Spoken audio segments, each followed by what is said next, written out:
ನಾರಾಯಣ ನಿನ್ನ ನಾಮದ ಸ್ಮರಣೆಯ ಸಾರಾಮೃತ ಎನ್ನ ಬಾಯಿಗೆ ಬರಲಿ ಬಾರಂಗ. ಕನಸಿನೊಳಗಲಿ ನನಸಿನೊಳಗಲಿ ಮನಸ್ಸು ಕೆಟ್ಟಿರಲಿ ಮುನಿದಿರಲಿ. ಜನಕಜಾಪತಿ ನಿನ್ನ ಅಭೀಷ್ಟದ ಸ್ಮರಣೆಯ ಅಷ್ಟಾಕ್ಷರ ಮಂತ್ರ ಜಪಿಸುವ ಹಾಗೆ ಬಾರಂಗ.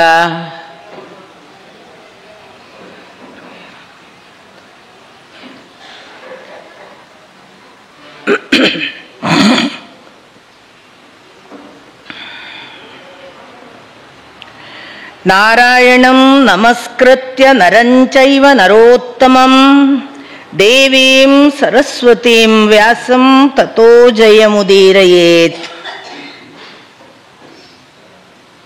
ಕೃಷ್ಣಂ ವಂದೇ ಜಗದ್ಗುರುಂ.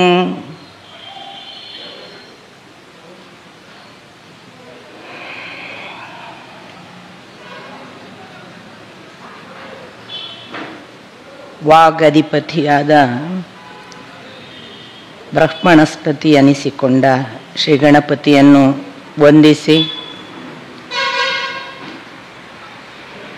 ಶ್ರೀಕೃಷ್ಣನನ್ನು ಭಕ್ತಿಪೂರ್ವಕವಾಗಿ ನಮಿಸಿ ಆಶೀರ್ವಾದ ಬೇಡುತ್ತಾ ನೆರೆದಿರುವ ಎಲ್ಲ ಹಿರಿಯ ಭಕ್ತರ ಪದತಲಕ್ಕೆ ಹಣೆ ಹಚ್ಚಿ ನಮಸ್ಕಾರ.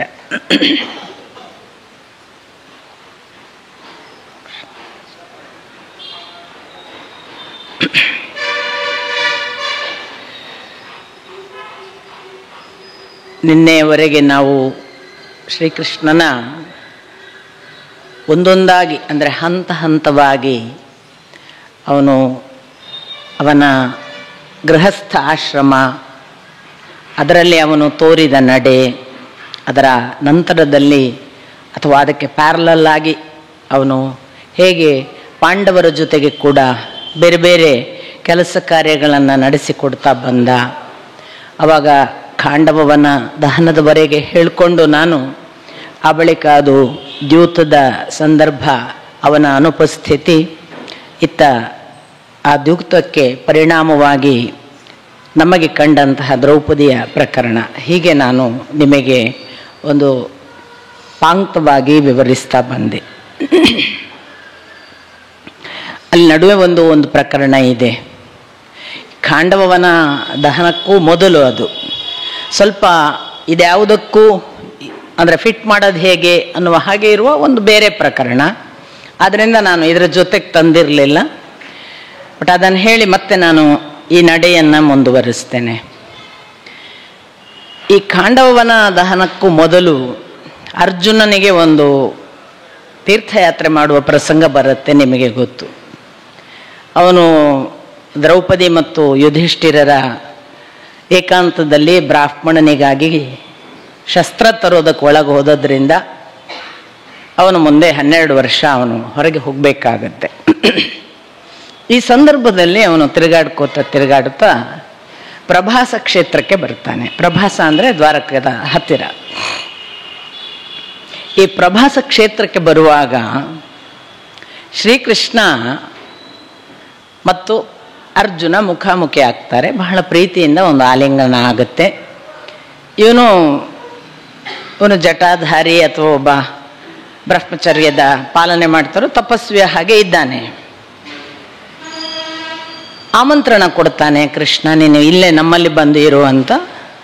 ಬೇರೆ ಬೇರೆ ಪುರಾಣಗಳಲ್ಲಿ ಬೇರೆ ಬೇರೆ ಥರದ ವಿವರಣೆ ಇದೆ. ಒಂದು ಪುರಾಣದ ಪ್ರಕಾರ ಅವನು 4 ತಿಂಗಳು ಇದ್ದ ಈ ಕೃಷ್ಣನ ಜೊತೆಗೆ. ಕೃಷ್ಣನಿಗೆ ಒಬ್ಬಳು ತಂಗಿ ಇದ್ದಾಳೆ. ಅವಳು ವಾಸ್ತವಿಕ ವಸುದೇವನಿಗೆ ರೋಹಿಣಿಯಿಂದ ಬಲರಾಮನ ನಂತರ ಹುಟ್ಟಿದವಳು, ಸುಭದ್ರ. ಈ ಸುಭದ್ರ ವಾಸ್ತವಿಕ ಯೋಗಮಾಯೆಗೆ ಒಂದು ಆಶೀರ್ವಾದ ಇತ್ತು. ನೀನಿಷ್ಟೆಲ್ಲ ಮಾಡಿದರೆ ಏನು, ಕಣ್ಣು ಕಟ್ಟುವ ಹಾಗೆ ಎಲ್ಲರನ್ನ ಮುಚ್ಚಿಸಿ ನೀನು ಅಲ್ಲಿ ಯಶೋದೆಗೆ ಹೆಣ್ಣು ಮಗುವಾಗಿ ಹುಟ್ಟಿ ಅದೆಲ್ಲ ಮಾಡುವಂಥದ್ದು ಒಂದು ಪ್ರಕ್ರಿಯೆಗಳಿಗೆ ಒಂದು ಅನುಕೂಲ ಮಾಡಬೇಕಿತ್ತಲ್ಲ. ಇಷ್ಟೆಲ್ಲ ಮಾಡಿದರೆ ನೀನು ಮುಂದೆ ಕೃಷ್ಣನ ತಂಗಿಯಾಗಿ ಹುಡ್ತಿ ಅಂತ ಒಂದು ಆಶೀರ್ವಾದ ಇತ್ತು. ಹಾಗೆ ಅದೇ ಯೋಗಮಾಯೆ ಆ ಬಳಿಕ ವಸುದೇವನ ಮುಖಾಂತರ ಇಲ್ಲಿ ರೋಹಿಣಿಯಲ್ಲಿ ಜನಿಸಿ ಬಲರಾಮನಿಗೆ ತಂಗಿ, ಕೃಷ್ಣನಿಗೂ ತಂಗಿ. ಈ ಸುಭದ್ರೆ ಅವಳನ್ನು ಬಲರಾಮ ಯೋಚನೆ ಮಾಡಿರ್ತಾನೆ ದುರ್ಯೋಧನನಿಗೆ ಮದುವೆ ಮಾಡಿಸ್ಕೊಡ್ಬೇಕು ಅಂತ. ಯಾಕಂದ್ರೆ ಅವನ ಶಿಷ್ಯ ಅಲ್ವಾ. ಇದು ಕೃಷ್ಣನಿಗೆ ಗೊತ್ತಿರುತ್ತೆ, ಇವ ಸುಭದ್ರೆನ ತಗೊಂಡೋಗಿ ದುರ್ಯೋಧನನಿಗೆ ಮದುವೆ ಮಾಡಿಸ್ತಾನೆ ಅಂತ. ಏಕಕಾಲಕ್ಕೆ ಇತ್ತ ಕಡೆ ಕೃಷ್ಣನಿಗೊಂದು ಬೇರೆ ಯೋಚನೆಗಳು, ಅದು ಬೇರೆ ಬೇರೆ ಕ್ಯಾಲ್ಕುಲೇಷನ್ ಅವನದ್ದಿದೆ. ಈ ಹೊತ್ತಿನಲ್ಲೇ ಅವ ಬಂದ, ಅರ್ಜುನ ಬಂದ. ಮನೆಯವನ ಹಾಗೆ ನೋಡಿಕೊಳ್ಳೋದು ಅಂತೆಲ್ಲ ಆ್ಯಕ್ಚುಲಿ ಬೇಡ, ಸನ್ಯಾಸಿ ಇದ್ದಾನೆ ಅಂತೆಲ್ಲ ಬಹಳ ಒಂದು ಥರದ ವಿರೋಧಗಳನ್ನು ಹೇಳುವ ಹಾಗೆ ನಾಟಕ ಎಲ್ಲ ಮಾಡ್ತಾನೆ ಕೃಷ್ಣ. ಬಲರಾಮ ಹೇಳ್ತಾನೆ ಅವನನ್ನು ಕರ್ಕೊಳ್ಳು, ಅವನ ನಮ್ಮನೆಯಲ್ಲೇ ಇರಲಿ, ಒಳ್ಳೆ ಸನ್ಯಾಸಿ, ಒಳ್ಳೆಯ ತಪಸ್ವಿ ಇದ್ದಾನೆ, ವಟುವಿನ ಹಾಗೆ ಇದ್ದಾನೆ, ನಾವು ಅವನಿಗೆ ಉಪಚಾರ ಮಾಡೋಣ ಅಂತ ಕರ್ಕೊಂಡು ಇಟ್ಕೊಂಡಿರ್ತಾರೆ. ಅಲ್ಲಿ ಸುಭದ್ರೆ ಉಪಚಾರ ಮಾಡುವಾಗ ಅರ್ಜುನ ಕಣ್ಣಿಗೆ ಕಣ್ಣು ಕೂಡಿಸಿದ ಹೊತ್ತಿಗೆ ಆ ನೋಟವನ್ನು ಕೃಷ್ಣ ನೋಡ್ತಾನೆ. ಆ ನೋಟದಲ್ಲಿ ಅವರಿಬ್ಬರಿಗೂ ಬಹಳ ಪರಸ್ಪರ ಪ್ರೇಮ ಇರುವುದು ಮತ್ತು ಪರಸ್ಪರ ಅವರು ಇಷ್ಟಪಡುವುದು ಕೃಷ್ಣನಿಗೆ ಕಾಣಿಸ್ತದೆ. ಅರ್ಜುನ ಅಂತೂ ಇವಳನ್ನು ನನ್ನ ಮದುವೆ ಮಾಡಿಕೊಂಡ್ರೆ ಒಳ್ಳೇದು ಅಂತ ಯೋಚಿಸುವುದು ಎಲ್ಲವೂ ಗೊತ್ತಾಗುತ್ತೆ. ಇದೇ ಸಂದರ್ಭ ಅಂತ ಶ್ರೀಕೃಷ್ಣ ಏನು ಮಾಡ್ತಾನೆ ಅಂದರೆ, ರೈವತ ಪರ್ವತದಲ್ಲಿ ಒಂದು ಉತ್ಸವ ನಡೀತದೆ. ಆ ರೈವತ ಪರ್ವತದ ಉತ್ಸವಕ್ಕೆ ನಿನಗೆ ಸುಭದ್ರೆ ಭಾಳ ಇಷ್ಟ ಆಗಿದ್ದಾಳಲ್ಲ ಅಂತ ಮೊದಲು ಕೇಳಿ, ಹೌದು ಅಂತ ಇವ ಹೇಳಿ, ನೀನೊಂದು ಕೆಲಸ ಮಾಡು, ನನ್ನದೇ ಕುದುರೆಗಳನ್ನು ತಗೊಂಡು ಹೋಗು, ರೈವತ ಪರ್ವತದಲ್ಲಿ ಅವಳು ಬರ್ತಾಳೆ, ಆ ರೈವತಕ ಪರ್ವತದ ಉತ್ಸವಕ್ಕೆ ಬಂದಾಗ ನೀನು ಅವಳು ಎಲ್ಲ ಅವರ ಸಖಿಯರ ಜೊತೆಗೆ ಬರ್ತಾಳೆ, ಗೊತ್ತೇ ಇಲ್ಲದ ಹಾಗೆ ಅವಳನ್ನು ಹಾರಿಸಿಕೊಂಡು ಹೋಗುವಂತ ಐಡಿಯಾ ಕೊಡೋದೇ ಕೃಷ್ಣ. ಹೀಗೆ ಅದನ್ನು ಅನುಕೂಲ ಮಾಡುವುದಕ್ಕೆ ಮೊದಲು ಯುಧಿಷ್ಠಿರನ ಅನುಮತಿಯನ್ನು ಕೇಳ್ತಾನೆ. ಇದು ಕೃಷ್ಣ ಧರ್ಮಪಾಲನೆಯಲ್ಲಿ ಎಷ್ಟು ಚ್ಯುತಿ ಬರೋದಿಲ್ಲ, ಅದೆಲ್ಲ ನೋಡ್ಕೊಳ್ಬೇಕು. ಅವನು ದೂತನನ್ನು ಕಳುಹಿಸಿ ಇದಕ್ಕೆ ಯುಧಿಷ್ಠಿರನ ಒಪ್ಪಿಗೆ ಇದೆಯಾ ಅಂತ ಕೇಳಿ ಯುಧಿಷ್ಠಿರ ಒಪ್ಪಿದ್ದಾನೆ ಅಂತ ಉತ್ತರ ಬಂದ ಬಳಿಕ ಕೃಷ್ಣನ ನಂತರದ ಹೆಜ್ಜೆ. ಆ ಬಳಿಕ ರೈವತಕ ಪರ್ವತಕ್ಕೆ ಹೋದ ಅರ್ಜುನ ಸುಭದ್ರೆಯನ್ನ ಅಪಹರಿಸಿಕೊಂಡು ಹೋದ. ದೊಡ್ಡ ಬೊಬ್ಬೆ ಆಗುತ್ತೆ, ಅಯ್ಯೋಯ್ಯೋ ನಮ್ಮ ಹುಡುಗಿ ಹೋದ್ಲು, ನಮ್ಮ ಹುಡುಗಿಯನ್ನು ಯಾವನೋ ಒಬ್ಬ ಬಂದವ, ಅವ ಹಾರಿಸ್ಕೊಂಡು ಹೋದ, ಅವನನ್ನು ಈಗಿಂದೀಗ ಹೋಗಿ ಹೊಡಿಬೇಕು, ಅವನನ್ನು ಬಡಿಬೇಕು, ಅವನನ್ನು ಹಿಂಬಾಲಿಸಬೇಕು, ಎಲ್ಲರೂ ಸಿದ್ಧರಾಗಿದ್ದಾರೆ. ಶ್ರೀಕೃಷ್ಣ ಮಾತ್ರ ಬಾಯಿ ಮುಚ್ಚಿ ಕೂತಿದ್ದಾನೆ. ಬಲರಾಮನನ್ನು ಎಲ್ಲರೂ ಕೇಳ್ತಾರೆ, ನಿನ್ನ ತಂಗಿಯನ್ನು ಹೀಗೆ ಹಾರಿಸ್ಕೊಂಡೋದ್ರೆ ಸುಮ್ಮನೆ ಕೂತಿದ್ದಲ್ಲ, ನೋಡ್ತಿದ್ದಲ್ಲ, ಹೇಳು, ಹೊರಡೋಣ, ಹಾಗೆ ಹೀಗೆ ಎಲ್ಲರೊಟ್ಟಿಗೆ ಹೇಳುವಾಗ ಬಲರಾಮ ಹೇಳ್ತಾನೆ, ಕೃಷ್ಣ ಏನು ಮಾಡ್ತಾನೆ ಅದನ್ನು ಮಾಡೋಣ, ಕೃಷ್ಣ ಏನು ಮಾಡ್ತಿದ್ದಾನೆ ಅವನಿಗೆ ಕರೀರಿ, ಅವನನ್ನು ಕೇಳೋಣ. ಆಗ ಕೃಷ್ಣನನ್ನು ಕರೆಯಲಾಗ್ತದೆ. ಕೃಷ್ಣನ ಹತ್ರ ಕೇಳ್ತಾರೆ, ಮತ್ತೆ ಹೀಗೆ ಸುಭದ್ರೆಯನ್ನು ಅಪಹರಿಸ್ಕೊಂಡು ಹೋಗಿದ್ದಾನೆ, ಹೇಗೆ ಮಾಡೋದು ಅಂತ. ಕೃಷ್ಣ ಹೇಳ್ತಾನೆ, ವಿಷಯ ಹೌದು, ಈಗ ಏನು ಮಾಡಬಹುದು. ಕೃಷ್ಣ ಭಾರಿ ಎಲ್ಲ ಅದರದ್ದು ಪ್ರೋಸ್ ಆ್ಯಂಡ್ ಕಾನ್ಸಿಕ್ವೆನ್ಸಸ್ ಅನ್ನು ಅವರ ಮುಂದೆ ವಿವರಿಸ್ತಾ ಬಹಳ ಮುಗ್ಧನ ಹಾಗೆ, ಈಗ ನಾವು ಎರಡು ಸಾಧ್ಯತೆ, ಹಿಂಬಾಲಿಸಿಕೊಂಡು ಹೋದೆವು, ಹೋಗಿ ಆ ಅರ್ಜುನನಿಂದ ಅವಳನ್ನು ಬಿಡಿಸಿ ತಂದೆವು ಅಂತ ಇಟ್ಕೊಳ್ಳೋಣ, ಅರ್ಜುನ ಸೋತ ನಮಗೆ ಕೊಟ್ಟ ಅಂತ ಇಟ್ಕೊಳ್ಳೋಣ. ಜನ ಏನಾಡ್ತಾರೆ, ಅವಳು ಅಪಹರಿಸಿಕೊಂಡು ಹೋದ ಹುಡುಗಿ ಅಂತ ಯಾರು ಮದುವೆ ಆಗದೆ ಹೋಗಬಹುದು. ಇಲ್ಲ, ಇನ್ನೊಂದು ಚಾನ್ಸ್, ನಾವು ಹೋದ್ವಿ, ಹೋರಾಟ ಮಾಡಿದ್ವಿ, ಅರ್ಜುನ ನಮ್ಮನ್ನು ಗೆದ್ದ, ಕೃಷ್ಣ ಬಲರಾಮರು ಅರ್ಜುನನ ಮುಂದೆ ಸೋತ್ರಂತೆ ಅಂತ ಒಂದು ಅಪವಾದ ಬರುತ್ತೆ. ಎರಡಾದರೂ ಒಳ್ಳೇದಲ್ಲ.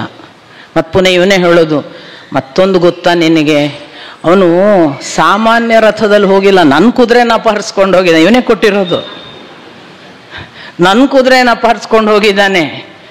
ಆಮೇಲೆ ಈಗ ಒಂದು ವೇಳೆ, ಈಗ ವಿವಾಹದಲ್ಲಿ ಅನೇಕ ರೀತಿಗಳು ಆ ಕಾಲಕ್ಕೆ ಧರ್ಮಶಾಸ್ತ್ರ ಆಕ್ಸೆಪ್ಟ್ ಮಾಡಿದಂಥದ್ದಿತ್ತು. ಗಾಂಧರ್ವ ಮಾತ್ರ ಅಲ್ಲದೆ ರಾಕ್ಷಸ, ಕನ್ಯಾ ಶುಲ್ಕ ಕೊಟ್ಟು ತೆಗೆದುಕೊಳ್ಳುವಂಥದ್ದು, ಅಥವಾ ವರ ಕನ್ಯೆಗೆ ಶುಲ್ಕ ಕೊಡೋದು, ಕನ್ಯೆ ವರನಿಗೆ ಶುಲ್ಕ ಕೊಡೋದು, ಎಲ್ಲ ಪದ್ಧತಿಗಳು ಇತ್ತು.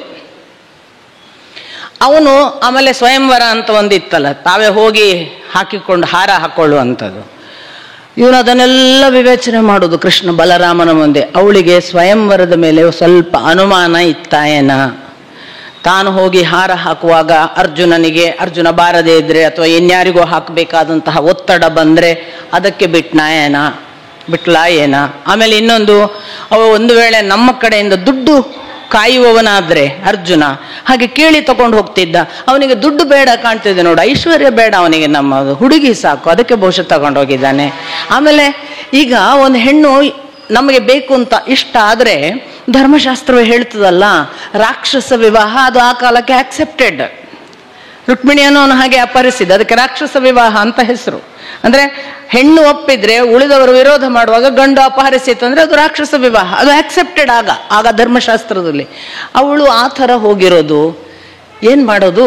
ನನಗನ್ಸುತ್ತೆ ನಾವು ಮಾನ ಕಾಪಾಡ್ಕೊಳ್ಳೋದು ಒಳ್ಳೇದು.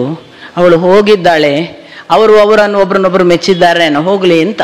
ಈ ಥರ ಕೃಷ್ಣ ಬಹಳ ನಾಜೂಕಾಗಿ ತನ್ನ ಇಚ್ಛೆಗಳನ್ನ ಏನು ಗೊತ್ತಿಲ್ಲದ ಹಾಗೆ ಮತ್ತು ಬಲರಾಮನು ಹೌದು ಹೌದು ಅನ್ನುವ ಹಾಗೆ ಮಾಡಿಸಿ ಬಿಡ್ತಿದ್ದ.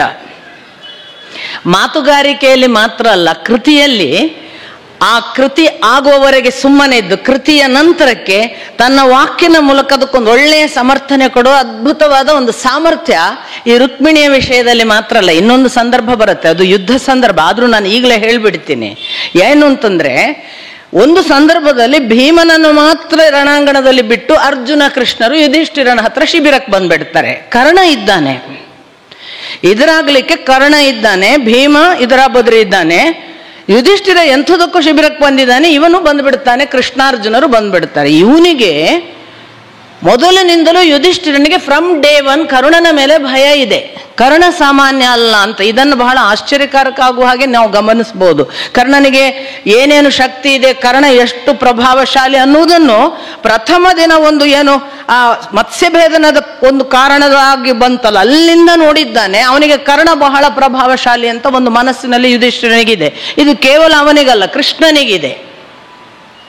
ನಮಗದು ಬೇರೆ ಬೇರೆ ಸಂದರ್ಭದಲ್ಲಿ ಗೊತ್ತಾಗತ್ತೆ. ಕರ್ಣ ಬಹಳ ಪವರ್ಫುಲ್, ಅಷ್ಟು ಈಸಿ ಅಲ್ಲ ಅವನನ್ನು ಗೆಲ್ಲೋದು ಅಂತ. ಕರ್ಣನನ್ನು ಸೋಲಿಸೋದು ತುಂಬಾ ಕಷ್ಟದ ವಿಷಯ ಅಂತ ಅಲ್ಲಿ ಸರ್ವೇ ಸಾಮಾನ್ಯವಾಗಿ ಎಲ್ಲರಿಗೂ ಗೊತ್ತಿತ್ತು. ಇವನಿಗೆ ಇಷ್ಟು ಸಿಟ್ಟು ಬರುತ್ತೆ ಯುಧಿಷ್ಠಿರನಿಗೆ, ಒಬ್ಬ ಭೀಮನನ್ನು ಬಿಟ್ಟು ನೀವಿಬ್ರು ಹೇಗ್ ಬಂದ್ರಿ, ಅದು ನೀನ್ ಹೇಗ್ ಬಂದಿ ಅಂತ ಅವನು ನೇರ ಯಾವತ್ತು ಕೃಷ್ಣನ ಬೈಯುವವನಲ್ಲ ಯುಧಿಷ್ಠಿರ.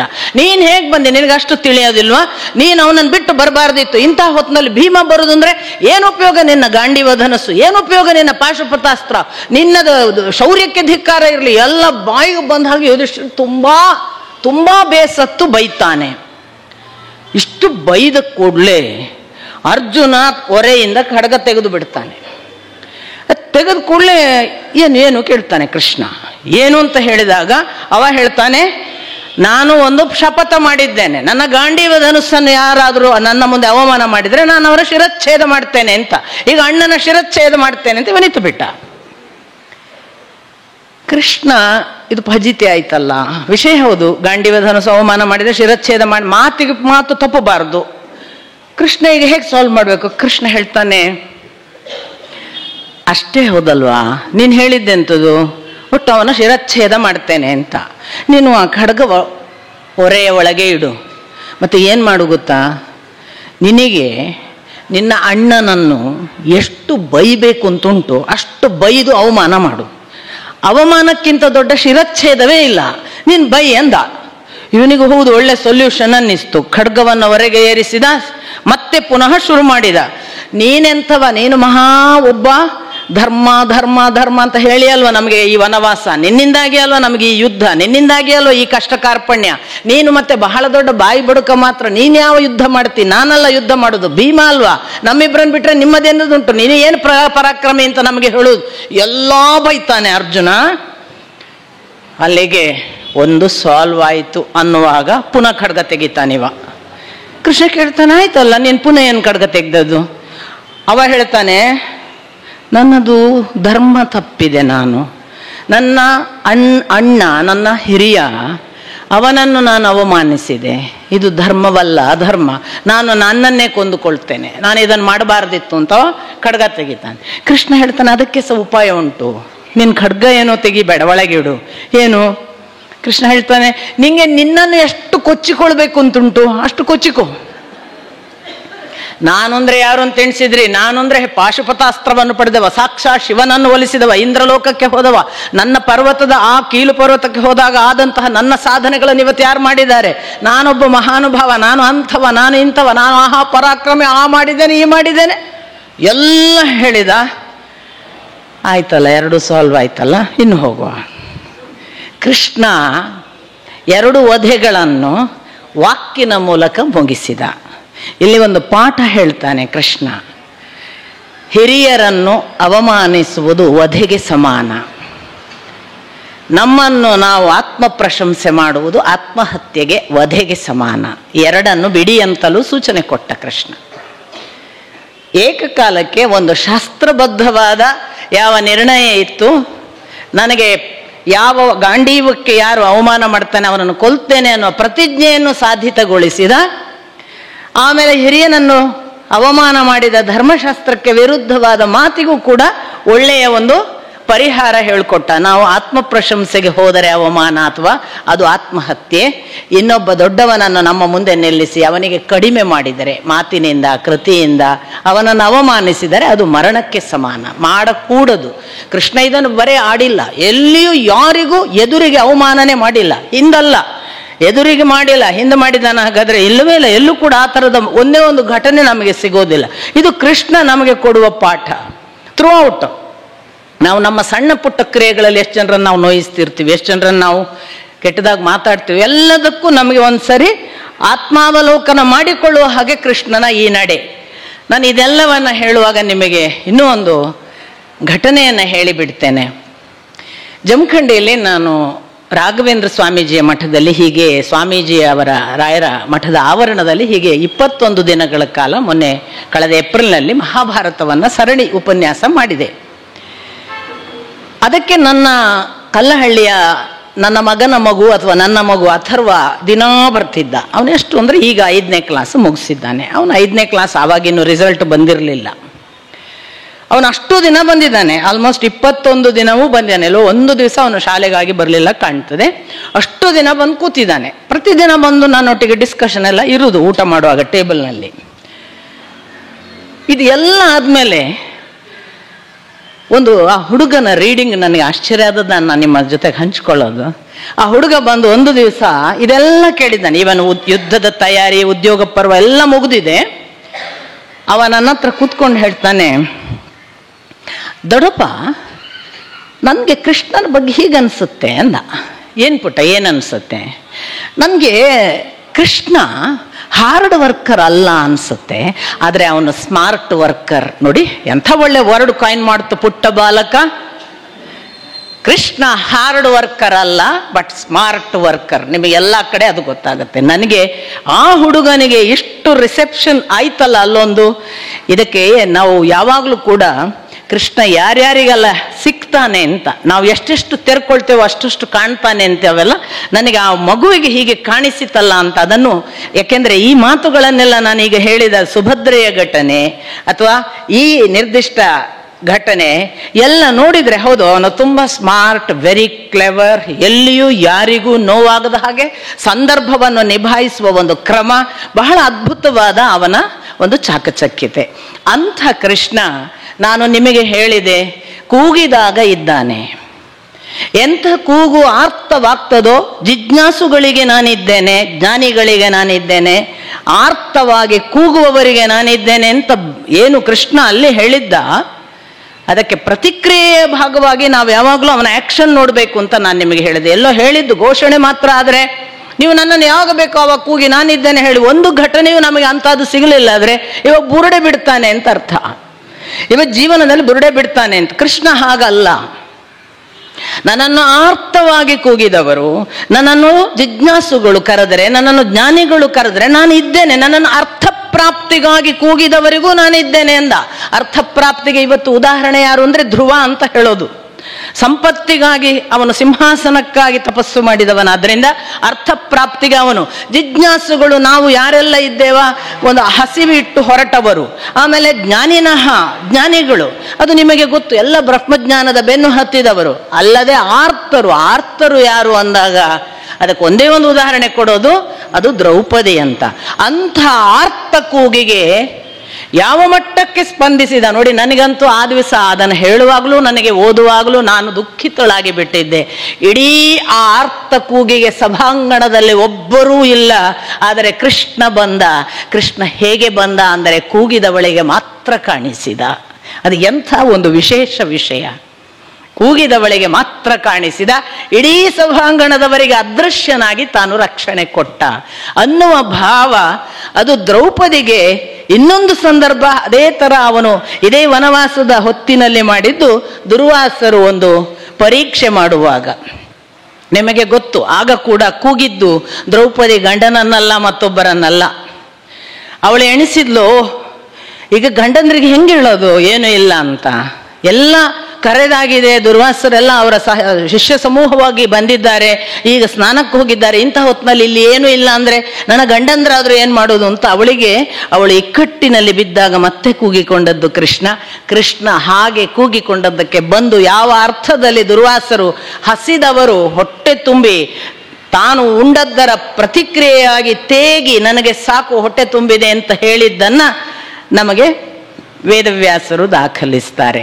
ಇವುಗಳನ್ನೆಲ್ಲ ಬಹಳ ಅಂದರೆ ಹೀಗೊಂದು ಆಗ್ತದ, ನಾವಿಲ್ಲಿ ಊಟ ಮಾಡಿದ ಕೂಡಲೇ ಅವರು ದೇವರು ಊಟ ಮಾಡಿದ ಕೂಡಲೇ ನಾವಿಲ್ಲಿ ತೃಪ್ತರಾಗ್ತೇವ, ಇಂಥವರೆಲ್ಲ ಬೇರೆ ಬೇರೆ ಸಂದರ್ಭಗಳಲ್ಲಿ ಭಕ್ತರ ಅನುಭವಗಳನ್ನು ನೀವು ಗಮನಿಸಬೇಕು ಮತ್ತು ಕೇಳಬೇಕು. ಇದು ಉತ್ತರ ಭಾರತದಲ್ಲಿ ಒಂದು ಪರಿಪಾಠ ಇದೆ. ನಾನು ಗಂಗಾದಡದಲ್ಲಿ 4 ವರ್ಷ ಇದ್ದ ಅನುಭವ. ಆಗ ಒಂದು ದಡದಲ್ಲಿ ಒಂದು ಕುಟೀರ ಇರ್ತಿತ್ತು. ಸುಮ್ಮನೆ ನಮ್ಮ ಪಾಡಿಗೆ ಮೌನವಾಗಿ ಧ್ಯಾನ ಕೂತ್ಕೊಳ್ಳೋಕ್ಕೆ ಅಂತ ನಾನು ಆ ಕುಟೀರದ ಒಳಗೆ ಹೋಗಿ ಕೂತ್ಕೊಳ್ತಿದ್ವಿ ನನ್ನ ಗುರುಗಳ ಜೊತೆಗೆ. ಯಾವಾಗಾದರೂ ಅಲ್ಲೊಬ್ಬ ಬಾಬಾ ಅವರ ಫೋಟೋ ಇರ್ತಿತ್ತು. ಒಂದು ದಿವಸ ಮಧ್ಯಾಹ್ನ 1-1:15 ಗಂಟೆ ನಾವು ಕಣ್ಮುಚ್ಚಿ ಕೂತಿದ್ವಿ. ಯಾರೋ ಬಾಗಿಲು ತೆಗೆದು ಬಂದರು. ಸಹಜವಾಗಿ ಯಾರೋ ಬಂದರು, ಇನ್ನು ಬಹುಶಃ ಅವ್ರು ಕೂಡ್ತಾರೇನಂತ ನಾನು ಕಣ್ಣು ತೆರೆದೆ. ಅವಳು ನಮಗೆ ಏನು ಗೊತ್ತುಪಡಿಸುವ ಹಾಗೆ ಸಪ್ಪಳ ಮಾಡಲಿಲ್ಲ. ಅವಳು ತಗೊಂಡು ಹೋದ್ಲು, ಆ ಬಾಬಾನ ಮುಂದೆ ಕೂತ್ಲು. ಅವಳ ಹತ್ರ ಎಷ್ಟು ಬಗೆಯ ಅಡುಗೆ ಇತ್ತಲ್ಲ ಅಷ್ಟನ್ನು ಅವಳು ತೆರೆದಿಟ್ಲು ಪಾತ್ರೆಯಲ್ಲಿ. ಎಲ್ಲ ಪಾತ್ರೆಯಲ್ಲಿ ಹಾಕೊಂಡು ಬಂದಿದ್ದಾಳೆ. ಅವಳು ಪ್ರತಿ ಪಾತ್ರೆಯ ಒಂದೊಂದು ಏನು ಅವಳು ಮಾಡಿದ ಪದಾರ್ಥ ಇದೆ ವ್ಯಂಜನಗಳು, ಅವುಗಳನ್ನು ಒಂದೊಂದಾಗಿ ಬಾಬಾನ್ ಹೀಗೆ ತುಟಿಗೆ ಹಿಡಿತಿದ್ಲು, ಈ ಕಡೆ ಇನ್ನೊಂದು ಪಾತ್ರೆಗೆ ಹಾಕ್ತಿದ್ಲು. ಈ ಥರ ಅಷ್ಟೂ ಮಾಡಿದ್ದಾಳೆ. ಅವಳು ಊಟ ಮಾಡಲಿಲ್ಲ. ಅವಳು ಅಷ್ಟು ಪಾತ್ರೆದನ್ನು ಬಾಬಾಗ ಉಣಿಸಿ ಅಷ್ಟು ಅವಳು ಏನು ಉಣಿಸಿದ್ಮೇಲೆ ಮತ್ತೆ ತೆಗೆದು ಇನ್ನೊಂದು ಪಾತ್ರೆಗೆ ಹಾಕ್ತಿದ್ಲು. ಅದಷ್ಟು ಸಮಗ್ರವಾಗಿ ತಗೊಂಡು ಗಂಗೆಗೆ ಹಾಕಿದ್ಲು. ಗಂಗೆ ನೀರು ಕುಡಿದ್ಲು. ನಾನು ನೋಡಿದ್ದೇನೆ ಕಣ್ಣಾರೆ. ಅವಳ ಸಂತೃಪ್ತಿ ಅವರು ಉಂಡರು ಅಂತ. ಈ ಸಂತೃಪ್ತ ಭಾವಕ್ಕೆ ವ್ಯಂಜನ ಪದಾರ್ಥಗಳ ಭೌತಿಕ ಅವಶ್ಯಕತೆ ಇಲ್ಲ. ಅದು ಕೃಷ್ಣ ಮಾಡಿ ತೋರಿಸಿದ ಭಕ್ತಿಯಿಂದ ಆ ದುರ್ವಾಸರಿಗೆ ನನ್ನ ಹತ್ರ ಬಂದಂತಹ ಹಸಿವು ಏನಿದೆ ಅದನ್ನು ನಾನು ನಿವಾರಿಸಿದ ಅಲ್ಲಿ ಇಲ್ಲವಾಗಬೇಕು ಅನ್ನುವಂತಹ ಒಂದು ಪ್ರಯೋಗದ ಹಾಗೆ ಕೃಷ್ಣ ಅದನ್ನು ಮಾಡಿ ನಿವಾರಿಸಿದ್ದು ನಮಗೆ ಕಾಣುವ ಇನ್ನೊಂದು ಸಂದರ್ಭ. ಇದಾಯಿತು. ನಿಮಗೆ ಗೊತ್ತು, ಅವರ ಅಜ್ಞಾತವಾಸ ಮುಗಿಸಿದ್ರು. ವಿರಾಟನ ಅರಮನೆಯಲ್ಲಿ ಏಕಮಾತ್ರ ಅರ್ಜುನನ ಕಾರಣವಾಗಿ ಇಡೀ ಗೋಗ್ರಹಣ ಸಂದರ್ಭ ಪಾಂಡವರು ಅಥವಾ ವಿರಾಟನ ಪರವಾಯಿತು. ಅಲ್ಲಿಯವರೆಗೆ ಅಜ್ಞಾತವಾಸ ಮುಗಿಯಿತು. ಮುಂದೆ ಲೆಕ್ಕದ ಪ್ರಕಾರ ಈ ಧೃತರಾಷ್ಟ್ರಾದಿಗಳು ಅಜ್ಞಾತವಾಸ ಮುಗಿದ ಬಳಿಕ ಕರಾರೆ ಹಾಗೆ ದ್ಯೂತದಲ್ಲಿ 12 ವರ್ಷ ಸೋತವರು 12 ವರ್ಷ ವನವಾಸ, 1 ವರ್ಷ ಅಜ್ಞಾತವಾಸ. ಅದಾದ ಬಳಿಕ ಮರಳಿ ಬಂದಾಗ ಮತ್ತೆ ಅವರಿಗೆ ಅರ್ಧ ರಾಜ್ಯ ಕೊಡಬೇಕು. ಅರ್ಧ ರಾಜ್ಯ ಎಲ್ಲ ವಾಸ್ತವಿಕ ಪೂರ್ತಿ ರಾಜ್ಯ ಇತ್ತು. ಅದನ್ನು ಮೊದಲೇ ಅರ್ಧ ರಾಜ್ಯ ಮಾಡಿದ್ರು. ಕಾಂಡವ ವನದಹನ ಮಾಡಿ ಇಂದ್ರಪ್ರಸ್ಥ ನಿರ್ಮಾಣ ಆಗಿತ್ತು. ಅದನ್ನು ತಮಗೆ ಇಟ್ಕೊಂಡಿದ್ರು. ಇವರು ಇಲ್ಲ ಅಂದರು. ಬೇರೆ ಬೇರೆ ಕಾರಣ ಕೊಟ್ಟರು, ಕೊಡಕ್ಕಾಗಲ್ಲ. ಒಟ್ಟಿನಲ್ಲಿ ಅವರಲ್ಲಿ ಅದೇ ಜಾಯಮಾನ, ಕೊಡೋದಿಲ್ಲ ಅಂತ ಗೊತ್ತಾಗ್ತಾ ಹೋಗ್ತದೆ. ಇವರು ವಿರಾಟನ ಉಪಪ್ಲವ್ಯ ಅನ್ನುವ ನಗರದಲ್ಲಿ ಕೂತು ಸಮಾಲೋಚನೆ ಮಾಡ್ತಾರೆ, ಏನು ಮಾಡೋದು ಅಂತ. ಇಷ್ಟರಲ್ಲಿ ಇಲ್ಲಿ ಒಂದು ಕೌರವರಲ್ಲಿ ಬಹಳ ದೊಡ್ಡ ಚರ್ಚೆ ಎಲ್ಲ ಆಗುತ್ತೆ. ನಿಮಗೆ ಗೊತ್ತು, ಭೀಷ್ಮ, ದ್ರೋಣ, ವಿದುರ, ಆಮೇಲೆ ಧೃತರಾಷ್ಟ್ರ, ದುರ್ಯೋಧನ, ಕರ್ಣ, ದುಶ್ಯಾಸನ, ಶಕುನಿ, ಇವರದ್ದೆಲ್ಲ ಒಂದು ದೊಡ್ಡ ಡೈಲಾಗ್. ಇವರೆಷ್ಟೂ ಜನ ಕೂಡ ನಾವು ರಾಜ್ಯ ಕೊಡುವುದಕ್ಕೆ ಅವರು ಅರ್ಹರಲ್ಲ ಅಂತಲೇ ಮಾತಾಡ್ತಾರೆ. ಯಾಕೆ ನೋಡಿ, ಅಲ್ಲೊಂದು ಹಿಡಿಯುವುದೇನು ಒಂದು ಲೂಪ್ ಹೋಲ್ ಅಂದರೆ, ಅವರು ಅಜ್ಞಾತವಾಸ ಮುಗಿದ ಕೂಡಲೇ ನಮ್ಮ ಹತ್ರ ಪ್ರೀತಿಯಲ್ಲಿ ಬರಬೇಕಿತ್ತು. ಅವ್ರು ಬಂದಿಲ್ಲ. ಅವ್ರೇನು ಮಾಡಿದ್ದಾರೆ, ನಮ್ಮ ಶತ್ರುಗಳು ವಿರಾಟರು, ಆ ವಿರಾಟರ ಸ್ನೇಹ ಮಾಡಿದ್ದಾರೆ, ನಮ್ಮ ವಿರುದ್ಧ ಹೋರಾಟ ಮಾಡಿದ್ದಾರೆ. ತಾವು ನಮ್ಮ ಶತ್ರುಗಳು ಅಂತ ಅವರೇ ಘೋಷಿಸಿರೋದು, ನಾವಲ್ಲ ಅಂತ. ಹಿಂಗೊಂದು ಆರ್ಗ್ಯುಮೆಂಟ್ ದುರ್ಯೋಧನಾದಿಗಳದ್ದು. ಇದರಿಂದ ಅವರಿಗೆ ಎಂದು ಕೊಡಬಾರದು. ಇದನ್ನು ಸಂಜಯನ ಮೂಲಕ ದೂತವಾಕ್ಯವಾಗಿ ಕಳುಹಿಸಿಯೂ ಆಯಿತು. ಕೃಷ್ಣ ಮೊದಲಾದವರು ಮರಳಿ ಉತ್ತರ ಕಳಿಸ್ತಾರೆ. ಕೃಷ್ಣ ಏನು ಉತ್ತರ ಒಟ್ಟಿನಲ್ಲಿ ಅದು ಯುಧಿಷ್ಠಿರಾದಿಗಳ ಒಟ್ಟು ಸಮಗ್ರ ಭಾವವಾಗಿ ಉತ್ತರ ಏನು ಅಂದರೆ, ನಮಗೆ ಅರ್ಧ ರಾಜ್ಯ ಬೇಡ, 5 ಗ್ರಾಮ ಕೊಡು. ಮಾಕಂದಿ, ವೃಕಸ್ಥಲ, ವಾರಣಾವತ ಮತ್ತು 1 ಗ್ರಾಮ ನಿನ್ನಿಷ್ಟದ್ದು ಅಂತ ಬೇರೆ, ಆ ಇಷ್ಟವನ್ನು ಅವರಿಗೆ ಬಿಟ್ಟು 5 ಗ್ರಾಮ ನಮಗೆ 5 ಜನರಿಗೆ ನೀನು ಕೊಡು, ನಾವು ನಮ್ಮ ಪಾಡಿಗೆ 5 ಗ್ರಾಮಗಳಲ್ಲಿರ್ತೇವೆ, ನಮಗೆ ರಾಜ್ಯ ಕೂಡ ಬೇಡ ಅಂತ ಹೇಳಿ ಕಳಿಸಲಾಗಿರ್ತದೆ. ಇದು ನೆನ್ಪಿಟ್ಕೊಳ್ಬೇಕು, ಕೃಷ್ಣನ ಸಮ್ಮುಖದಲ್ಲಿ ದೂತವಾಕ್ಯ. ಆದರೆ ಸಂಜಯನಿಗೆ ಇಷ್ಟನ್ನೇ ಹೇಳಿರೋದಿಲ್ಲ ಕೃಷ್ಣ. ಇದು ನಮ್ಮ ಒಂದು ನಿಟ್ಟಿನ ನಡೆ. ಅದೇ ಇದಕ್ಕೆ ತದ್ವಿರುದ್ಧವಾದರೆ ನಾವು ಯುದ್ಧಕ್ಕೆ ಸಿದ್ಧ ಅನ್ನೋದನ್ನು ಹೇಳು. ಯುದ್ಧಕ್ಕೆ ಹೆದರಿದೀವಿ ಅದಕ್ಕೆ 5 ಗ್ರಾಮ ಕೇಳೋದು ಅಂತ ಎಣಿಸೋದು ಬೇಡ. ಶಾಂತಿ ಸೌಹಾರ್ದ ಇಷ್ಟು ಓಕೆ ಅಂತಾದ್ರೆ ನಮಗೆ ಇದು ಸಾಕು, ಇದು ಬೇಡ, ನಾವು ಇದು ಕೊಡಲ್ಲ ಅಂದ್ರೆ ಮತ್ತೆ ನಿಮ್ಗೆ ಭಯಪಟ್ಟು ನಾವು 5 ಗ್ರಾಮ ತಗೊಳ್ಳಿಕ್ಕೆ ಹೊರಟದಂತ ಎಣಿಸೋದು ಬೇಡ, ಯುದ್ಧ ಮಾಡೋಣ ಅಂತ ಈ ಎಲ್ಲ ಸೂಚನೆಯನ್ನ ಸಂಜಯನ ಹತ್ರ ಕೊಟ್ಟ ಬಳಿಕ ಈಗ ಸಂಜಯ ಅವರ ಕಡೆಯಿಂದ ಬಂದಿದ್ದಾನೆ. ಇಲ್ಲಿಂದ ಯಾರು ಹೋಗುದು ಅಂತ ಒಂದು ಪ್ರಶ್ನೆ ಅಲ್ವಾ? ಇಲ್ಲಿಂದ ಯಾರೋ ಹೋಗಬೇಕು ದೂತವಾಕ್ಯಕ್ಕೆ. ನೋಡಿ ಆಶ್ಚರ್ಯ ಆಗುತ್ತೆ. ಕೃಷ್ಣ ಹೇಳ್ತಾನೆ, ನಾನು ದೂತನಾಗಿ ಈ ನಿನ್ನ ಅಭಿಪ್ರಾಯಗಳನ್ನು ಹೇಳುವುದಕ್ಕೆ ನಾನು ದುರ್ಯೋಧನನ ಅರಮನೆಗೆ ಹೋಗ್ತೇನೆ ಅಂತ. ಆ ತಕ್ಷಣ ಯುಧಿಷ್ಠಿರ ಹೇಳುವ ಮಾತು, ಇಲ್ಲ ಕೃಷ್ಣ, ನೀನು ಹೋಗತಕ್ಕದ್ದಲ್ಲ. ಯಾಕೆ ಅಂದರೆ ನಿನ್ನನ್ನು ಯಾರು ಗೌರವಿಸುವುದಿಲ್ಲವೋ ಅಲ್ಲಿಗೆ ನೀನು ಹೋಗತಕ್ಕದ್ದಲ್ಲ. ಎರಡನೆಯದ್ದು, ಅವನು ನಿನ್ನನ್ನು ಅಲ್ಲಿ ಅವಮಾನಿಸುತ್ತಾನೆ, ಅದು ನನಗೆ ನೋಡುವುದಕ್ಕೂ ಕೇಳುವುದಕ್ಕೂ ಸಾಧ್ಯವೇ ಇಲ್ಲ. ನಾನು ಅದನ್ನು ಎಂದೂ ನನ್ನ ಜೀವನದಲ್ಲಿ ನೋಡಲಾರೆ, ಕೇಳಲಾರೆ. ಆದ್ದರಿಂದ ನೀನು ಹೋಗತಕ್ಕದ್ದಲ್ಲ. ನಮಗೆ ಶಾಂತಿ ದೂತನಾಗಿ ಇನ್ಯಾರಾದರೂ ಹೋಗಲಿ, ನೀನು ಹೋಗುವುದು ಬೇಡ ಅಂತ ಯುಧಿಷ್ಠಿರ ಪಟ್ಟು ಹಿಡಿತಾನೆ. ನೀವೆಲ್ಲ ಈ ವಾಕ್ಯಗಳನ್ನು ಗಮನಿಸಿ, ನಾನು ಅಲ್ಲಿರುವುದನ್ನೇ ಹೇಳೋದು. ನಾನು ನಿಮಗೆ ಮತ್ತೆ ಹೇಳ್ತೇನೆ, ನಾನು ಟೇಪ್ ರೆಕಾರ್ಡರ್ ಅಲ್ಲ. ಟೇಪ್ ರೆಕಾರ್ಡರ್ ಆದರೂ ರೆಕಾರ್ಡ್ ಮಾಡ್ತದೆ, ನಾನು ಟೇಪ್ ರೆಕಾರ್ಡರ್ ಅಲ್ಲ. ನನ್ನಲ್ಲಿ ರೆಕಾರ್ಡ್ಗಳಿಲ್ಲ. ಆದರೆ ನಾನು ಅಂಚೆಯವಳು. ನಂಗೊಂದು ಪೋಸ್ಟ್ ಮನ್ ಕೆಲಸ ಕೊಟ್ಟಿದ್ದಾನೆ ಭಗವಂತ. ನನ್ನ ಹತ್ರ ಪೋಸ್ಟ್ ಇದೆ, ನನಗೆ ಅದರೊಳಗೆ ಏನಿದೆ ಗೊತ್ತಿಲ್ಲ. ನಾನು ನಿಮಗೆ ಅದನ್ನು ಕೊಡ್ತಿದ್ದೇನೆ, ನೀವು ಓದ್ತಿದ್ದೀರಿ ಅಷ್ಟೇ. ನಾನು ಕೊಟ್ಟ ಮೇಲೆ ನನ್ನ ಕೈಲಿ ಏನೂ ಇಲ್ಲ, ನಾನು ಖಾಲಿ. ಹಾಗಾಗಿ ನಾನೊಂದು ಅಂಚೆಯವಳಾಗಿ ನಿಮಗೆ ಹೇಳೋದು, ವಾಕ್ಯಗಳು ಯಾವುದು ನನ್ನವಲ್ಲ. ನಾನು ಅಲ್ಲಿರುವ ವಾಕ್ಯಗಳನ್ನು ಹೇಳೋದು ಭಗವಂತನ ವಾಕ್ಯಗಳು. ಭಗವಂತ ಹೇಳ್ತಾನೆ, ನಾನು ಹೋಗಲೇಬೇಕು ಯುಧಿಷ್ಠಿರ. ನಾಳೆಯ ದಿನ ಲೋಕದಲ್ಲಿ ಒಂದು ಅಪವಾದ ಉಳಿದೀತು. ಭಗವಂತನಾಗಿದ್ದೂ ಕೂಡ ಶ್ರೀಕೃಷ್ಣ ಶಾಂತಿಗಾಗಿ ಪ್ರಯತ್ನಿಸಲಿಲ್ಲ ಎಂಬ ಒಂದು ಅಪವಾದ ನಾಳೆ ಉಳಿಯಬಾರದು. ಹಾಗಾಗಿ ನಾನು ಹೋಗುತ್ತೇನೆ. ನೋಡಿ, ಕೃಷ್ಣ ಶಾಂತಿಗಾಗಿ ಪ್ರಯತ್ನ ಪಟ್ಟಿಲ್ಲ ಅನ್ನುವರು ಒಮ್ಮೆ ವಾಕ್ಯಗಳನ್ನು ಓದಬೇಕು. ನಾಳೆಯ ದಿನ ಲೋಕದಲ್ಲಿ ಕೃಷ್ಣ ಭಗವಂತನಿದ್ದೂ ಕೂಡ ಒಂದು ಶಾಂತಿಗಾಗಿ ಪ್ರಯತ್ನ ಪಡಲಿಲ್ಲ ಅನ್ನುವ ಅಪವಾದ ಲೋಕದಲ್ಲಿ ಉಳಿಯಬಾರದು. ನಾನು ಹೋಗುತ್ತೇನೆ. ನನ್ನನ್ನು ಅವನು ಗೌರವಿಸದಿದ್ದರೂ ನನಗೇನೂ ಬಾಧೆಗಳಿಲ್ಲ. ನನ್ನನ್ನು ಅವನು ಅವಮಾನಿಸಿದರೂ ನಾನು ಅದರ ಬಗ್ಗೆ ತಲೆ ಕೆಡಿಸಿಕೊಳ್ಳುವುದಿಲ್ಲ. ಆದರೆ ನಾನು ನಿನ್ನ ದೂತನಾಗಿ, ಪಾಂಡವರ ದೂತನಾಗಿ ನಾನೇ ಹೋಗುತ್ತೇನೆ ಅಂತ ಹಠ ಹಿಡಿತಾನೆ ಕೃಷ್ಣ. ಅಷ್ಟು ಮಾತ್ರ ಅಲ್ಲ, ನೋಡಿ ಇನ್ನೂ ದೊಡ್ಡಸ್ತಿಕೆ ಏನಿದೆ ನೋಡಿ. ಕೃಷ್ಣ ಕೇಳ್ತಾನೆ, ನಾನು ದೂತವಾಕ್ಯಕ್ಕೆ ಹೋಗುವಾಗ ಯುಧಿಷ್ಠಿರ, ನಿನಗೆ ನಾನು ಯಾವ ಮಾತುಗಳನ್ನು ಆಡಬೇಕು ಎಂದಿದೆ ಅದನ್ನು ನನಗೆ ಹೇಳು, ನಾನು ಅದನ್ನೇ ಅಲ್ಲಿ ಹೇಳುವವ. ನೋಡಿ, ನನ್ನ ಮಾತು ಹೇಳ್ತೇನೆ ಅಂತ ಕೃಷ್ಣ ಹೋಗಿಲ್ಲ. ನೆನ್ಪಿಟ್ಕೊಳ್ಬೇಕಿದೆಲ್ಲ ಒಬ್ಬ ದೊಡ್ಡವನ ಲಕ್ಷಣ. ಕೃಷ್ಣ ಹೇಳಿದ್ರೆ ಯಾಕೆ ಯುಧಿಷ್ಠಿರ ಇಲ್ಲ ಅಂತಿದ್ದ? ಇಲ್ಲ, ಕೃಷ್ಣ ಹೇಳಲಿಲ್ಲ. ಕೃಷ್ಣ ಹೇಳಿದ, ನೀನು ಏನು ಹೇಳಬೇಕೆಂದಿದ್ದೆ ಅದನ್ನು ನನಗೆ ಹೇಳು, ನಾನು ಹೇಳ್ತೇನೆ. ಯುಧಿಷ್ಠಿರ ಯಥಾ ಪ್ರಕಾರ ಹೇಳ್ತಾನೆ, ವಂಶಗಳು ನಾಶವಾಗಬಾರದು, ಯುದ್ಧ ಎಂದು ಯೋಗ್ಯವಲ್ಲ, ಅಧರ್ಮ ಅದು ಮೇರೆ ಮೀರಿದರೂ ಕೂಡ ಕಟ್ಟ ಕಡೆಯವರೆಗೂ ಶಾಂತಿ, ಸೌಜನ್ಯ, ಸೌಮ್ಯವಾಗಿ ಅದನ್ನು ಪರಿಹರಿಸುವ ಕಡೆಗೆ ನನ್ನ ಗಮನ ಕೃಷ್ಣ. ನಾನು ಈಗಾಗಲೇ ಹೇಳಿದ್ದೇನೆ, ನನಗೆ ಅರ್ಧ ರಾಜ್ಯ ಕೊಡಿ, ಬೇಡ ಅರ್ಧ ರಾಜ್ಯ ಕೊಡಲಿಕ್ಕಾಗದಿದ್ದರೆ 5 ಗ್ರಾಮಗಳನ್ನು ಕೊಡಿ. ಈ 5 ಗ್ರಾಮಗಳ ಆಚೆಗೆ ನಮಗೆ ಯಾವ ಅಧಿಕಾರದ ಯಾವ ಅಪೇಕ್ಷೆಗಳು ಇಲ್ಲ. ನಾವು ಕಟ್ಟ ಕಡೆಗೊಂದು ದಿನ ಈಗಾಗಲೇ ತೀರ್ಥಯಾತ್ರೆ ಮಾಡಿ ಈ ವನ ಪರ್ವದಲ್ಲಿ ವನವಾಸವನ್ನು ಮಾಡಿ ನಮಗೆ ವನ, ಆ ಅಧ್ಯಾತ್ಮ, ಆ ಋಷಿ ಮುನಿಗಳ ಸಾಂಗತ್ಯ ಅದು ತುಂಬ ಸಂತೋಷವನ್ನು ಕೊಟ್ಟಿದೆ. ನಾವು ಆ ಬದುಕನ್ನು ಬದುಕಲಿಕ್ಕೆ ಈಗಲೂ ಸಿದ್ಧರಿದ್ದೇವೆ. ಆದರೆ ನಾವು ಹೆದರಿದ್ದೇವೆ, ನಮ್ಮಿಂದ ಆಗುವುದಿಲ್ಲ, ನೀಗುವುದಿಲ್ಲ ಅನ್ನುವ ಕಾರಣಕ್ಕಾಗಿ ನಾವು ಮತ್ತೆ ಕಾಡಿಗೆ ಹೋಗುತ್ತೇವೆ ಎಂದು ಅವರು ಭಾವಿಸಬಾರದು. ಅದೊಂದೇ ಕಾರಣಕ್ಕೆ ಅವರಿಗೆ ವಿನಂತಿಸಿಕೋ. ಮತ್ತೆ ಧರ್ಮಶಾಸ್ತ್ರ ನ್ಯಾಯಬದ್ಧವಾಗಿ ಹೇಳುವ ಮಾತು, ದ್ಯೂತದ ದಿನ ಪಣಕ್ಕಿಡುವಾಗ ಆಡಿದ ಮಾತಿನ ಪ್ರಕಾರ 13 ವರ್ಷದ ಬಳಿಕ ಮರಳಿ ಕೊಡುತ್ತೇವೆ ಅನ್ನುವ ಭೂಮಿಯನ್ನು ನಾವು ಕೇಳುತ್ತಿರುವುದೇ ಹೊರತು ಹೊಸದೊಂದನ್ನಲ್ಲ. ಆ ದ್ಯೂತದ ಪಣದ ಮಾತನ್ನು ಉಳಿಸಲಿಕ್ಕೆ ಕೇಳಿಕೋ. ಇದು ಯಾವುದೂ ಸಾಧ್ಯವಾಗದೇ ಇದ್ದರೆ ಶಾಂತಿಯನ್ನೇ ನೀನು ಮತ್ತೆ ಮತ್ತೆ ಪ್ರತಿಪಾದಿಸು ಕೃಷ್ಣ. ಯುದ್ಧವಾಗದಂತೆ ನೋಡಿಕೋ. ಆದಷ್ಟು ಅವರ ಮನಃಪರಿವರ್ತನೆ ಮಾಡುವುದಕ್ಕೆ ನಿನ್ನ ಪ್ರಯತ್ನವಿರಲಿ.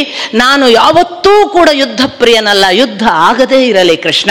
ನಾನು ನಿನ್ನನ್ನು ಅದೇ ನಂಬಿಕೆಯಿಂದ ಅದೇ ಭರವಸೆಯಿಂದ ಕಳುಹಿಸಿಕೊಡುತ್ತೇನೆ. ನಿನ್ನ ಮಾತನ್ನು ಒಪ್ಪಿದೆ ಯುಧಿಷ್ಠಿರ.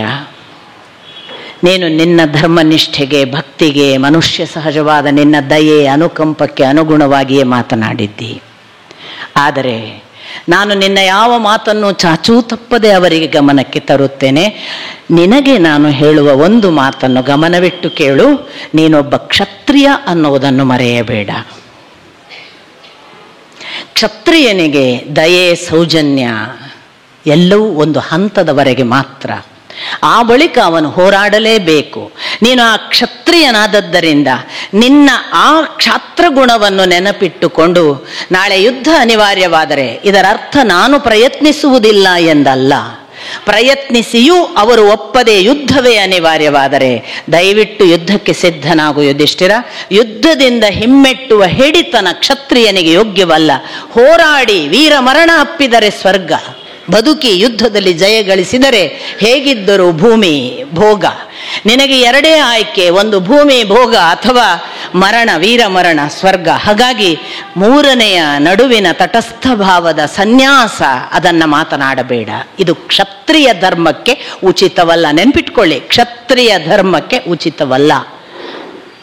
ಎರಡನೆಯ ಬಾರಿ ಮುಖ ತಿರುಗಿಸಿ ಮೆತ್ತಗೆ ಭೀಮನನ್ನು ಕೇಳ್ತಾನೆ. ಭೀಮ, ನಿನ್ನ ಅಭಿಪ್ರಾಯ ಹೇಳು. ನಾನು ಎಲ್ಲರ ಅಭಿಪ್ರಾಯ ಕೇಳಿ ದೂತ. ನಾನೊಬ್ಬ ದೂತ. ನೋಡಿ, ಸಂಜಯನ ಹಾಗೆ ನಾನು. ಭೀಮ ಹೇಳ್ತಾನೆ, ನನ್ನ ಅಭಿಪ್ರಾಯ ಅಣ್ಣನದೇ. ಆಶ್ಚರ್ಯ ಆಗೋದಿಲ್ವಾ ನಿಮಗೆ? ನನ್ನ ಅಭಿಪ್ರಾಯ, ಅಣ್ಣನ ಮಾತು ಏನಿದೆಯೋ ಅದೇ. ಕೃಷ್ಣ, ಯಾವುದೇ ಕಾರಣಕ್ಕೂ ಉಗ್ರನಾಗಬೇಡ. ಅವರನ್ನ ಕೆಣಕುವ ಮಾತಾಡಬೇಡ. ವೈರಿಗಳ ಹಾಗೆ ಎಂದೂ ಅವರ ಜೊತೆಗೆ ಮಾತಾಡಬೇಡ. ಯಾವುದೇ ಸಂದರ್ಭದಲ್ಲೂ ಅವರಿಗೆ ನಮ್ಮ ಬಗ್ಗೆ ದ್ವೇಷ ಬರುವಂತೆ ನಿನ್ನ ಮಾತುಗಳು ಬೇಡ. ಆದಷ್ಟು ಅವರನ್ನ ಸೌಮ್ಯವಾಗಿ, ದಯೆಯಿಂದ, ಸೌಜನ್ಯದಿಂದ ಅಣ್ಣ ಹೇಳಿದ ಹಾಗೆ 5 ಗ್ರಾಮಗಳಿಗಾಗಿ ಒಪ್ಪಿಸು. ನಾನು 5 ಗ್ರಾಮಗಳಲ್ಲಿ ಅಣ್ಣನ ಜೊತೆಗೆ ಬದುಕುವುದಕ್ಕೆ ನಿಶ್ಚಿಂತೆಯಿಂದ ಒಪ್ಪುತ್ತೇನೆ. ಒಂದು ವೇಳೆ, ಭೀಮನ ಮುಂದಿನ ಮಾತು, ಒಂದು ವೇಳೆ ಅವರಿಗೆ ನಮ್ಮ ಜೊತೆಗೆ ಸಂಬಂಧವೇ ಬೇಡ, 5 ಗ್ರಾಮ ತಗೊಂಡು ಹಾಳಾಗಿ ಹೋಗಿ ಅನ್ನುವ ಹಾಗೆ ಇದ್ದರೆ, ಸಂಬಂಧ ಕಡಿದುಕೊಂಡು ಗೋಜಿಲ್ಲದೆ, ಅವರ ಗೋಜು ನಮಗಿಲ್ಲ, ನಮ್ಮ ಪಾಡು ಅವರಿಗಿಲ್ಲ, ನಾವು ಅವರನ್ನು ಮರೆತು ಅವರು ನಮ್ಮನ್ನು ಮರೆತು ಪ್ರತ್ಯೇಕವಾಗಿ ಇರಲಿಕ್ಕೂ ನಾನು ಸಿದ್ಧ. ದಯವಿಟ್ಟು ಯುದ್ಧವನ್ನು ಮಾತ್ರ ಪ್ರಚೋದಿಸಬೇಡ. ವಂಶ ನಿರ್ವಂಶವಾಗದಿರಲಿ. ಭರತ ಕುಲದ ಈ ಜನ, ಈ ಸಾಗರ, ಈ ವಂಶದ ಎಷ್ಟೋ ಜನ ಅಮಾಯಕ ಎಲ್ಲರೂ ಅದು ಸತ್ತು ನಿರ್ನಾಮ ಆಗುವುದನ್ನು ನಾವು ಕಾರಣರಾಗುವುದು ಬೇಡ ಕೃಷ್ಣ. ದಯವಿಟ್ಟು ಶಾಂತಿಗಾಗಿ ಪ್ರಯತ್ನಿಸು. ಪರ್ವತ ಏನಾದರೂ ಅಲುಗಾಡಿತೆ, ನಡೆಯುವುದಕ್ಕೆ ಪ್ರಾರಂಭವಾಗಿ ಮೃದುವಾಯಿತೆ, ಬೆಂಕಿ ಯಾವತ್ತಾದರೂ ಹಿತವಾಗಿ ತಂಪಾದ ಸಾಧ್ಯತೆ ಇದೆಯೇ? ಭೀಮನ ಮಾತು ಕೇಳಿದರೆ ನನಗೆ ಇದೆರಡೂ ಸಾಧ್ಯವಾದ ಹಾಗೆ ಕಾಣಿಸುತ್ತಿದೆ. ಇದೇನು ಅಗ್ನಿ ಇಷ್ಟು ತಂಪಾಯಿತು? ಇದೇನು ಘನ ಪರ್ವತ ಅಲುಗಾಡಿ ಮೃದುವಾಯಿತು? ಹೆದರಿದೆಯಾ ಭೀಮ? ಅಧೀರನಾಗಿದ್ದೀಯಾ? ಯಾಕೆ ಬಂತು ಅಂಥ ಮಹಾ ಪ್ರತಿಜ್ಞೆಗಳನ್ನು ಮಾಡಿದವನೇನು ದುಶ್ಯಾಸನನ ಮುಂದೆ? ಅದೇ ದುರ್ಯೋಧನನನ್ನ ಹೇಗೆ ಮಾಡುತ್ತೇನೆ ಎಂದೆಲ್ಲ ದ್ರೌಪದಿಯ ಮುಡಿ ಹಿಡಿದು ಹೇಳುವಾಗ, ಆ ಪ್ರತಿಜ್ಞೆ ಮಾಡಿದಾಗ ಬರೇ ಎಲ್ಲರ ಮುಂದಲ್ಲ, ಕೃಷ್ಣ ಹೇಳೋದು, ನಾನು ನಿನ್ನನ್ನು ಹಲವು ಬಾರಿ ನೋಡಿದ್ದೇನೆ ಭೀಮ, ನೀನು ಒಬ್ಬನೇ ಎಷ್ಟೋ ಬಾರಿ ದುರುಗುಟ್ಟಿ ಯಾರನ್ನೋ ನೋಡುತ್ತಿರುತ್ತಿ, ಅಪರೂಪಕ್ಕೆ ಸಿಟ್ಟು ಬಂದು ಚೀರಾಡುತ್ತಿ, ಕೆಲವೊಮ್ಮೆ ಯಾರೂ ಏನೂ ಮಾಡದೇ ಇದ್ದರೂ ಸಾಲು ಸಾಲು ವೃಕ್ಷಗಳನ್ನೆಲ್ಲ ಕಿತ್ತು ಒಗೆಯುತ್ತಿ, ಅಲ್ಲಲ್ಲಿ ನೀನು ಚೀರಾಡಿದ್ದನ್ನು ನಾನು ನೋಡಿದ್ದೇನೆ, ಬೊಬ್ಬಿಟ್ಟದ್ದನ್ನು ನೋಡಿದ್ದೇನೆ. ಮತ್ತೆ ಕೆಲವೊಮ್ಮೆ ಯಾರಿಗೂ ಏನನ್ನೂ ಹೇಳದೆ ಮಂಡಿ ಊರಿ ಕುಳಿತು ಆ ಮಂಡಿಯ ಒಳಗೆ ಮುಖವಿಟ್ಟು ನಿನ್ನ ಪಾಡಿಗೆ ಅತ್ತದ್ದೂ ನನಗೆ ಗೊತ್ತು. ನಿನ್ನನ್ನು ನೋಡಿದವರು ನಿನಗೇನಾದರೂ ಹುಚ್ಚೋ, ನೀನು ವಿಕ್ಷಿಪ್ತ ವ್ಯಕ್ತಿಯೋ ಎಂದು ಭಾವಿಸುವಂತೆ ನಿನ್ನ ವರ್ತನೆ ಇತ್ತು. ಎಲ್ಲ ಸಂದರ್ಭಗಳಲ್ಲೂ ನಿನ್ನ ಒಳಗಿದ್ದದ್ದು ಒಂದೇ ಪ್ರತಿಜ್ಞೆ, ನಡೆಸಿಯೇ ತೀರಬೇಕು ಎನ್ನುವ ಹಠ. ಎಲ್ಲಿ ಹೋಯಿತು ಈಗ? ಯಾಕೆ? ದುಸ್ವಪ್ನವಾಗಿದೆಯೇ? ಅಶುಭ ಸೂಚನೆಗಳು ಕಾಡಲಿಕ್ಕೆ ಪ್ರಾರಂಭವಾಗಿದೆಯಾ? ಅದಕ್ಕಾಗಿ ಹೆದರಿದ್ದೀಯಾ? ಭೀಮ, ನೆನಪಿಟ್ಟುಕೋ, ನೀನು ಕೂಡ ಕ್ಷತ್ರಿಯ. ಕ್ಷತ್ರಿಯನಿಗೆ ಭೀತಿ ಯೋಗ್ಯವಲ್ಲ. ಭೀತಿ ಆಚೆಗೆ ಸಾವಿಗೂ ಸಿದ್ಧನಾಗುವ ಕ್ಷತ್ರ ಗುಣ ಬೇಕಲ್ಲ. ಯಾಕೆ ಇಷ್ಟು ಭಯ? ಏನು ಮಾತನಾಡುತ್ತಿ? ನೀನು ನನ್ನನ್ನು ಇದುವರೆಗೆ ನೋಡಿದ್ದೇ ಸುಳ್ಳಾಯಿತು ಅಂದ ಭೀಮ. ನಿನಗೆ ನನ್ನ ಒಳಗೂ ಗೊತ್ತಿದ್ದರೆ ನನ್ನ ಪರಾಕ್ರಮ ಶೌರ್ಯದ ಬಗ್ಗೆ ನೀನು ಈ ಪ್ರಶ್ನೆಯೇ ಕೇಳುತ್ತಿರಲಿಲ್ಲ. ಯುದ್ಧ ಎಂದು ನೀನು ನಿರ್ಣಯ ಮಾಡಿ ಬಂದರೆ ಕೃಷ್ಣ, ನಾನು ಅದಕ್ಕೆ ಸಿದ್ಧ. ಆದರೆ ಅದರ ಪೂರ್ವಾವಸ್ಥೆ ಇದೆಯಲ್ಲ, ಯುಧಿಷ್ಠಿರನ ಮಾತು ನನಗೆ ಸಮ್ಮತ. ಯಾಕೆ ಗೊತ್ತಾ?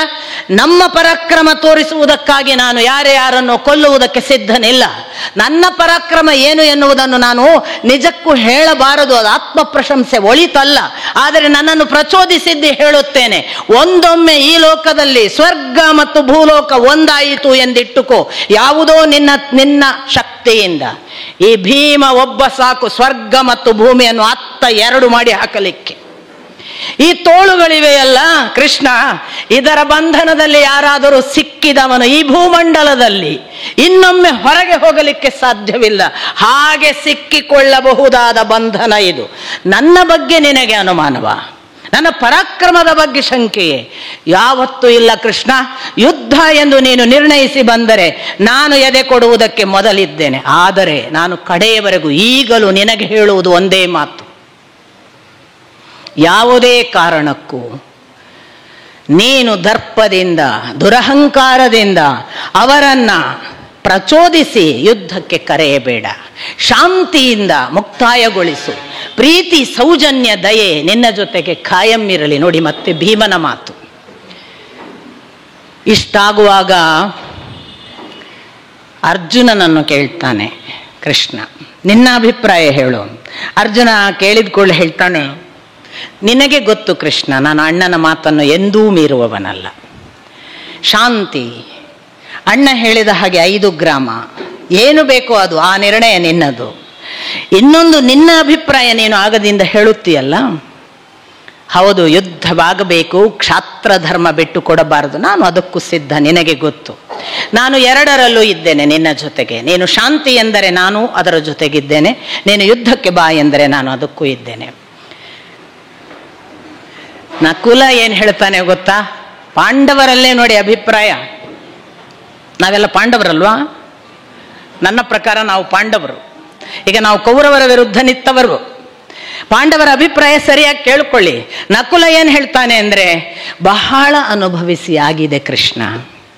ಈ 12 ವರ್ಷದ ವನವಾಸ, ಅಲ್ಲಿಯ ಋಷಿ ಮುನಿಗಳ ಆ ಉಪದೇಶ, ಅವರ ಜೊತೆಗಿನ ನಡೆ, ಅಲ್ಲಿಯ ಕಾಡಿನ ಮಹಾ ಅನುಭವಗಳು, ಅದರ ತಪಸ್ಸಿನ ಭಾಗ, ಅದೆಲ್ಲದರ ಪರಿಣಾಮವಾಗಿ ನಾವು ತುಂಬ ಪರಿವರ್ತಿತರಾಗಿದ್ದೇವೆ. ಯಾವ ಅಧಿಕಾರದ ಆಶೆ ಉಳಿದಿಲ್ಲ. ಯಾವ ರಾಜ, ಯಾವ ರಾಜ್ಯ, ಯಾವ ಭೋಗ, ಯಾವ ಮತ್ತೊಂದು ಸಂಪತ್ತು ಯಾವುದು ಕೂಡ ಕ್ಷಣಿಕ ಎಂದು ಗೊತ್ತಾಗಿ ಬಿಟ್ಟಿದೆ. ಮನಸ್ಸು 13 ವರ್ಷಗಳಲ್ಲಿ ಪರಿವರ್ತಿತವಾಗಿದೆ. ಶಾಂತಿಗಿಂತ ಇನ್ನೊಂದು ಇಲ್ಲ ಎಂದು ನನಗೆ ಖಚಿತವಾಗಿ ಅನಿಸಿದೆ. ನಾನು ಅಣ್ಣ ಹೇಳಿದ ಮಾತಿಗೆ ಸಂಪೂರ್ಣ ಬದ್ಧ. ಯಾಕೆ ನೀನು ಶಾಂತಿಯ ಮಾತನ್ನು ಅವನಿಗೂ ಹೇಳು ಎಂದು ಯಾಕೆ ಹೇಳುವುದು? ನಾವು ಪರಿವರ್ತಿತರಾಗಿದ್ದೇವೆ, ಅವನಿಗೂ ಒಂದು ಅವಕಾಶ ಕೊಡು ಎಂಬ ಕಾರಣಕ್ಕಾಗಿ. 13 ವರ್ಷದಲ್ಲಿ ಅವನೊಂದು ವೇಳೆ ಬದಲಾಗಿದ್ದರೆ, ಅವನು ಒಪ್ಪಿಕೊಳ್ಳುವ ಮನಸ್ಥಿತಿಗೆ ಬಂದಿದ್ದರೆ ಅವಕಾಶವೇ ಕೊಡದೆ ಯುದ್ಧ ಬೇಡ. ಹಾಗಾಗಿ ದಯವಿಟ್ಟು ದುರ್ಯೋಧನ ಬದಲಾಗಿದ್ದಾನ ಅನ್ನುವುದಕ್ಕೊಂದು ಪರೀಕ್ಷೆಯೂ ಆಯಿತು. ಹೋಗು ಹೇಳು. ಸಹದೇವ ಒಬ್ಬ 5ನೇವ. ಯುಧಿಷ್ಠಿರ, ಭೀಮ, ಅರ್ಜುನ, ನಕುಲರು ಯುದ್ಧ ಮಾಡದಿದ್ದರೂ ನಾನು ಯುದ್ಧವನ್ನೇ ಮಾಡುವವ. ನನಗೆ ಯಾವ ಕಾರಣಕ್ಕೂ ಶಾಂತಿಯ ಮಾತುಕತೆ ಬೇಡ. ಆಗಿರುವ ಅವಮಾನಗಳನ್ನು ನೆನಪಿಸಿಕೊಳ್ಳುತ್ತೇನೆ ನಾನು.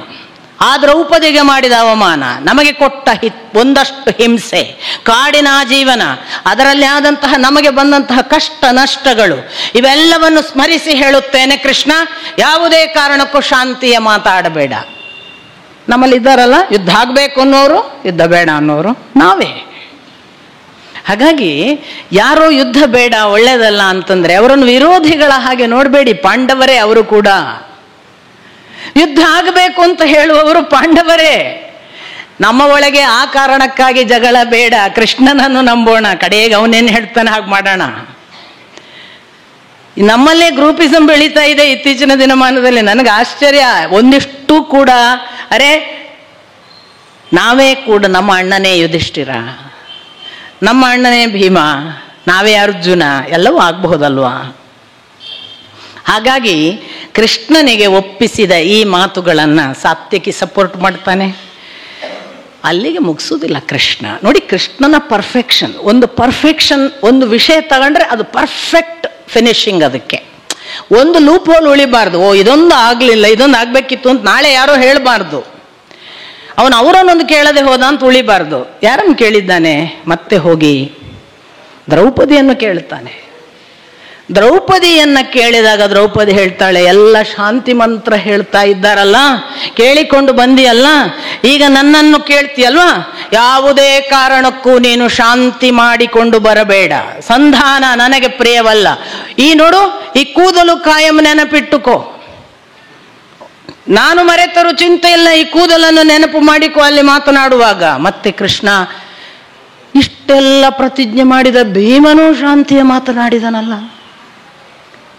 ಈಗ ನಾನು ಹೀಗೆ ನಿರ್ಣಯಿಸಿದ್ದೇನೆ, ಒಂದು ವೇಳೆ ಅವರು ಯಾರೂ ಯುದ್ಧಕ್ಕೆ ಬಾರದೇ ಇದ್ದರೆ ನಾನು ನನ್ನ ತಂದೆ ಮತ್ತು ದೃಷ್ಟದ್ಯುಮ್ನನನ್ನು ಕರೆದುಕೊಂಡು ಜೊತೆಗೆ ಉಪಪಾಂಡವರು ಅಭಿಮನ್ಯು ಇವರನ್ನಿಟ್ಟುಕೊಂಡಾದರೂ ಅವರ ವಿರುದ್ಧ ಹೋರಾಡುತ್ತೇನೆ. ಸತ್ತರೆ ಸಾಯಲಿ, ಶಾಂತಿ ಬೇಡ, ನೀನು ಯುದ್ಧವನ್ನೇ ಘೋಷಿಸಿಕೊಂಡು ಬಾ ಅಂತ ಗಳ ಅಳ್ಳಿಕ್ಕೆ ಶುರು ಮಾಡ್ತಾಳೆ.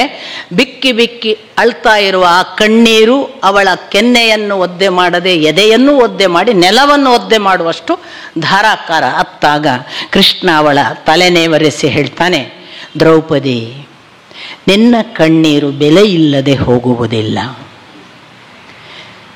ಒಂದು ದಿನ ನಿನ್ನ ಕಣ್ಣೀರು ಈ ನೆಲಕ್ಕೆ ಬಿದ್ದು ಯಾವ ಮಟ್ಟಕ್ಕೆ ಆ ಕುದಿಯನ್ನು ಪ್ರದರ್ಶಿಸಿತಲ್ಲ, ಅಭಿವ್ಯಕ್ತಪಡಿಸಿತಲ್ಲ, ಹಾಗೆ ಅತ್ತ ಕಡೆಯ ವೀರರ ಪತ್ನಿಯರೆಲ್ಲ ಕಣ್ಣೀರಿಟ್ಟು ನೆಲಕ್ಕೆ ಆ ಬಿಸಿ ತಾಗುವ ದಿನವನ್ನು ನೀನು ಬೇಗನೆ ನೋಡುತ್ತಿ, ದುಃಖಿಸಬೇಡ ಅಂತ ಹೇಳಿ ಹೋದವ ಕೃಷ್ಣ. ಹೋಗುವಾಗ ಎಲ್ಲಾದರೂ ಮಿಸ್ಟೇಕ್ ಮಾಡಬೇಕಲ್ಲ ಒಬ್ಬ ದೂತ, ದಾರಿಯಲ್ಲಿ ಮಿಸ್ಟೇಕ್ ಮಾಡಬೇಕು. ಒಬ್ಬ ದೂತನಾಗಿ ಹೋದ್ಮೇಲೆ ದಾರಿಯಲ್ಲೂ ಮಿಸ್ಟೇಕ್ ಆಗದ ಹಾಗೆ ನೋಡಿಕೊಂಡದ್ದುಂಟಲ್ಲ, ಇದು ಮತ್ತೊಂದು ಮುಖ. ಉಪಪ್ಲಾವ್ಯದಿಂದ ಹಸ್ತಿನಾವತಿವರೆಗೆ ಹೋಗಬೇಕು ಕೃಷ್ಣ, ವಿರಾಟನ ನಗರದಿಂದ. ಹೋಗುವಾಗ ಅವನು ಬರ್ತಾನೆ ಅಂತ ಇವರಿಗೆ ಗೊತ್ತಾಯ್ತು, ಧೃತರಾಷ್ಟ್ರಾದಿಗಳಿಗೆ. ಅಲ್ಲೊಂದು ಡಿಸ್ಕಷನ್ ಆಗುತ್ತೆ, ಏನ್ ಮಾಡೋಣ? ಅವ ಬರ್ತಾನಂತೆ, ದಾರಿಯಲ್ಲೆಲ್ಲ ಅಲ್ಲಲ್ಲಲ್ಲಿ ಆಶ್ರಯ ತಾಣ ನಿರ್ಮಾಣ ಮಾಡೋಣ. ಯಾಕೆ? ಕೃಷ್ಣ ಒಬ್ಬನೇ ಬರೋದಿಲ್ಲ, ಸಾತ್ಯಕಿ ಮತ್ತೊಬ್ಬ ದಾರುಕ, ಅವ್ರ ಜೊತೆಗೆ ಸೇನೆ. ಕೃಷ್ಣ ಸೇನೆ ಜೊತೆಗೆ ಬರ್ತಾನೆ, ಹಾಗೆ ಬರಲ್ಲ. ಅವರಿಗೆಲ್ಲ ಅಲ್ಲಲ್ಲಿ ಒಂದೊಂದು ರೆಸ್ಟಿಂಗ್ ಹಾಲ್ಟಿಂಗ್ ಅರೇಂಜ್ಮೆಂಟ್ ಅದು ಇರಲಿ. ಮತ್ತೆ ಅಲ್ಲಿ ಎಷ್ಟು ಸಾಧ್ಯವೋ ಅಷ್ಟು ವೈಭವದ ಊಟ, ಮತ್ತೊಂದು ಉಪಚಾರ ಎಲ್ಲ ಮಾಡೋಣ. ಬೇಕಾದಷ್ಟು ವ್ಯವಸ್ಥೆಗಳನ್ನ ಮಾಡ್ತಾನೆ, ಚ್ಯುತಿ ಬರಬಾರ್ದು ಅಂತ. ಮತ್ತೆ ಅಷ್ಟು ಮಾತ್ರ ಅಲ್ಲ, ಧೃತರಾಷ್ಟ್ರ ಹೇಳ್ತಾನೆ, ಕೃಷ್ಣ ಬಂದ ಕೂಡಲೇ ಹೇಗೆ ಉಪಚರಿಸಬೇಕು ಅಂತ ನಾನು ಹೀಗೆ ಯೋಚನೆ ಮಾಡಿದ್ದೇನೆ ಅಂತ ವಿದುರನ ಹತ್ರ ಹೇಳಿದವನು. ಏನು? ಅವ ಬಂದ ಕೂಡಲೇ ಅವನಿಗೆ ತುಂಬಾ ವೈಭವಯುತವಾದ ಅರ್ಘ್ಯಪಾದ್ಯ ಕೊಟ್ಟು ಅವನನ್ನು ಕರ್ಕೊಂಡು ಅವನಿಗೆ ಇನ್ನಿಲ್ಲದಂತಹ ಎಷ್ಟು ಸಾಧ್ಯವೋ ಅಷ್ಟು ಉಡುಗೊರೆಗಳು, ಆನೆಯ, ಕುದುರೆಯ, ಏನ್ ಬೇಕೋ ಅದು ಕೊಟ್ಟು, ರಥಗಳು, ಮತ್ತೆ ದಿವ್ಯ ಮಣಿಗಳೆಲ್ಲ ನಮ್ಮ ಬಳಿ ಬಹಳ ಇದೆ ನಮ್ಮ ಅರಮನೆಯಲ್ಲಿ, ಅದನ್ನೆಲ್ಲ ಅವನಿಗೆ ಅರ್ಪಿಸಿ ಅವನಿಗೆ ಏನು ಖುಷಿ ಆಗ್ತದ ಅಂತ ಎಲ್ಲ ಒಡವೆ, ಆಭರಣ ಎಲ್ಲ ಕೊಡೋಣ ಅಂತ ಧೃತರಾಷ್ಟ್ರ ಒಂದಿಷ್ಟು ವಿದುರನ ಮುಂದೆ ಕೊಚ್ಚಿಕೊಳ್ತಾನೆ.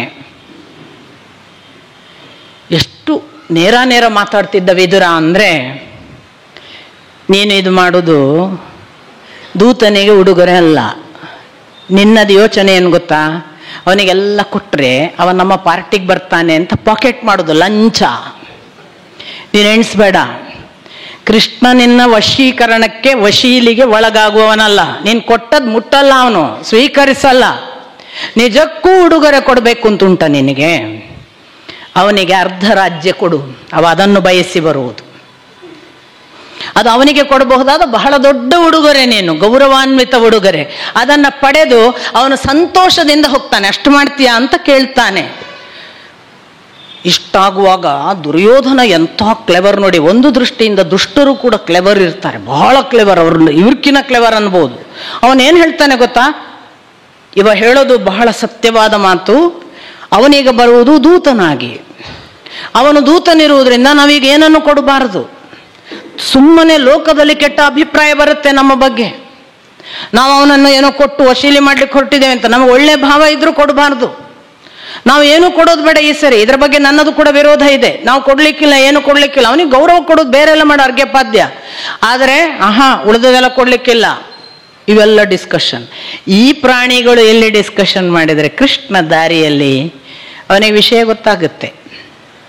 ಅಲ್ಲಲ್ಲಿ ಧೃತರಾಷ್ಟ್ರನ ಪಡೆ ಒಂದು ಬಿಡಾರಗಳನ್ನು ನಿರ್ಮಾಣ ಮಾಡಿದೆ. ಬೇಕಾದವರು ಹೋಗಿ ಶಾಂತಿ, ಊಟ, ನಿದ್ರೆ ಏನು ಬೇಕೋ ಅದನ್ನೆಲ್ಲ ಅಲ್ಲಿ ನೆರಳಿನಲ್ಲಿ ಪಡೆಯಬಹುದು ಅಂತ.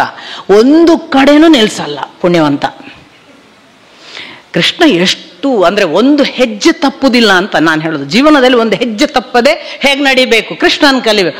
ಒಂದು ಕಡೆ ಅಲ್ಲಿ ನಿಲ್ಲಿಸಲ್ಲ. ಎಲ್ಲಿ ನಿಲ್ಲಿಸೋದು? ದಾರಿಯಲ್ಲಿ ಯಾವುದೋ ಋಷಿ ಮುನಿಗಳು ಕಂಡ್ರೆ ಅಲ್ಲಿ ನಿಲ್ಲಿಸೋದು.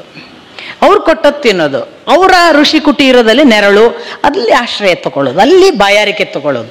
ಎಲ್ಲಿ ಕೂಡ ಒಂದೇ ಒಂದು ತಗೊಳ್ಳಲ್ಲ. ಆಯ್ತಪ್ಪ, ದಾರಿ ತಗೊಳ್ಳಿಲ್ಲ. ಬಂದದ್ದೆಲ್ಲಿಗೆ? ದುರ್ಯೋಧನನ ಅರಮನೆಗೆ. ಹಾಗಾಗಿ ದುರ್ಯೋಧನ ಏನೆಣಿಸಿದ? ಇವ ನಮ್ಮ ಅರಮನೆಗೆ ಬಂದ್ಯಾನೆ. ನಮ್ಮ ಅರಮನೆಗೆ ಬಂದೆ ಅಂದರೆ ಕಮ್ಮಿ ಅಲ್ವಾ? ಒಬ್ಬ ನಾವು ಕರೆಯದೆ ಬರ್ತಾನೆ ಅಂದರೆ ಅವ ಕಮ್ಮಿ ಅಲ್ವಾ? ಇವನ ತಲೆ ಹಾಗೆ. ಇವ ನನ್ನ ಹತ್ರ ಒಬ್ಬ ದೂತನಾಗಿ ಬಂದಿದ್ದಾನೆ. ದೂತನಾಗಿ ಬಂದಿದ್ದಾನೆ ಅಂದ್ರೆ ಈಗ ನಾನು ಎಷ್ಟು ದೊಡ್ಡವ. ಹಾಗಾಗಿ ಅವನು ಅದೇ ಗತ್ತಿನಲ್ಲಿ ಹೋಗಿದ್ದಾನೆ ದುರ್ಯೋಧನ. ಸೊ ಧೃತರಾಷ್ಟ್ರ ಎಲ್ಲರೂ ಹೋಗಿ ರಿಸೀವ್ ಮಾಡಿದ್ರು, ಅರ್ಘ್ಯಪಾದ್ಯ ಕೊಟ್ಟರು, ಎಲ್ಲ ಆಯ್ತಲ್ಲ. ಮಾತುಕತೆಗೆ ಬಂದಿದ್ದಿ, ಒಮ್ಮೆ ಮನೆಗೆ ಹೋಗಿ ಬರೋಣ ಬಾ ಅಂದ ದುರ್ಯೋಧನ. ಯಾಕೆ ಕೇಳಿದ ಕೃಷ್ಣ. ನೀನು ನಮ್ಮ ಬಂಧು ಅಲ್ವಾ? ಇವನ ಮಗಳನ್ನೇ ಸಾಂಬ ಮದುವೆ ಆದದ್ದಲ್ಲ. ದುರ್ಯೋಧನನ ಮಗಳು ಲಕ್ಷ್ಮಣಳನ್ನು ಸಾಂಬ ಮದುವೆ ಆಗುವುದು ಬಲರಾಮನ ಕಾರಣವಾಗಿ. ಅದು ಕೃಷ್ಣನಿಗೇನು ಅಷ್ಟು ಇಷ್ಟವಾದ ವಿಷಯವಾಗಿರುವುದಿಲ್ಲ, ಬಟ್ ಆಗಿರುತ್ತೆ, ಒಪ್ಪಿಕೊಂಡಿರ್ತಾನೆ. ಇವ ಅದನ್ನು ಹೇಳೋದು, ಅಳಿಯ, ನಾನು ಅಳಿಯ ಅಲ್ಲ ಅವನು, ನಿನ್ನ ಮಗ. ನೀನೀಗ ಬಂದದ್ದು ಸೊಸೆ ಮನೆಗೆ ಬಾ ಅಂತ ಲೆಕ್ಕ. ಇದು ಉಲ್ಲೇಖ ಇಲ್ಲ, ಬಂಧುಗಳಲ್ವಾ ಬಾ ಅಂತ. ಕೂಡಲೇ ಉತ್ತರ ಕೃಷ್ಣನದ್ದು, ನಾನೀಗ ಬಂದದ್ದು ಬಂಧುವಾಗಿ ಅಲ್ಲ. ಬಂಧುವಾಗಿ ಬಂದಾಗ ಬಂಧುವಿನ ಮನೆಗೆ ಬರಬೇಕು. ನಾನು ಬಂದದ್ದು ದೂತನಾಗಿ ಬಂದಾಗ ಅರಮನೆಯಲ್ಲಿ ದೂತನೆಷ್ಟು ಪ್ರವೇಶ ಮಾಡಬೇಕು ಅಷ್ಟು ಮಾತ್ರ ನನ್ನ ಕೆಲಸ. ನಾನು ಬರೋದಿಲ್ಲ.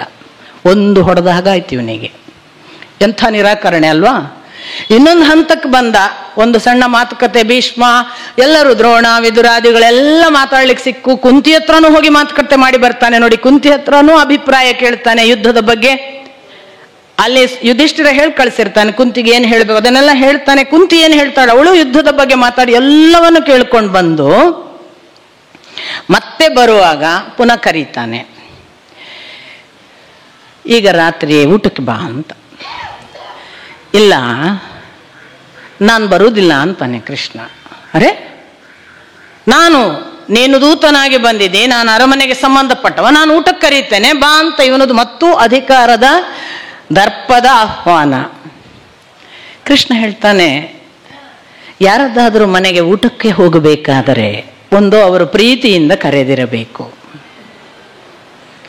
ಅಥವಾ ಊಟಕ್ಕಿಲ್ಲದ ಬಡತನವೋ ದಾರಿದ್ರ್ಯವೋ ನನಗಿರಬೇಕು. ದುರ್ಯೋಧನ, ನೀನು ನನ್ನನ್ನು ಎಂದು ಪ್ರೀತಿಯಿಂದ ಊಟಕ್ಕೆ ಕರೆಯುತ್ತಿಲ್ಲ. ನಿನ್ನ ಮನೆಗೆ ಬಂದು ಹೇಗಾದರೂ ಆಗಲಿ ಊಟ ಮಾಡೋಣ ಅನ್ನುವ ದಾರಿದ್ರ್ಯ ನನಗಿನ್ನೂ ಬಂದಿಲ್ಲ, ಆದ್ದರಿಂದ ನಾನು ನಿನ್ನ ಮನೆಗೆ ಬರುವುದಿಲ್ಲ. ಎಷ್ಟು ಚೆನ್ನಾಗಿದೆ ಕೃಷ್ಣನಿಗೆ, ಏನು ಕ್ಲಾರಿಟಿ. ಇನ್ನೊಂದು ನಡುವೆ ಒಂದು ಮಧ್ಯದಲ್ಲೊಂದು ಈ ಮಾತು ಹೇಳಲಿಲ್ಲ ಅದನ್ನು ಹೇಳೋಣ ಅನ್ನುವ ಆಪ್ಷನ್ ಕೊಡಲ್ಲ.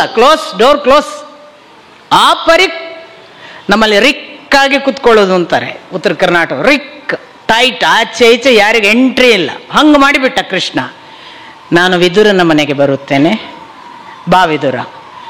ಯಾರ ಮನೆಗೆ ಹೋಗಿದ್ದು? ವಿದುರನ ಮನೆಗೆ ಹೋಗ್ತಾನೆ. ನಿಮಗೆ ಗೊತ್ತು, ಈ ವಿದುರನ ಮನೆಗೆ ಹೋಗುವಾಗಲೂ ವಿದುರ ಕೆಲವು ಸೂಚನೆಗಳನ್ನೆಲ್ಲ ಕೊಡ್ತಾನೆ. ದುರ್ಯೋಧನ ಏನೇನು ಮಾಡ್ಬೋದು ಅದಕ್ಕೆಲ್ಲ ಭಯ ಪಡಬೇಡ, ನಾನು ಎಲ್ಲಕ್ಕೂ ಸಿದ್ಧನಾಗಿ ಬಂದಿದ್ದೇನೆ, ಎಲ್ಲ ಮಾತುಗಳಿವೆ, ಅವುಗಳನ್ನು ಬಿಟ್ಬಿಡೋಣ. ಇತ್ತ ಬಂದು ಧೃತರಾಷ್ಟ್ರಾದಿಗಳೆಲ್ಲರೂ ಕೂತಿದ್ದಾರೆ. ಸಾಮಾನ್ಯ ದೂತವಾಕ್ಯವಲ್ಲ ಅನ್ನುವುದಕ್ಕೆ ಹೀಗೆ ಕೃಷ್ಣ ನೋಡಿದನಂತೆ. ಪರಶುರಾಮ, ಅತ್ರಿ, ವಸಿಷ್ಠ, ಭರದ್ವಾಜ ಋಷಿಮುನಿಗಳೆಲ್ಲ ಮೇಲಿಂದ ಕೆಳಗೆ ಬರಲಿಕ್ಕೆ ಕಾಯ್ತಾ ಇದ್ದಾರೆ, ಕೆಳಗೆ ಆಸನವಿಲ್ಲ ಅಂತ ನಿಂತಿದ್ದಾರೆ. ಕೃಷ್ಣ ಹೇಳಿದನಂತೆ, ಋಷಿಮುನಿಗಳು ಮಾತು ಕೇಳುವುದಕ್ಕೆ ಸಿದ್ಧರಾಗಿ ಸಾಕ್ಷಿಗಳಾಗಲಿಕ್ಕೆ ಬಂದಿದ್ದಾರೆ, ಆಸನ ಏರ್ಪಡಿಸಿ. ಎಲ್ಲರೂ ಕೂತರು. ಎಲ್ಲರೂ ಕೂತ ಬಳಿಕ ಮಾತು ಕೃಷ್ಣನದ್ದು ಒಂದೇ ಒಂದು ಮಾತು, ಯಾವುದೇ ಕಾರಣಕ್ಕೂ ಯುಧಿಷ್ಠಿರ ಹೇಳಿದ್ದನ್ನು ಅಲ್ಲದ್ದನ್ನು ಹೇಳೋದಿಲ್ಲ. ನಿನಗೆ ಅರ್ಧ ರಾಜ್ಯ ಕೊಡು. ದ್ಯೂತ ಮುಗಿದವರು ಎಲ್ಲ ಈಗ ಅಜ್ಞಾತವಾಸ ಮುಗಿಸಿ ಬಂದಿದ್ದಾರೆ. ಪಣದ ಪ್ರಕಾರ, ನೀನು ಮಾತಿನ ಪ್ರಕಾರ ಅವರಿಗೆ ಕೊಡಬೇಕಾದ ರಾಜ್ಯ ಕೊಡು. ಅವರಿಗೆ ಯುದ್ಧಾಕಾಂಕ್ಷಿಗಳಲ್ಲ, ಅವರು ಯುದ್ಧ ಮಾಡೋದಿಲ್ಲ. ಮತ್ತು ನೀನು ಪ್ರೀತಿಯಿಂದ ಕೊಟ್ಟ 5 ಗ್ರಾಮವನ್ನು ಕೂಡ ತೆಗೆದುಕೊಂಡು ಅವರಷ್ಟಕ್ಕೆ ಬದುಕಲಿಕ್ಕೂ ಸಿದ್ಧರಿದ್ದಾರೆ. ಆದ್ರಿಂದ ಯುದ್ಧದ ಯೋಚನೆ ಬಿಡು. ನಿನಗೂ ಕ್ಷೇಮ, ನಮಗೂ ಕ್ಷೇಮ, ವಂಶ ಉಳಿಯುತ್ತೆ, ಯುದ್ಧ ಆಗೋದಿಲ್ಲ. ಅನಾಹುತವನ್ನ, ಭೂಮಂಡಲದ ಒಂದು ದೊಡ್ಡ ಅನಾಹುತವನ್ನ ನೀನು ತಪ್ಪಿಸಿದ ಹಾಗಾಗತ್ತೆ. ಎಲ್ಲವನ್ನೂ ಧೃತರಾಷ್ಟ್ರನಿಗೆ ಹೇಳ್ತಾನೆ. ಭೀಷ್ಮರು ಹೇಳ್ತಾರೆ ದುರ್ಯೋಧನನಿಗೆ ಅದೇ ಅಭಿಪ್ರಾಯವನ್ನ, ವಿದುರ ಹೇಳ್ತಾನೆ ಅಥವಾ ದ್ರೋಣಾಚಾರ್ಯರು ಹೇಳ್ತಾರೆ. ಎಲ್ಲರೂ ಅದನ್ನ ಸಮರ್ಥಿಸಿಯೇ ಮಾತಾಡ್ತಾರೆ ದುರ್ಯೋಧನನಿಗೆ. ಧೃತರಾಷ್ಟ್ರ ಹೇಳ್ತಾನೆ, ದುರ್ಯೋಧನ ನೋಡು, ಕೃಷ್ಣ ಹೇಗೆ ಹೇಳ್ತಿದ್ದಾನೆ, ನನಗೆ ಪೂರ್ತಿ ಸಮ್ಮತಿ ಇದೆ. ಅವನು ಹೇಳುವುದು ಸರಿ, ನಾವು ಯುದ್ಧ ಮಾಡುವುದು ಬೇಡ. ಅವರು ನೋಡು, ನಮ್ಮ ಬಳಿ ಏನು ರಾಜ್ಯ ಕೇಳುತ್ತಿಲ್ಲ, ನಾವು ರಾಜ್ಯ ಸಿಂಹಾಸನದಲ್ಲಿ ಹಾಗೆ ಇರುತ್ತೇವೆ. ಅವರು ಅವರ ಪಾಡಿಗೆ ಇರುತ್ತಾರೆ, ನಾವು ನಮ್ಮ ಪಾಡಿಗೆ ಇರುತ್ತೇವೆ. ನೀನು ಕೊಡು, ನೀನು ಯುದ್ಧಕ್ಕೆ ಹೋಗಬೇಡ, ನಮ್ಮ ವಂಶ ಉಳಿಲಿ ಎಲ್ಲ ಹೇಳುತ್ತಾನೆ. ದುರ್ಯೋಧನ ಉತ್ತರ ಕೊಡುವಾಗ ಅಥವಾ ಕೊಡುವ ಮನಸ್ಸಿನಲ್ಲಿ ಎಳುವುದನ್ನು ಕಾಣುವುದಿಲ್ಲ. ಕೃಷ್ಣ ಹೇಳ್ತಾನೆ, ಧೃತರಾಷ್ಟ್ರ ಹೇಳ್ತಾನೆ, ಕೃಷ್ಣ ಒಮ್ಮೆ ನೀನೇ ಹೇಳು ದುರ್ಯೋಧನನಿಗೆ. ದುರ್ಯೋಧನ ಎಷ್ಟು ಚೆನ್ನಾಗಿ ಅವನ ಒಟ್ಟಿಗೆ ಮಾತಾಡ್ತಾನೆ ಅಂದ್ರೆ, ನೀನು ಸತ್ಕುಲ ಪ್ರಸೂತ, ಶಾಸ್ತ್ರ ಪಾರಂಗತ, ಎಲ್ಲ ವಿದ್ಯೆಗಳನ್ನು ಬಲ್ಲವ, ಮಹಾಪರಾಕ್ರಮಿ, ನಿನ್ನ ಕುಟುಂಬ ಒಳ್ಳೆಯ ಹೆಸರನ್ನು ಮಾಡಿದೆ, ನಿನಗೆ ಒಳ್ಳೆಯ ವಂಶವಿದೆ. ಅಷ್ಟು ಮಾತ್ರ ಅಲ್ಲ ದುರ್ಯೋಧನ, ನೀನು ಯಾರನ್ನಾದರೂ ಎಷ್ಟು ಬೇಗ ವಶ ಮಾಡಿಕೊಳ್ಳಬಹುದು ಅನ್ನುವಂತೆ ನೀನು ಹಲವು ಮಿತ್ರರನ್ನು ಸಂಪಾದಿಸಿಕೊಂಡವ. ನಿನಗೆ ರಾಜ್ಯಭಾರದಲ್ಲಿ ಇನ್ನಿಲ್ಲದ ಚಾಕಚಕ್ಯತೆ ಇದೆ. ನಿನ್ನ ಪಾರಿಣ್ಯ, ಆ ಪಾರಿಣಿತ್ಯ ಇವುಗಳನ್ನೆಲ್ಲ ನಾನು ಗಮನಿಸಿದ್ದೇನೆ. ಆದರೆ ಈಗ ನೀನು ಬೇರೇನು ತ್ಯಾಗ ಮಾಡಬೇಕಾಗಿಲ್ಲ. ಇವೆಲ್ಲವೂ ನಿನ್ನ ರಾಜ್ಯ, ನಿಮ್ಮ ಸಿಂಹಾಸನ ಎಲ್ಲವನ್ನು ಇಟ್ಟುಕೋ. ನಿನ್ನ ಆ ಸತ್ಕುಲ ಗುಣವನ್ನ, ಸತ್ಪುರುಷರ ಜೊತೆಗಿರಬೇಕಾದ ನಿನ್ನ ಮನೋಧರ್ಮವನ್ನ ಅಸತ್ಪುರುಷರ ಸಂಘದಿಂದ, ನೋಡಿ ಹೇಳಬೇಕಾದನ್ನು ಹೇಳಿದ್ದಾನೆ, ಅಸತ್ಪುರುಷರ ಸಂಘದಿಂದ ಬದಲಾಯಿಸಿಕೊಳ್ಳಬೇಡ. ನೀನು ಒಳ್ಳೆಯವ, ನಿನ್ನ ಜೊತೆಗಿನ ಸತ್ಪುರುಷರ ಸಂಘವಿಲ್ಲದೆ ದುಷ್ಟ ಪುರುಷರ ಮಾತು ಕೇಳಿ ನೀನು ಎಲ್ಲಿಯೂ ಅಭಿಪ್ರಾಯವನ್ನ ಬದಲಾಯಿಸಿಕೊಳ್ಳುತ್ತಿ. ಹಾಗಾಗದಂತೆ ಎಚ್ಚರ ಇಟ್ಟುಕೋ. ಎಷ್ಟೋ ಬಾರಿ ಅಧರ್ಮಕ್ಕೆ ನೀನು ಬೆಲೆ ಕೊಟ್ಟದ್ದರಿಂದ ನಿನ್ನೆ ನಡೆ ತಪ್ಪಾಗಿದೆ ಹೊರತು ನಿನಗೆ ಧರ್ಮ ಗೊತ್ತಿಲ್ಲ ಎಂದಲ್ಲ. ಅಧರ್ಮಕ್ಕೆ ಹೆಚ್ಚು ಬೆಲೆ ಕೊಡಬೇಡ. ನ್ಯಾಯಯುತವಾಗಿ ನಡೆಯುವುದು ಎಂದರೆ ಏನು ಎನ್ನುವುದನ್ನು ನೀನು ತುಂಬಾ ತಿಳಿದುಕೊಂಡ ಒಳ್ಳೆಯ ಬಲ್ಲವ. ಅಂಥ ನೀನು ಅನ್ಯಾಯಕ್ಕೆ ಈಗ ಮಾರು ಹೋಗಬೇಡ. ಸ್ವಲ್ಪ ಅಧರ್ಮವನ್ನ, ಆ ಬಳಿಕ ನಿನಗೆ ಅನ್ಯಾಯವನ್ನ ಅಥವಾ ಅಸತ್ಪುರುಷ ಲಕ್ಷಣವನ್ನು ಹೇಳುವವರಿಂದ ದೂರವಿರು. ಹೇಳಬೇಕಾದ್ದು ಹೇಳಿದ. ದುಶ್ಯಾಸನ, ಶಕುನಿ, ಕರ್ಣ ಇವರಿಂದ ನೀನು ಹೀಗಾಗಿದ್ದಿ ಅನ್ನುವುದನ್ನು ಹೇಳಿದ. ಅವರ ಸಹವಾಸದಿಂದ ಅಲ್ಲಲ್ಲಿ ಅಧರ್ಮ ಮಾಡಿದ್ದಿ, ಕೆಟ್ಟ ನಿರ್ಣಯ ತಗೊಂಡು, ಇದನ್ನು ಹೇಳಿದ. ಯಾವುದು ಬಿಡಲಿಲ್ಲ. ಹಾಗಂತ ಹೇಳಿದ್ದು ಬಹಳ ಪೊಲೈಟ್ ಆಗಿ. ದುರ್ಯೋಧನನ ಮಾತು ಏನು ಗೊತ್ತಾ? ಅವನ ಉತ್ತರ, ಕೃಷ್ಣ ನನಗೆ ಒಂದು ತಿಳಿಯುವುದಿಲ್ಲ. ನೀವು ಎಲ್ಲರೂ, ಭೀಷ್ಮ, ದ್ರೋಣ, ನೀನು, ನನ್ನ ತಂದೆ ಧೃತರಾಷ್ಟ್ರ ಎಲ್ಲರೂ ಕೂಡಿ ನನ್ನನ್ನೇ ಅಪರಾಧಿ ಎನ್ನುತ್ತೀರಿ, ನನ್ನನ್ನೇ ದೋಷ ಹೇಳಿ ತಿರಸ್ಕರಿಸುತ್ತೀರಿ, ನನ್ನನ್ನೇ ನಿಂದಿಸುತ್ತೀರಿ. ನನಗೆ ಈಗಲೂ ಗೊತ್ತಿಲ್ಲ ನಾನು ಅಂಥದ್ದೇನು ಅಪರಾಧ ಮಾಡಿದ್ದೇನೆ. ದ್ಯೂತ ಆಡುವುದಕ್ಕೆ ಇಷ್ಟವಿದ್ದವ ಯುಧಿಷ್ಠಿರ. ಕರೆದಾಗ ಅವನು ಬಂದ, ಅದರಲ್ಲಿ ನನ್ನದೇನು ಅಪರಾಧ? ಆಡಿದಾಗ ಸೋತದ್ದರಲ್ಲಿ ನನ್ನದೇನು ಅಪರಾಧ? ಆಗಲಿ ಸೋತ ತಕ್ಷಣ ಎಲ್ಲ ಪಣಕ್ಕಿಟ್ಟದ್ದನ್ನು ಕಳೆದುಕೊಂಡ. ಆಗ ಧೃತರಾಷ್ಟ್ರ ದ್ರೌಪದಿಯ ಮುಖ ನೋಡಿಕೊಂಡು ಸಂಪೂರ್ಣವನ್ನು ಮರಳಿಕೊಟ್ಟ. ನಿಮಗೆ ಗೊತ್ತು, 2 ಬಾರಿ ದ್ಯೂತ ನಡೆದಿದೆ. ಪ್ರಥಮ ಬಾರಿ ಸಂಪೂರ್ಣವನ್ನ ಧೃತರಾಷ್ಟ್ರನ ಅನುಗ್ರಹದ ಮೇಲೆ ಮರಳಿ ಪಡೆದಿದ್ದಾರೆ ಪಾಂಡವರು. ಮತ್ತೆ 2ನೇ ಬಾರಿಗೆ ಕರೆದಿರೋದು.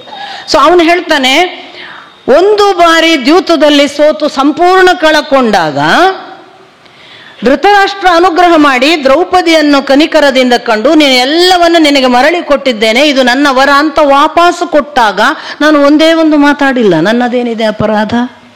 ನಾನು ಒಪ್ಪಿಕೊಂಡಿದ್ದೇನೆ. ಮತ್ತೆ 2ನೇ ಬಾರಿಗೆ ದ್ಯೂತಕ್ಕೆ ಕರೆದಾಗ ಬಂದವರು ಅವರು, ನನ್ನದೇನಿದೆ ಅಪರಾಧ? ಸೋತಾಗ ಪಣಕ್ಕನುಗುಣವಾಗಿ ಇದ್ದದ್ದೇನು? ಅವರು 12 ವರ್ಷ ವನವಾಸ, 1 ವರ್ಷ ಅಜ್ಞಾತವಾಸ. ನಾವಾದರೂ ಅವರಾದರೂ ಮಾಡಬೇಕಿತ್ತು, ಮಾಡಿದ್ದಾರೆ. ಇದರಲ್ಲಿ ನನ್ನದೇನಿದೆ ಅಪರಾಧ? ಭಾರಿ ಅಂದ್ರೆ ಹೆಂಗೆ ಪ್ರೆಸೆಂಟ್ ಮಾಡ್ತಾರೆ ತಮ್ಮನ್ನು ಅಂದ್ರೆ ದುಷ್ಟರು. ದುರ್ಯೋಧನನ ಪ್ರೆಸೆಂಟೇಷನ್ ಅನ್ನು ನೋಡಬೇಕು, ಅದು ಕೃಷ್ಣನ ಮುಂದೆ. ಆಮೇಲೆ ಮುಂದಿನ ಮಾತು ಹೇಳ್ತಾನೆ, ಹೀಗಾಗಿ ನನ್ನ ಯಾವುದೇ ಅಪರಾಧ ಇಲ್ಲದೆ ಇರುವುದರಿಂದ ನಾನು ನೀನು ಹೇಳುವ ಶಾಂತಿ ಸಂಧಾನವನ್ನು ಒಪ್ಪುವುದಿಲ್ಲ. ಯಾಕೆ ಎಂದರೆ, ಹಿಂದೆ ನಾನು ಬಾಲಕನಿದ್ದೆ.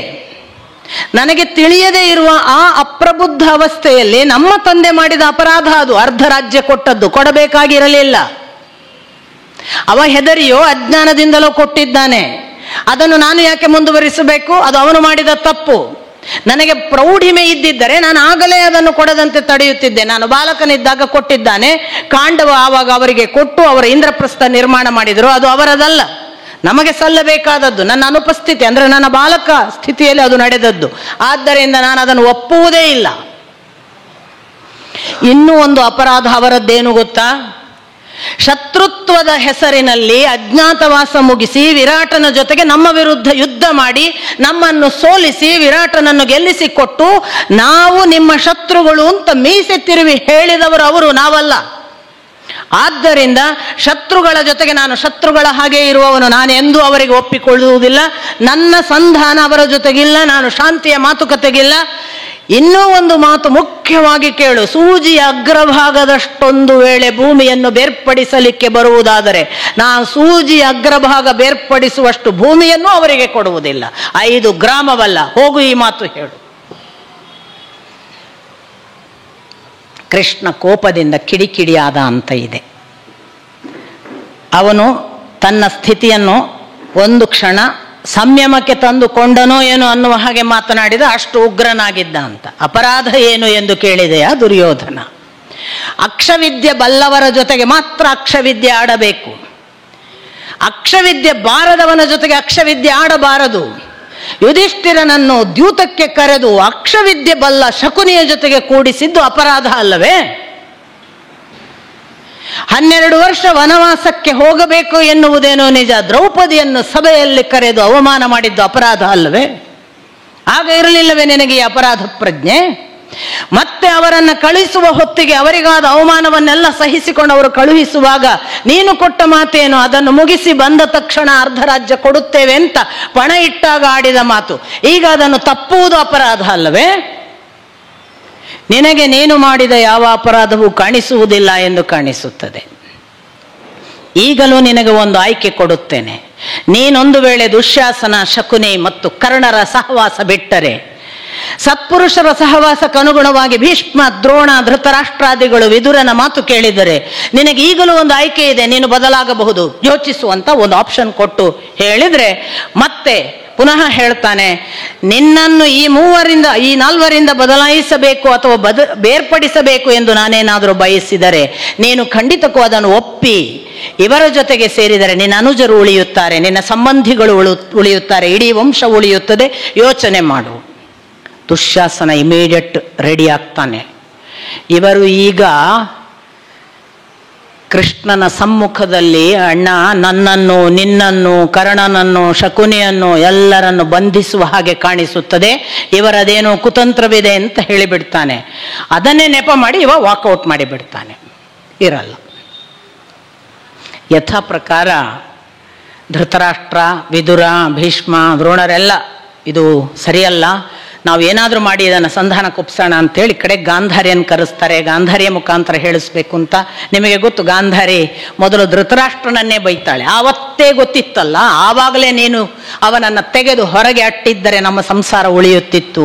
ವಿದುರ ಹಾಗೆ ಹೇಳಿದ್ದೆಲ್ಲ ಬೈಯುವುದೆಲ್ಲ ಧೃತರಾಷ್ಟ್ರ ಬೈತಾ. ಮುಂದೆ ಗಾಂಧಾರಿ ದುರ್ಯೋಧನನ ಮುಂದೆ ಪರಿಪರಿಯಾಗಿ ಹೇಳ್ತಾಳೆ, ಸಂಧಾನ ಮಾಡಿಕೋ, ಒಂದು ವಂಶ ಉಳಿಯುತ್ತೆ, ಅವರೇನು ಹೆಚ್ಚು ಕೇಳಿಲ್ಲ, ಮತ್ತು ಅವರದ್ದು ನ್ಯಾಯಯುತ ಎಲ್ಲ ಆಗುತ್ತೆ. ದುರ್ಯೋಧನ ಮತ್ತೆ ಯಥಾ ಪ್ರಕಾರ ಯಾವ ಸಂಧಾನಕ್ಕೂ ನಾನು ಸಿದ್ಧನಿಲ್ಲ ಅನ್ನೋದನ್ನು ಘಂಟಾಘೋಷ ಹೇಳಿದಾಗ ಕೃಷ್ಣ ಹೇಳ್ತಾನೆ, ದುರ್ಯೋಧನ, ನಾವು ನಿನಗೆ ಭಯಪಟ್ಟು ಸಂಧಾನಕ್ಕೆ ಬಂದಿದ್ದೇವೆ ಎಂದು ಭಾವಿಸಬೇಡ. ನೀನು ಸಂಧಾನ ಬೇಡ ಎನ್ನುತ್ತೀಯಲ್ಲ, ಒಂದು ಬಾರಿ ಅವಲೋಕನ ಮಾಡು. ನಮ್ಮ ಭೀಮನ ಮುಂದೆ ನೀವು ಯಾರೂ ನಿಲ್ಲಲಾರಿರಿ. ಅರ್ಜುನ ನಾನು ನಿನಗೆ ಗೊತ್ತಿರಲಿ, ಇಂದು ನಿನ್ನ ಮುಂದೆ ಮತ್ತೆ ಅದನ್ನ ಪ್ರಸ್ತುತಪಡಿಸುತ್ತಿದ್ದೇನೆ. ನಾಳೆಯ ದಿನ ಯುದ್ಧ ಭೂಮಿಯಲ್ಲಿ ಅರ್ಜುನ ಒಬ್ಬನೇ ಬರುವುದಿಲ್ಲ, ನಾನು ಮುಂದೆ ಸಾರಥಿಯಾಗಿ ಕುಳಿತಿರುತ್ತೇನೆ. ನಾನು ಸಾರಥಿಯಾಗಿ ಕುಳಿತ ನನ್ನ ಜೊತೆಗೆ ನೀನು ಯೋಚನೆ ಮಾಡು, ನೀವು ಯಾರು ನಮಗೆ ಎದುರಲ್ಲ, ನೀವು ಎಲ್ಲರನ್ನೂ ನಾನು ಸರ್ವನಾಶ ಮಾಡಬಹುದು ಅನ್ನುವ ಎಚ್ಚರ ಇಟ್ಟುಕೊಂಡು ಯುದ್ಧವನ್ನು ಒಪ್ಪಿಕೋ. ಅರ್ಜುನ ಎಂಥವ ಎನ್ನುವ ಗುಣಗಾನಗಳನ್ನೆಲ್ಲ ಮಾಡ್ತಾನೆ. ಅವನಿಗೆ ಏನೇನು ಇಂದ್ರನ ಜೊತೆಗೆ ಏನೇನು ಸಿಕ್ಕಿದೆ, ಶಿವನ ಜೊತೆಗೆ ಏನೇನು ಸಿಕ್ಕಿದೆ, ಅವನ ಸಾಮರ್ಥ್ಯಗಳೇನು, ವಿರಾಟನ ಗೋಗ್ರಹಣ ಸಂದರ್ಭದಲ್ಲಿ ನಿನಗೆ ಸ್ವತಃ ಅನುಭವವಾಗಿದೆ ಅಲ್ಲ, ಇನ್ನೇನು ಹೇಳುವುದು, ಎಲ್ಲ ಆಯಿತು. ದುರ್ಯೋಧನ ಹೇಳ್ತಾನೆ, ನನ್ನವರೇನು ಕಡಿಮೆ ಎಂದು ಭಾವಿಸಿದೆಯಾ? ಭೀಷ್ಮ, ದ್ರೋಣ, ಕರ್ಣರು ನಿತ್ತರೆ ದುಶ್ಯಾಸನ ನನ್ನ ಜೊತೆಗೆ, ನಮಗೆ ಯಾರು ಇದ್ರು? ಯಾವ ಭೀಮ, ಯಾವ ಅರ್ಜುನ? ನಾನು ಇಂಥವರನ್ನು ಬೇಕಾದಷ್ಟು ನೋಡಿದ್ದೇನೆ. ಅವರು ಬೇಕಾದವರು ಬರಲಿ, ಅವನು ಬಿಡೋದೇ ಇಲ್ಲ. ಇಷ್ಟು ಹೇಳ್ತಾ ಇದ್ದ ಹಾಗೆ ಅಲ್ಲಿ ಅವರ ಒಳಗೆ ಒಂದು ಡಿಸ್ಕಷನ್ ನಡೆಯುತ್ತೆ ದುಶ್ಯಾಸನಾದಿಗಳ ಜೊತೆಗೆ. ಇವನನ್ನೀಗ ಆ ಪಾಂಡವರನ್ನು ದುರ್ಬಲ ಮಾಡಬೇಕಾದ್ರೆ ಇವನನ್ನು ಬಂಧಿಸಿ ಬಿಡೋಣ. ಇವನನ್ನು ಬಂಧಿಸಿ ನಮ್ಮ ಕಡೆಗೆ ಎಳೆದುಕೊಂಡು ಬಿಟ್ಟರೆ, ಅವ ಬಂಧನದಲ್ಲಾದ್ರೂ ಇರಲಿ, ಬಂಧಿತನಾದ್ರಿಂದ ಭಯಪಟ್ಟಾಗಲಿ ನಮ್ಮ ಕಡೆಗೆ ಬಂದರೆ ಪಾಂಡವರು ಸತ್ರು ಅಂತಲೇ ಲೆಕ್ಕ. ಅಷ್ಟು ಮಾಡೋಣ ಅಂತ ಅವರು ಮಾತಾಡ್ಕೊಳ್ತಾರೆ. ಈ ಸೂಚನೆ ಸಾತ್ಯಕಿಗೆ ಗೊತ್ತಾಗುತ್ತೆ. ಇದಾಗಲೇ ವಿದುರನಿಗೆ ಗೊತ್ತಿರುತ್ತೆ. ಇದನ್ನು ಅವನಾಗಲೇ ಸೂಚನೆ ಕೊಟ್ಟಿರ್ತಾನೆ ಮುಂಚಿನ ರಾತ್ರಿ ಬಂದಾಗ, ನಿನ್ನನ್ನು ಬಂಧಿಸ್ತಾರೆ ಅಂತ. ಈ ಕಡೆ ಕೃಷ್ಣನಿಗೂ ಗೊತ್ತಾಗತ್ತೆ ತನ್ನನ್ನು ಬಂಧಿಸ್ಲಿಕ್ಕೆ ಹೊರಟಿದ್ದಾರೆ ಅಂತ. ಅವನು ಕೇರೆ ಅನ್ನೋದಿಲ್ಲ, ನನ್ನನ್ನು ಬಂಧಿಸುವವನು ಬರಲಿ ಬಿಡು, ನಾನು ನೋಡ್ಕೋತೀನಿ ಅಂದಿರ್ತಾನೆ ವಿದುರನಿಗೂ ಕೂಡ. ಆ ಸಂದರ್ಭದಲ್ಲಿ ಸಾತ್ಯಕಿ ಇಮಿಡಿಯೇಟ್ ಅಲರ್ಟ್ ಆಗ್ತಾನೆ. ದಾರುಕನಿಗೆ ರಥ ತಗೊಂಡು ಮಹಾದ್ವಾರಕ್ಕೆ ಬಾ ಅಂತಾನೆ. ಸೇನೆ ಎಲ್ಲ ಅಲ್ಲಿ ಬರಕ್ಕೆ ಹೇಳ್ತಾನೆ, ತಾನು ಮಹಾದ್ವಾರಕ್ಕೆ ಹೋಗಿ ನಿಂತ್ಕೊಂಡ್ಬಿಡ್ತಾನೆ ಅಲರ್ಟ್ ಆಗಿ. ಅಷ್ಟರಲ್ಲಿ ಕೃಷ್ಣ ಹೇಳ್ತಾನೆ, ಕಡೆಗೂ ಯುದ್ಧವೇ ಬೇಕಲ್ಲ ದುರ್ಯೋಧನ, ಆಗಲಿ, ಆದರೆ ನೀನು ಈಗ ಒಂದು ಹೊಸ ಸಿದ್ಧತೆಗೆ ನಿನ್ನನ್ನು ಯೋಚನೆಗೆ ತೊಡಗಿದ್ದಿ ಎಂದು ನನಗೆ ಗೊತ್ತಾಯಿತು. ನನ್ನನ್ನು ಬಂಧಿಸಬೇಕು ಎಂದಿದ್ದೆಯಂತೆ. ಬಂಧಿಸು ನೋಡೋಣ. ನೀನು ಬಂಧಿಸಲಿಕ್ಕೆ ಹೊರಟವ ಒಬ್ಬನಿಲ್ಲ, ಅವನೆಷ್ಟು ಇದ್ದಾನೆ ನೋಡು ಅಂತ ಏಕಾಏಕಿ ಕೃಷ್ಣ ದುರ್ಯೋಧನನ ಸಭಾಂಗಣದಲ್ಲಿ ವಿಶ್ವರೂಪ ದರ್ಶನ ಮಾಡ್ತಾನೆ. ಯಾರನ್ನು ಬಂಧಿಸುತ್ತಿ? ನನ್ನೊಳಗೆ ಇರುವ ಪರಶುರಾಮನನ್ನು ನೋಡು, ನನ್ನೊಳಗೆ ಇರುವ ರುದ್ರನನ್ನು ನೋಡು, ನನ್ನೊಳಗೆ ಇರುವ ಪಂಚ ಪಾಂಡವರನ್ನು ನೋಡು, ನನ್ನೊಳಗೆ ಇರುವ ಭೀಷ್ಮ ದ್ರೋಣಾದಿಗಳನ್ನು ನೋಡು, ಯಕ್ಷ ಗಂಧರ್ವ ರಾಕ್ಷಸ ಉರಗ ಎಲ್ಲರೂ ನಿಂತಿದ್ದಾರೆ. ಪರ್ವತ, ನದಿ, ಸಮುದ್ರ, ಆಕಾಶ, ಯಾರನ್ನು ಬಂಧಿಸುತ್ತಿ ಅಂತ ಇದ್ದಕ್ಕಿದ್ದ ಹಾಗೆ ವಿಶ್ವರೂಪ ದರ್ಶನವನ್ನು ಮಾಡುವ ಆ ಸಂದರ್ಭದಲ್ಲಿ ಕೃಷ್ಣನ ಆ ಭೌಮಾಕಾರದ ಮೊದಲು ಉಂಟಾದ ಮಹಾಪ್ರಕಾಶವಾದ ಬೆಳಕು ಇವರಿಗೆ ಕಣ್ಣು ಬಿಡಲ್ಲ. ಇವರಿಗೆ ಎಷ್ಟು ಜನರಿಗೂ ಕಣ್ಣು ಬಿಡಲಿಕ್ಕಾಗದೆ ಕಣ್ಣು ಮುಚ್ಚಿಕೊಂಡರಂತೆ.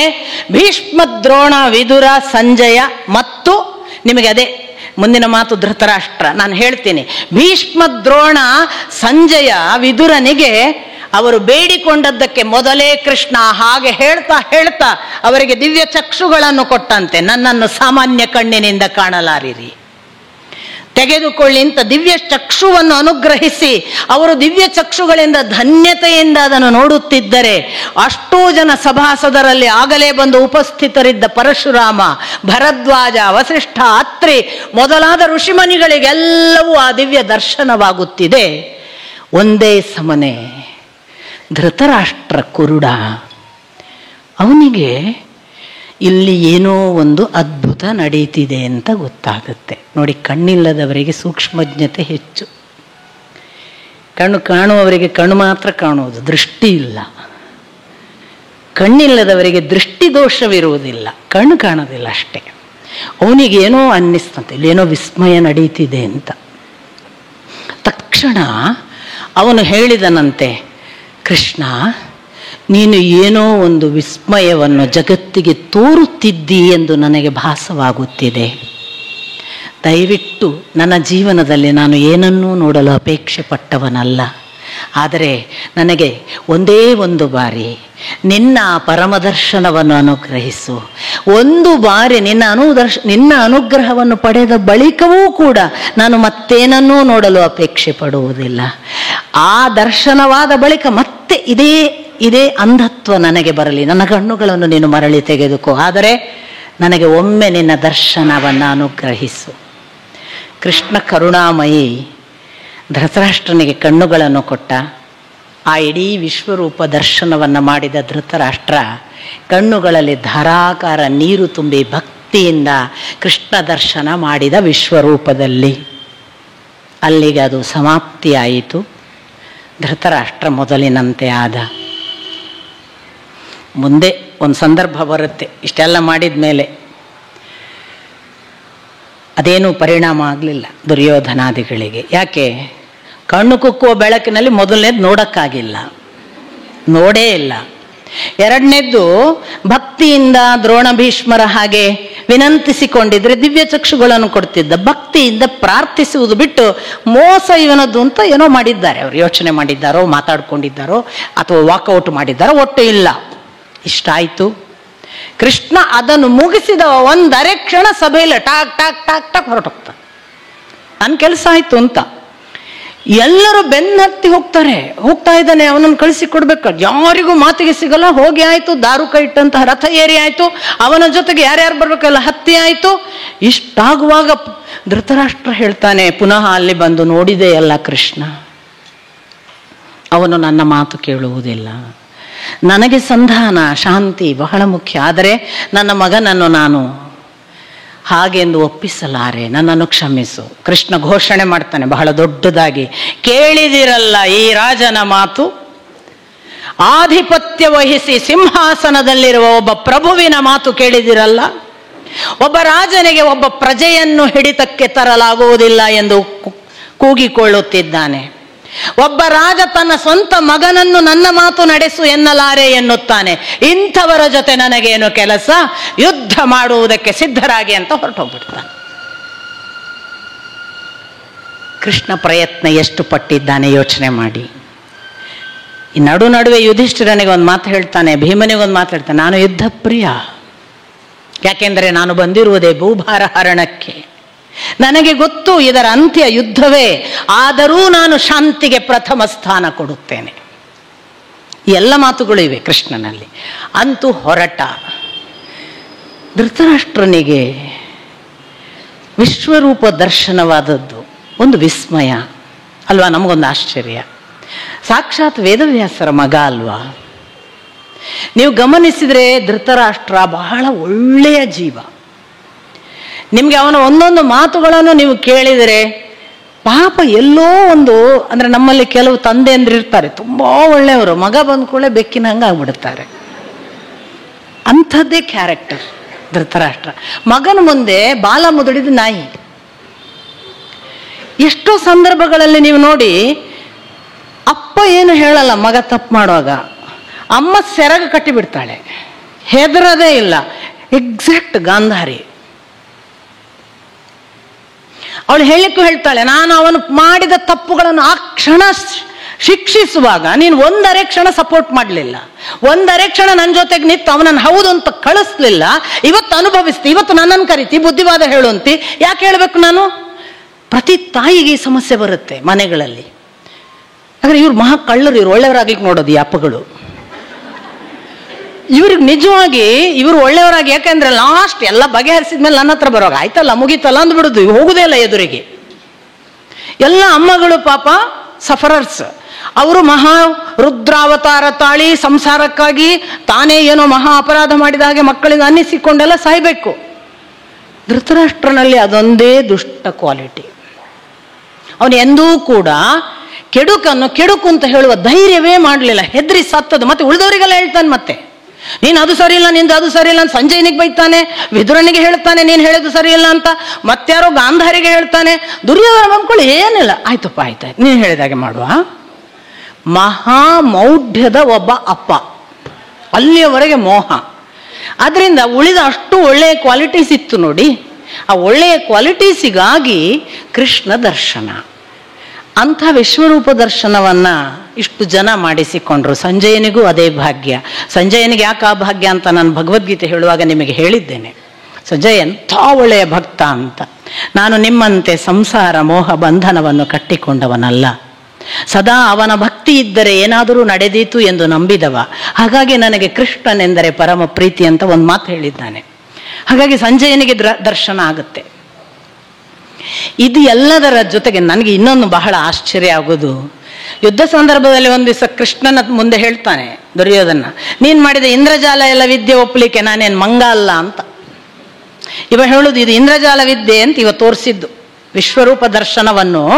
ನಿನ್ನ ಇಂದ್ರಜಾಲ ವಿದ್ಯೆ, ನಾನೆಲ್ಲ ಇಂದ್ರಜಾಲ ವಿದ್ಯೆ ಒಪ್ಪುವುದಕ್ಕೆ ನಾನು ನಿನ್ನ ಮೂರ್ಖ ಅಲ್ಲ ಎಲ್ಲರ ಹಾಗೆ.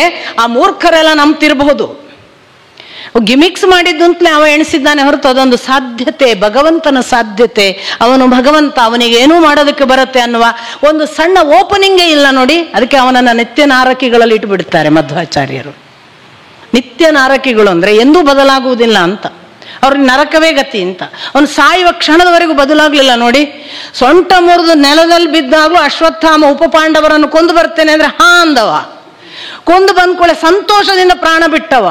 ಅಲ್ಲಿಯವರೆಗೆ ನಿತ್ಯ ನಾರಕಿ ಅಂತ, ಅಲ್ಲಿಯವರೆಗೆ ನರಕವನ್ನೇ ಇಷ್ಟಪಡುವ ಗುಣ. ಒಂದು ದಿನವೂ ಒಂದು ಆಪ್ಷನ್ ಬಂದರೂ ಕೂಡ ಚೇಂಜ್ ಆಗಲಿಲ್ಲ. ಅಂಥವರ ಮುಂದೆ ಕೂಡ ಕೃಷ್ಣ ಯಾಕಪ್ಪ ವಿಶ್ವರೂಪ ದರ್ಶನ ಮಾಡಬೇಕಿತ್ತು? ಕೃಷ್ಣನಿಗೇನು ಸಂದೇಶ? ಏನು ನಾನು ದೊಡ್ಡವನ್ ತೋರಿಸ್ಲಿಕ್ಕಿತ್ತ? ನನಗೆ ಅನಿಸೋದು, ನಾಳೆ ಎಷ್ಟು ಜನ ಕೃಷ್ಣನಿಗೆ ಇಷ್ಟೆಲ್ಲ ಮಾಡಿ ಎಷ್ಟೆಲ್ಲ ಹೇಳ್ತಾರೆ ನಮಗೆ ಗೊತ್ತುಂಟು. ನಾವು ಇಲ್ಲಿ ಕುತ್ಕೊಂಡು ಎಲ್ಲಾದರೂ ದುರ್ಯೋಧನನ ಪಕ್ಷದವರು, ನಾವು ಈ ಕಾಲಕ್ಕೂ ಇದ್ದೇವಲ್ಲ ದುರ್ಯೋಧನನ ಪಕ್ಷದವರು, ನಾವು ಒಂದು ಆರ್ಗ್ಯುಮೆಂಟ್ ಮಾಡ್ಬೋದಲ್ಲ. ಅವನು ನೋಡಿ ನಾನು ಯುದ್ಧ ಮಾಡುವುದಿಲ್ಲ ಅಂತ ಕುಸಿದು ಕೂತಾಗ ಅರ್ಜುನನಿಗೆ ವಿಶ್ವರೂಪ ತೋರಿಸಿದ್ದಾನೆ, ದುರ್ಯೋಧನನಿಗೆ ತೋರಿಸಿದಾನ? ಖಂಡಿತ ಕೇಳ್ತಿತ್ತು ಜನ. ಎಷ್ಟು ಪಾರ್ಶಿಯಾಲಿಟಿ! ಪಾಂಡವರನ್ನೆಲ್ಲ ಬಾರಿ ಹಚ್ಚಿಕೊಳ್ಳೋದು, ದುರ್ಯೋಧನವರನ್ನೆಲ್ಲ ಕಾಲಕಸ ಮಾಡೋದು. ಈಕ್ವಲ್ ಟ್ರೀಟ್ಮೆಂಟೇ ಇಲ್ಲ ಅವನದು, ಮಹಾ ಅಸಮಾನತೆ. ಅದಕ್ಕೆ ಮಾರ್ಕ್ಸಿಸಂ ಬೇಕು ನಮಗೆ ಹೇಳ್ತಿದ್ರು. ಕೃಷ್ಣ ನಮೇ ದ್ವೇಷ್ಯೋ ಅಸ್ತಿ ನಚಮೇ ಪ್ರಿಯ ಅಂತ ಘೋಷಿಸಿದವ ಭಗವದ್ಗೀತೆಯಲ್ಲಿ. ನನಗೆ ದ್ವೇಷಿಸುವವರು ಅಂತ ಇಲ್ಲ, ನಾನು ಯಾರನ್ನೂ ದ್ವೇಷಿಸುವುದಿಲ್ಲ. ನನಗೆ ಮಹಾಪ್ರಿಯರು ಅಂತ ಯಾರೂ ಇಲ್ಲ. ಪ್ರೂವ್ ಮಾಡ್ತಾನೆ ನೋಡಿ, ಒಂದು ಮಾತಿಗೆ ಅಲ್ಲಿ ಪ್ರೂಫ್ ಇದೆ ಅಂತ. ಕೃಷ್ಣ ಏನೇನು ಹೇಳಿದಾನೋ ಅದಕ್ಕೆಲ್ಲಕ್ಕೂ ಪ್ರೂಫ್ ಇದೆ ಅವನ ಬದುಕಿನಲ್ಲಿ, ನಡೆಯಲ್ಲಿ ತೋರಿಸಿದ್ದು, ಅದನ್ನು ನುಡಿದದ್ದು ಮುಂದೆ. ನನಗೆ ದ್ವೇಷವಿಲ್ಲ, ನನಗೆ ಇವ ದುರ್ಯೋಧನ ಆದ್ರಿಂದ ಇವನನ್ನು ನಾನು ಕಡೆಗಣಿಸ್ತೇನೆ ಅಂತ ನಾಳೆ ನೀವು ಯಾರು ಭಾವಿಸ್ಬೇಕಾಗಿ. ನನಗೆ ಯಾರ ಬಗ್ಗೆಯೂ ದ್ವೇಷ ಇಲ್ಲ. ಈ ಥರದ ಅನೇಕ ಆಯಾಮಗಳು. ಮತ್ತು ಇವನು ಇಲ್ಲಿ ಪ್ರಯತ್ನವೇ ಪಡಲಿಲ್ಲ. ಇವ ಪ್ರಯತ್ನ ಪಟ್ಟಿದ್ರೆ ಶಾಂತಿ ಸಂಧಾನ ಆಗ್ತಿತ್ತು. ಇವನ ಮನಸ್ಸೆಲ್ಲ ಯುದ್ಧ ಮಾಡಬೇಕು ಅಂತಲೇ ಇತ್ತು, ಅವ ಪಾಂಡವರ ಪರವೇ. ಹಾಗಾಗಿ ದುರ್ಯೋಧನನಿಗೆ ಏನೂ ಒಂದು ಟ್ರೈಯೇ ಮಾಡಲಿಲ್ಲ. ದುರ್ಯೋಧನನ ಮುಂದೆ ವಿಶ್ವರೂಪ ತೋರಿಸಿ ಅವನಿಗೂ ಹೇಳ್ಬೋದಿತ್ತಲ್ಲ, ನೋಡು ನೀವು ಯಾರು ಉಳಿಯಲ್ಲ, ನಾವು ಎಲ್ಲರೂ ಸಾಯ್ತಾರೆ, ನಾನು ಕೊಲ್ತೀನಿ ಹೇಳ್ಬೋದಿತ್ತಲ್ಲ. ಅವ ಚಾನ್ಸ್ ತಗೊಂಡಿದ್ರೆ ಅವನಿಗೂ ಆಗ್ತಿತ್ತಲ್ಲ ಅಂತ. ನಾಳೆ ಹೇಳುವ ಯಾವ ಮಾತುಗಳನ್ನು ದುರ್ಯೋಧನನೇ ನಾಳೆ ಹೇಳಬಾರ್ದು. ಅಲ್ಲಿಯವರೆಗೆ ಕೃಷ್ಣನ ಎಕ್ಯುರೇಸಿ, ಪರ್ಫೆಕ್ಷನ್ ಪ್ರತಿ ಆಕ್ಷನ್ನಲ್ಲಿ. ಅದು ಯಾವುದೇ ಲೋಪದೋಷಗಳಿಲ್ಲದ ನಡೆ. ನಮ್ಮದು ಹಾಗಲ್ಲ, ಏನೋ ಮಾಡಿದಾಗ ಎಲ್ಲೋ ಒಂದು ಊನ ಉಳಿತದೆ ನೋಡಿ. ನೀವು ಎಷ್ಟೇ ಯೋಚನೆ ಮಾಡಿ ಯಾವನೋ ಒಬ್ಬ ಹೇಳ್ತಾನೆ ಅದೊಂದು ಮಾಡಬೇಕಿತ್ತು ಆಗ ಸರಿಯಾಗ್ತಿತ್ತು ಅಂತ. ನಮ್ದು ಎಲ್ಲೋ ಸಿಕ್ಕಿ ಬೀಳ್ತೇವೆ ನಾವು. ಕೃಷ್ಣ ಸಿಕ್ಕಿ ಬೀಳದೆ ಇರಬೇಕು ಅನ್ನೋ ಉದ್ದೇಶ ಅಲ್ಲ ಕೃಷ್ಣನದ್ದು. ಕೃಷ್ಣನ ನಡೆ ಅಷ್ಟು ಪರ್ಫೆಕ್ಷನ್ನಿನ ಕಡೆಗೆ ಅಂತ. ನಾವು ಎಷ್ಟೆಷ್ಟು ಹೇಳ್ತೇವಲ್ಲ, ಅವನು ಪರಿಪೂರ್ಣ ಅವತಾರ ಅಂತ ಇದು ಕಾರಣ. ಪರಿಪೂರ್ಣ ಅನ್ನೋದು ಯಾವುದಕ್ಕೆ? ಇನ್ನೊಂದನ್ನು ಸೇರಿಸಲಿಕ್ಕೆ ಬಾರದ ಹಾಗೆ ವೃತ್ತ ಸಂಪೂರ್ಣವಾದಾಗ. ಪೂರ್ಣಮದ ಪೂರ್ಣಮಿದಂ ಪೂರ್ಣಾತ್ ಅಲ್ವಾ? ಒಂದು ಪೂರ್ಣದಿಂದ ಇನ್ನೊಂದು ಪೂರ್ಣ ಹುಟ್ಟುತ್ತೆ, ಪೂರ್ಣದಿಂದ ಪೂರ್ಣವೇ ಸಿಗುವುದು. ಪೂರ್ಣದಿಂದ ಅಪೂರ್ಣವನ್ನು ಪಡೆಯಕ್ಕೆ ಸಾಧ್ಯವಿಲ್ಲ. ಅದೆಲ್ಲವನ್ನು ಪ್ರೂಫ್ ಕೃಷ್ಣ ನಮಗೆ ಪ್ರೂವ್ ಮಾಡಿ, ನಾನು ಪೂರ್ಣ, ಇದೊಂದು ಪರಿಪೂರ್ಣ ಅವತಾರ. ಇನ್ನೂ ಒಂದು ಕಾರಣ ಇದೆ ಯಾಕೆ ಪರಿಪೂರ್ಣ ಅವತಾರ. ಈ ಎಲ್ಲ ಅವತಾರಗಳಲ್ಲಿ ಭಗವದ್ ಅಂಶ ಬಂದದ್ದು. ಇವನಲ್ಲಿ ಭಗವಂತನೇ ಬಂದದ್ದು. ಎಷ್ಟು ಪುಣ್ಯ ಮಾಡಿರಬೇಕು ಸ್ವಾಮಿ, ಭಗವಂತನೇ ಸ್ವತಃ ಬಂದದ್ದು. ಬಹಳ ಆಶ್ಚರ್ಯಗಳೆಲ್ಲ ಇವೆ. ಇರಲಿ, ಅಂಥ ಒಂದು ಪರಿಪೂರ್ಣ ಅವತಾರವನ್ನು ಕೂಡ ನನ್ನ ಗುರುಗಳು ಹೇಳಿದರು. ಕೃಷ್ಣ ಕೂಡ ಪರಿಪೂರ್ಣನಲ್ಲ, ಪರಿಪೂರ್ಣತೆಯ ಕಡೆಗೆ ನಡೆದ ಅವತಾರ. ನಾವು ಅವನನ್ನು ದಾಟಲಿಕ್ಕಿದೆ. ಇದಕ್ಕೆ ಅವನ ಮಾತೆ ಮುಂದೆ ಆಧಾರ ಇದೆ. ಅವನೇ ಹೇಳುತ್ತಾನೆ ನನ್ನನ್ನು ದಾಟಬೇಕು ಅಂತ. ಅದರಿಂದ ಒಂದು ವಿಶೇಷ ಆಯಾಮಗಳಲ್ಲಿ ಕೃಷ್ಣನ ವಿಶ್ವರೂಪ ದರ್ಶನವಾಯಿತು. ಮುಂದಿನದು ನಿಮಗೆ ಗೊತ್ತು, ಯುದ್ಧ ಘೋಷಣೆ, ಬಳಿಕ ಯುದ್ಧ ಕುರುಕ್ಷೇತ್ರದಲ್ಲಿ ಯಾರ್ಯಾರು ಯಾವ್ಯಾವ ಪಕ್ಷ, ಸೇನಾಪತಿಗಳು ಯಾರು ನಿರ್ಣಯ ಆಯಿತು. ಎದುರಾಬದ್ರ ಆದರೂ ಅಲ್ಲಿ ಭಗವಂತ ತನ್ನ ಬೋಧನೆಯನ್ನು ವಿಶ್ವರೂಪ ದರ್ಶನದ ಜೊತೆಗೆ ಮಾಡಿದ ಭಗವದ್ಗೀತೆ. ನಾಳೆ ದಿನ ನಾನು ಅದನ್ನು ನಿಮಗೆ ಸ್ವಲ್ಪ ಬ್ರೀಫ್ ಆಗಿ ಮುಂದೆ ಹೋಗೋಣ ಅಂತ.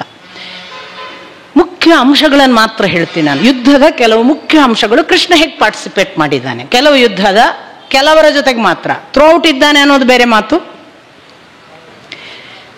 ನೋಡಿ, ಒಂದು ಸಂದರ್ಭ ಬರುತ್ತೆ, 9ನೇ ದಿನ ಭೀಷ್ಮರು ಕೊಂದು ಕೊಂದು ಕೊಂದು ರಾಶಿ ಹಾಕಿದ್ದಾರೆ. ಪಾಂಡವರಿನ ಮುಗೀತು, ಅವರ ಸಂಖ್ಯೆ ಮುಗೀತು ಅಂತ ಅನ್ನುವ ಹಾಗೆ ಅವರ ಅಕ್ಷೋಹಿಣಿ ಸೇನೆ ಸಂಖ್ಯೆ ಕಡಿಮೆ ಆಗಿ ಆಗಿ ನಾಶ ಆಗ್ತಿದೆ.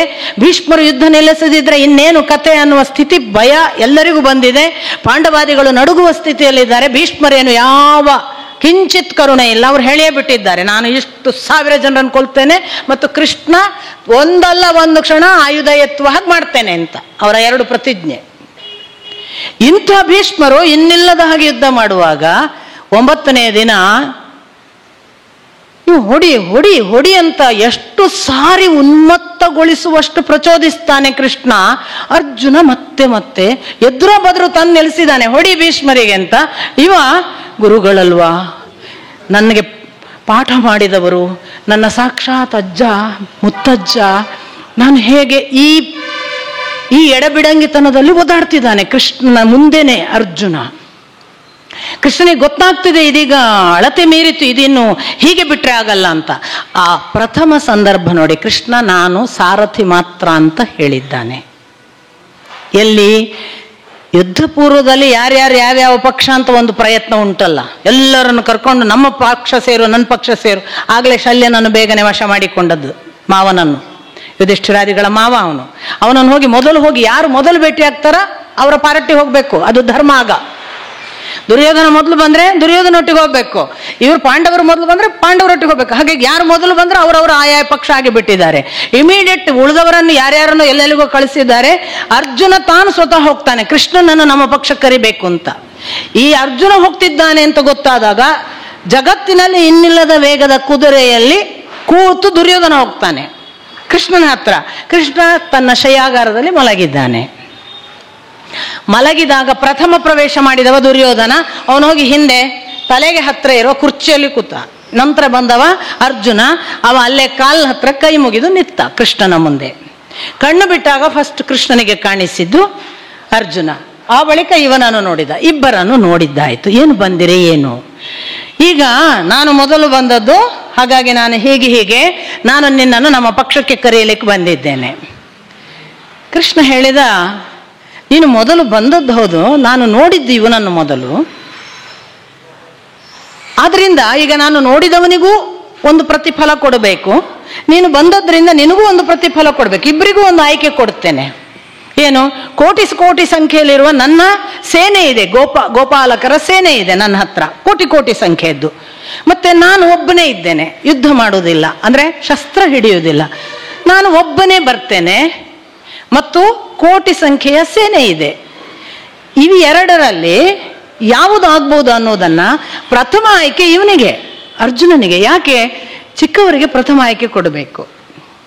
ನೀನು ವಯಸ್ಸಿನಿಂದ ದೊಡ್ಡವ, ನಿಮಗೆ ಗೊತ್ತುಂಟೋ ಗೊತ್ತಿಲ್ವೋ, ಉತ್ತರ ಕರ್ನಾಟಕದಲ್ಲಿ ಈಗಲೂ ಕೂಡ ಹಳ್ಳಿಯಲ್ಲಿ ಪಾಲು ಮಾಡುವಾಗ 6-8 ಮಕ್ಕಳಿದ್ರೆ ಕೊನೆ 8ನೇ ಮಗುವಿನಿಂದ ಪಾಲು ಪ್ರಾರಂಭ. ಆ 8ನೇ ಮಗು ಏನು ಕೇಳ್ತದೆ, 7ನೇದು ಏನು ಕೇಳ್ತದೆ, ಅದರ ಮೇಲಿಂದ ಶೇರ್.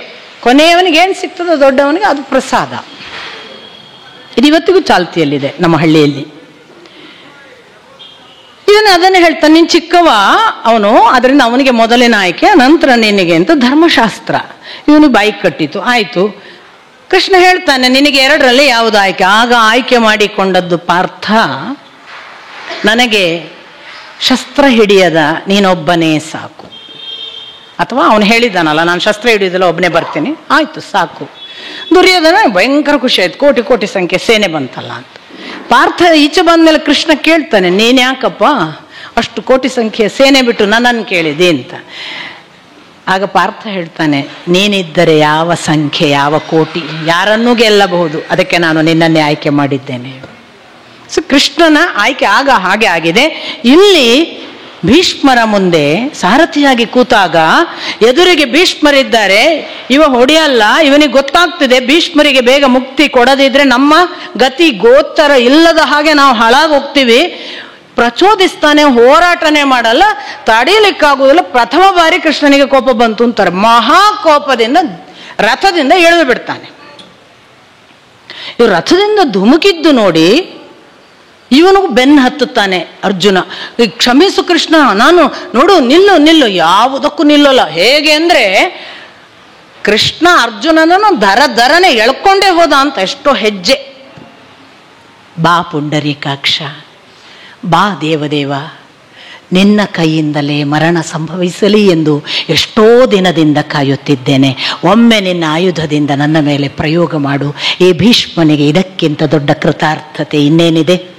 ಭೀಷ್ಮ ಹೇಳೋದು ಎದುರಿಗೆ ಬರುವ ಕೃಷ್ಣನನ್ನು ನೋಡಿ. ಅಷ್ಟರಲ್ಲಿ ಅರ್ಜುನ ಇವನನ್ನು ಕರ್ಕೊಂಡು ಮತ್ತೆ ರಥಕ್ಕೆ ಬಂದ. ಇದೊಂದು ಬಹಳ ವಿಶೇಷ ಪ್ರಸಂಗ. ಯಾಕೆ ಅಂದರೆ ಎರಡು ಸಂಗತಿ ನೋಡಿ. ನಾನು ಶಸ್ತ್ರ ಹಿಡಿಯುವುದಿಲ್ಲ ಅಂತ ಪ್ರತಿಜ್ಞೆ ಮಾಡಿದ್ದಾನೆ ಕೃಷ್ಣ, ಸಾರಥಿ ಮಾತ್ರ ಅಂತ. ಆದರೆ ಭೀಷ್ಮ ಒಬ್ಬ ಭಕ್ತ, ಕೃಷ್ಣನ ಭಕ್ತ. ಅವನೊಂದು ಪ್ರತಿಜ್ಞೆ ಮಾಡಿದ್ದಾನೆ, ನಾನು ಒಂದಲ್ಲ ಒಂದು ಕ್ಷಣ ಕೃಷ್ಣ ಶಸ್ತ್ರ ಹಿಡಿಯುವ ಹಾಗೆ ಮಾಡ್ತೀನಿ ಅಂತ. ಭಕ್ತನ ಪ್ರತಿಜ್ಞೆಯು ಸುಳ್ಳಾಗಬಾರದು, ತನ್ನ ಮಾತು ಸುಳ್ಳಾಗಬಾರದು. ಎರಡನ್ನೂ ನಡೆಸಿದ ಒಂದು ಘಟನೆ ಇದು. ಎಷ್ಟು ಸುಂದರವಾಗಿ ನಡೆಸಿಬಿಡ್ತಾನೆ. ಆದರೆ ಎದೆ ಸೀಳುವ ಹಾಗೆ ಗಾಯ ಮಾಡಿಬಿಟ್ಟಿದ್ದರಂತೆ ಭೀಷ್ಮಾಚಾರ್ಯರು. ಶರಶಯ್ಯೆಯ ಸಂದರ್ಭದಲ್ಲಿ ಪ್ರಾಣ ಹೋಗುವ ಹೊತ್ತಿಗೆ ರಕ್ತಮಯವಾದ ಕೃಷ್ಣನನ್ನು ಕಂಡು ದುಃಖಿಸಿ ಹೇಳ್ತಾರೆ, ಕೃಷ್ಣ, ನನಗೆ ನೀನೆಂದರೆ ಎಷ್ಟು ಭಕ್ತಿ, ಎಷ್ಟು ಪ್ರೀತಿ, ನಿನಗಾಗಿ ನಾನು ಎಷ್ಟು ಹಂಬಲಿಸಿದ್ದೇನೆ. ಆದರೆ ಆ ಯುದ್ಧ ಮದದಲ್ಲಿ ಅನಿವಾರ್ಯವಾಗಿ ನಿನಗೆ ನಾನು ನಾಟಿಸಿದ ಆ ಶಸ್ತ್ರದ ಗಾಯ, ಅದರ ರಕ್ತ ನೋಡಿಕೊಂಡು ನಾನೀಗ ನಿರ್ಗಮಿಸುತ್ತಿದ್ದೇನೆ. ಭಕ್ತಿಗೆ ಯಾವ ಯಾವ ಆಯಾಮಗಳು ಎಷ್ಟು ಪರಿಣಾಮಕಾರಿ. ಅಂಥ ಭೀಷ್ಮಾಚಾರ್ಯರಿಗೂ ಕೂಡ ಒಂದು ಧನ್ಯತೆಯನ್ನು ಕೊಡುತ್ತಾನೆ ಕೃಷ್ಣ. ಕೃಷ್ಣನಿಗೆ ಗೊತ್ತು ಯಾರು ಭಕ್ತರು ಅವರಿಗೆ ಮಾಡಬೇಕಾದನ್ನು ಮಾಡಬೇಕು. ನಮೇ ಭಕ್ತ ಪ್ರಣಶ್ಯತಿ. ಮತ್ತೊಂದು ಮಾತು, ನನ್ನ ಭಕ್ತನೆಂದು ಹಾಳಾಗುವುದಿಲ್ಲ. ಅರ್ಜುನನಿಗೆ ಹೇಳೋ ಮಾತು, ಅರ್ಜುನ ಪ್ರತಿಜಾನೀಹಿ, ಆಣೆ ಮಾಡಿ ಹೇಳ್ತೇನೆ, ನಮೇ ಭಕ್ತ ಪ್ರಣಶ್ಯತಿ, ನನ್ನ ಭಕ್ತ ಎಂದಿಗೂ ಹಾಳಾಗುವುದಿಲ್ಲ. ನೋಡಿ, ಇಲ್ಲೆಲ್ಲ ಒಂದೊಂದು ಮಾತಿನ ಉದಾಹರಣೆಗಳು. ಭೀಷ್ಮಾಚಾರ್ಯರು ಭಕ್ತರು, ಅವರಿಗೆ ಕೊಡಬೇಕಾದ್ದನ್ನು ಕೊಟ್ಟ, ಸಲ್ಲಬೇಕಾದ್ದನ್ನು ಸಲ್ಲಿಸಿದ. ರಾತ್ರಿ ಶಿಬಿರಕ್ಕೆ ಹೋಗಿ ಕೇಳ್ತಾನೆ, ನಿಮ್ಮನ್ನು ಹೆಂಗೆ ಕೊಲ್ಲೋದು ಅಂತ ಕೇಳುವಂತ ಯುಧಿಷ್ಠಿರನನ್ನು ಬಿಟ್ಟು. ಯುಧಿಷ್ಠಿರನ ಮುಂದೆ ಅವರೆಲ್ಲ ಹೇಳ್ತಾರೆ, ನಾನು ಯಾರ್ಯಾರ ಮುಂದೆ ಎಲ್ಲ ಯುದ್ಧ ಮಾಡುವುದಿಲ್ಲ, ಹಾಗಾಗಿ ಮುಂದೆ ಶಿಖಂಡಿಯನ್ನಿಟ್ಟು ಯುದ್ಧ ಮಾಡುವುದಕ್ಕೆ ತಾನೇ ಹೇಳಿಕೊಟ್ಟು ತಾನು ನಿರ್ಗಮಿಸುವುದು. ಎಂಥ ಕೃಷ್ಣನ ಲೀಲೆ. ಭಗದತ್ತ ಅಂತ ಒಬ್ಬ, ನಾನು ಮೊನ್ನೆ ದಿವಸ ಹೇಳಿದೆ, ನರಕಾಸುರನನ್ನು ಕೊಂದ ಮೇಲೆ ಅವನ ಮಗ ಭಗದತ್ತ. ಅವ ಎಲ್ಲಿ ಪಾಂಡವರ ಪಕ್ಷ ಅಲ್ಲ, ಕೌರವರ ಪಕ್ಷ. ಅವನ ಅಸುರ ಮೊದಲಿನಿಂದ ಆ ಇಂಟಿಮೇಸಿ ಇತ್ತು ನರಕಾಸುರ ಇರುವಾಗಿಂದ. ಬಹುಶಃ ಕೃಷ್ಣ ಸೋಲಿಸಿ ಹೋದ್ಮೇಲೆ ಮತ್ತೆ ಅವ್ರ ಪಕ್ಷದ ಜೊತೆಗೆ ಸೇರಿದ್ದಾನೋ ಹೇಗೂ ಭಾವಿಸ್ಬೋದು, ಅಥವಾ ದುರ್ಯೋಧನ ಮೊದಲು ಹೋಗಿ ಅವರನ್ನು ಕೇಳಿದ್ದಾನೋ. ಒಟ್ಟಿನಲ್ಲಿ ಈ ಭಗದತ್ತ ಇವನೊಂದು ಸಂದರ್ಭ ಬರುತ್ತೆ, ಅವನು ಸಿಕ್ಕಾಪಟ್ಟೆ ಯುದ್ಧದಲ್ಲಿ ಇಷ್ಟೊಂದು ಜನರಿಗೆ ಕೊಂದು ವೈಷ್ಣವಾಸ್ತ್ರವನ್ನು ಕೃಷ್ಣನ ಮುಂದೆ ತಾನು ನೋಡ್ತಿರುವ ಹಾಗೆ ಅರ್ಜುನನಿಗೆ ಬಿಡ್ತಾನೆ. ವೈಷ್ಣವಾಸ್ತ್ರವನ್ನು ಕೃಷ್ಣನಿಗೆ ಗೊತ್ತಾಗುತ್ತೆ. ಕೂತಿದ್ದವ ಎದ್ದು ನಿಂತು ಬಿಡ್ತಾನೆ. ವೈಷ್ಣವಾಸ್ತ್ರ ಅವನ ಎದೆಗೆ ಬಂದು ವೈಜಯಂತಿ ಮಾಲೆಯಾಗಿ ಬಿಡುತ್ತೆ. ನೋಡಿ, ಗಮನಿಸಿ, ಇಲ್ಲೆಲ್ಲ ಬೇರೆ ಬೇರೆ ಆಯಾಮಗಳಿವೆ. ಅರ್ಜುನನಿಗೆ ಮಹಾ ಮಹಾ ಅಹಂಕಾರಕ್ಕೆ ಪೆಟ್ಟಾಗುತ್ತೆ. ನೀನು ಹೇಳಿದ್ದಿ ಯುದ್ಧ ಮಾಡಲ್ಲ ಅಂತ, ಶಸ್ತ್ರ ಹಿಡಿಯಲ್ಲ ಅಂತ. ನನ್ನ ಪರಾಕ್ರಮದ ಬಗ್ಗೆ ಅನುಮಾನ ಬಂತ ಕೃಷ್ಣ ನಿನಗೆ? ಆ ವೈಷ್ಣವಾಸ್ತ್ರ ಬಂದಾಗ ನೀನು ಯಾಕೆ ತಡೆದದ್ದು? ನನ್ನಲ್ಲಿ ಗಾಂಡೀವ ಇತ್ತು, ನನ್ನಲ್ಲಿ ಪಾಶುಪತಾಸ್ತ್ರ ಇತ್ತು, ನಾನು ಹೋರಾಡ್ತಿದ್ನಲ್ಲ, ನೀನ್ ಯಾಕೆ ಅಡ್ಡ ಬಂದಿ? ನೋಡಿ, ಅಷ್ಟು ವಿಶ್ವರೂಪ ದರ್ಶನ ತೋರಿಸಿ ನಿಮಿತ್ತ ಮಾತ್ರಂ ಭವ ಸವ್ಯಸಾಚಿನ್ ಹೇಳಿದ ಮೇಲೂ ಕೂಡ ಅರ್ಜುನನಿಗೆ, ಅದಕ್ಕೆ ನಾನು ಹೇಳುದು, ದೇವರ ದರ್ಶನ ಆದ್ಕೊಳ್ಳೆ ಯಾರು ಪರಿವರ್ತನೆ ಆಗ್ತಾರೆ ಅಂತ ಎಣಿಸ್ಬೇಡಿ. ಅಕ್ರೂರ ಆಗಿಲ್ಲ, ಧೃತರಾಷ್ಟ್ರ ಆಗಲಿಲ್ಲ, ಹಾಗೆ ಇದ್ದಾರಲ್ಲ, ದುರ್ಯೋಧನ ಆಗಲಿಲ್ಲ. ಈ ಅರ್ಜುನನಿಗೂ ಕೂಡ ಮರ್ತು ಹೋಗುದು, ನಾನು ಅನ್ನುವ ಅಹಂಕಾರ ಹೋಗುದಿಲ್ಲ. ನಾಹಂಕರ್ತ ಹರಿಕರ್ತ ಬರಲೇ ಇಲ್ಲ ಅವನಿಗೆ. ಇದು ಬರಲಿಲ್ಲ ಅನ್ನೋದು ಒಂದು ಭಾಗ. ಅರ್ಜುನ ಮುಗ್ಧನಿದ್ದೋ, ದಡ್ಡನಿದ್ದೋ, ಅಜ್ಞಾನಿದ್ನೋ, ಮನುಷ್ಯ ಸಹಜವಾಗಿ ಎಲ್ಲರೂ ಹಾಗೆ ಇರ್ತೇವೋ, ಅದನ್ನು ಒಂದು ಎಕ್ಸ್ಕ್ಯೂಸ್ ಅಂತ ಇಟ್ಕೊಳ್ಳೋಣ. ಇದಕ್ಕೆ ಎಷ್ಟು ಒಳ್ಳೆಯ ಉತ್ತರ ಕೊಡೋದು ಗೊತ್ತಾ ಕೃಷ್ಣ? ನರಕಾಸುರ ಒಂದು ಬಾರಿ ತಪಸ್ಸು ಮಾಡಿ ವೈಷ್ಣವಾಸ್ತ್ರ ಪಡೆದಿದ್ದ. ನಾನೇ ಕೊಟ್ಟಿದ್ದೆ. ನಾನು ಕೊಟ್ಟಿದ್ದೆ ಅಂದಾಗ ಮತ್ತೆ ಪ್ರಶ್ನೆ ಬರೋದಿಲ್ವ, ನೀನೆಲ್ಲಿದ್ದಿ? ಕೃಷ್ಣ ಹೇಳ್ತಾನೆ, ನಾನು ಕೊಟ್ಟಿದ್ದೆ ಎಂದರೆ ಹೀಗೆ ಭಾವಿಸು, ನನಗೆ 4 ಥರದ ಸ್ವರೂಪ. ನಾನು ಬದರಿಯಲ್ಲಿ ನಾರಾಯಣನಾಗಿ ತಪಸ್ಸು ಮಾಡುತ್ತಾ ಇರುತ್ತೇನೆ, ಇದು ಒಂದು ನನ್ನ ಸ್ವರೂಪ. ಎರಡನೆಯದ್ದು, ಲೋಕಕ್ಕೆಲ್ಲ ನಡೆಯುವ ಕ್ರಿಯೆಗಳನ್ನು ಸಾಕ್ಷೀಭೂತನಾಗಿ ನೋಡುವ ಪರಮಾತ್ಮ ಸ್ವರೂಪನಾಗಿ ಇದ್ದೇನೆ. ವಿಶ್ವ ವ್ಯವಸ್ಥೆಯ ಒಳಗೆ ಸುಪ್ರೀಂ ಎನರ್ಜಿ. ಜನರ ಜೊತೆಗೆ ನಡೆದಾಡುತ್ತಾ ಮನುಷ್ಯನ ಹಾಗೆ ತಿರುಗುವ ಪ್ರಾರಬ್ಧ ಕರ್ಮಗಳನ್ನೆಲ್ಲ ಅನುಭವಿಸುವ ಈ ಕೃಷ್ಣನಾಗಿ ಇದ್ದೇನೆ. ಮೂರನೇದು. 4ನೇದು ಹೇಳ್ತಾನೆ, ಇನ್ನೊಂದು ಇದೆ. ನಾನು 4 ಸ್ವರೂಪಗಳಲ್ಲಿ ಬರುವಾಗ ಈ 4 ಸ್ವರೂಪಗಳಲ್ಲೂ ನನ್ನ ಕೆಲಸ ಕರ್ತವ್ಯಗಳನ್ನು ಮಾಡುವಾಗ ಪ್ರಳಯ ಕಾಲದ ಎಲ್ಲವನ್ನೂ ನುಂಗಿ ಹಾಕಿದ ಒಬ್ಬ ಶೇಷಶಾಹಿಯಾಗಿ ಒಬ್ಬ ಇದ್ದೇನಲ್ಲ, ಅದು 4ನೆಯ ಸ್ವರೂಪ. ಆ 4ನೆಯ ಸ್ವರೂಪದಲ್ಲಿ ನಾನು ಅವನಿಗೆ ಅಂದು ನರಕಾಸುರನಿದ್ದಾಗ ವೈಷ್ಣವಾಸ್ತ್ರವನ್ನು ಕೊಟ್ಟಿದ್ದೇನೆ. ಅದು ಇರುವವರೆಗೆ ಅವನನ್ನು ಗೆಲ್ಲುವುದು ಸಾಧ್ಯವಿಲ್ಲ. ಅದು ಶತ್ರು ನಾಶವನ್ನು ಮಾಡಿಯೇ ಮುಗಿಸುತ್ತದೆ ಹೊರತು ಅವನಿಗೆ ಎಂದೂ ಕೂಡ ಮೋಸ ಮಾಡುವುದಿಲ್ಲ. ನಾನು ವೈಷ್ಣವಾಸ್ತ್ರವನ್ನು ನಾನು ಸ್ವೀಕರಿಸದೇ ಇದ್ದರೆ ಅದು ನಿನ್ನನ್ನು ನಾಶ ಮಾಡುತ್ತಿತ್ತೆ ಹೊರತು ಅವನಿಗೆ ಭಂಗ ಬರುತ್ತಿರಲಿಲ್ಲ. ಆದ್ದರಿಂದ ಅದನ್ನು ವೈಜಯಂತಿ ಮಾಲೆ ಮಾಡಿಕೊಂಡಿದ್ದೇನೆ ಅಂತ ಇಷ್ಟು ವಿವರಿಸ್ತಾನೆ. ಕೃಷ್ಣನ ಸರಳತೆ ಏನು, ಸ್ಪಷ್ಟ ಭಾಷೆಯಲ್ಲಿ, ಮತ್ತೆ ಮುಚ್ಚುಮರೆನೇ ಇಲ್ಲ. ಇದೇನು ದೊಡ್ಡ ಬುರುಡೆ ಬಿಡ್ತಾನ ಪವಾಡ ಅಂತ ಏನು ಬೇಕಾದ್ರೆ ಅನ್ಕೊಳ್ಳಿ ನೀವು, ಕ್ರಾಸ್ ಚೆಕ್ ಮಾಡಿ ಬೇಕಿದ್ರೆ. ಇದೆಲ್ಲವೂ ನಾನು ಹೇಳ್ತಾ ಇರೋದು ಫ್ಯಾಕ್ಟ್ಸ್, ಅವನಿಗೆ ಗೊತ್ತು. ಎಲ್ಲಿಯೂ ಕೂಡ ನಾನು ಬೋಗಸ್ ಯಾವುದೋ ಒಂದನ್ನು ನಿಮಗೆ ಕಟ್ಟಿ ಕೊಡೋದಲ್ಲ, ಇದು ಆಕ್ಚುಯಲ್ ಫ್ಯಾಕ್ಟ್. ಬೇಕಿದ್ರೆ ಕ್ರಾಸ್ ಚೆಕ್ ಮಾಡು. ಇದು ಒಂದು. ನಿಮಗೆ ನಾನು ಎಲ್ಲ ಘಟನೆಗಳನ್ನು ಹೇಳುವಾಗ ಇನ್ನೊಂದು ಆಯಾಮ ನೋಡಿ. ಕೃಷ್ಣ ಅರ್ಜುನನ ಮಿತ್ರತ್ವದ ಯಾವ ಲೆವೆಲಿನ ಇಂಟಿಮೆಸಿ, ಪ್ರಾಣ ಕೊಟ್ಟು ರಕ್ಷಿಸುವುದು. ಇನ್ನೊಂದು ಸಂದರ್ಭ ಬಂತು, ಅಭಿಮನ್ಯು ಸತ್ತ. ಇವರು ಸಂಶಪ್ತಕರ ಜೊತೆಗೆ ಯುದ್ಧ ಮಾಡಕ್ಕೆ ಹೋಗ್ಬಿಟ್ಟಿದ್ದಾರೆ ಇಬ್ಬರು. ಅಭಿಮನ್ಯು ಇಲ್ಲಿ ಕೃಷ್ಣಾರ್ಜುನರು ಇಲ್ಲದ ಹೊತ್ತಿಗೆ ಸತ್ತ. ಸಾಯುವುದಕ್ಕೆ ಕಾರಣ ಯಾರು ಅಂತ ಅರ್ಜುನನಿಗೆ ಕೃಷ್ಣನ ಜೊತೆಗೆ ಬಂದ ಮೇಲೆ ಮಾತುಕತೆಯಲ್ಲಿ ಯುಧಿಷ್ಠಿರಾದಿಗಳು ಹೇಳೋ ಗೊತ್ತಾಯ್ತು. ಮುಖ್ಯ ಕಾರಣ ಜಯದ್ರಥ ಅಂತ.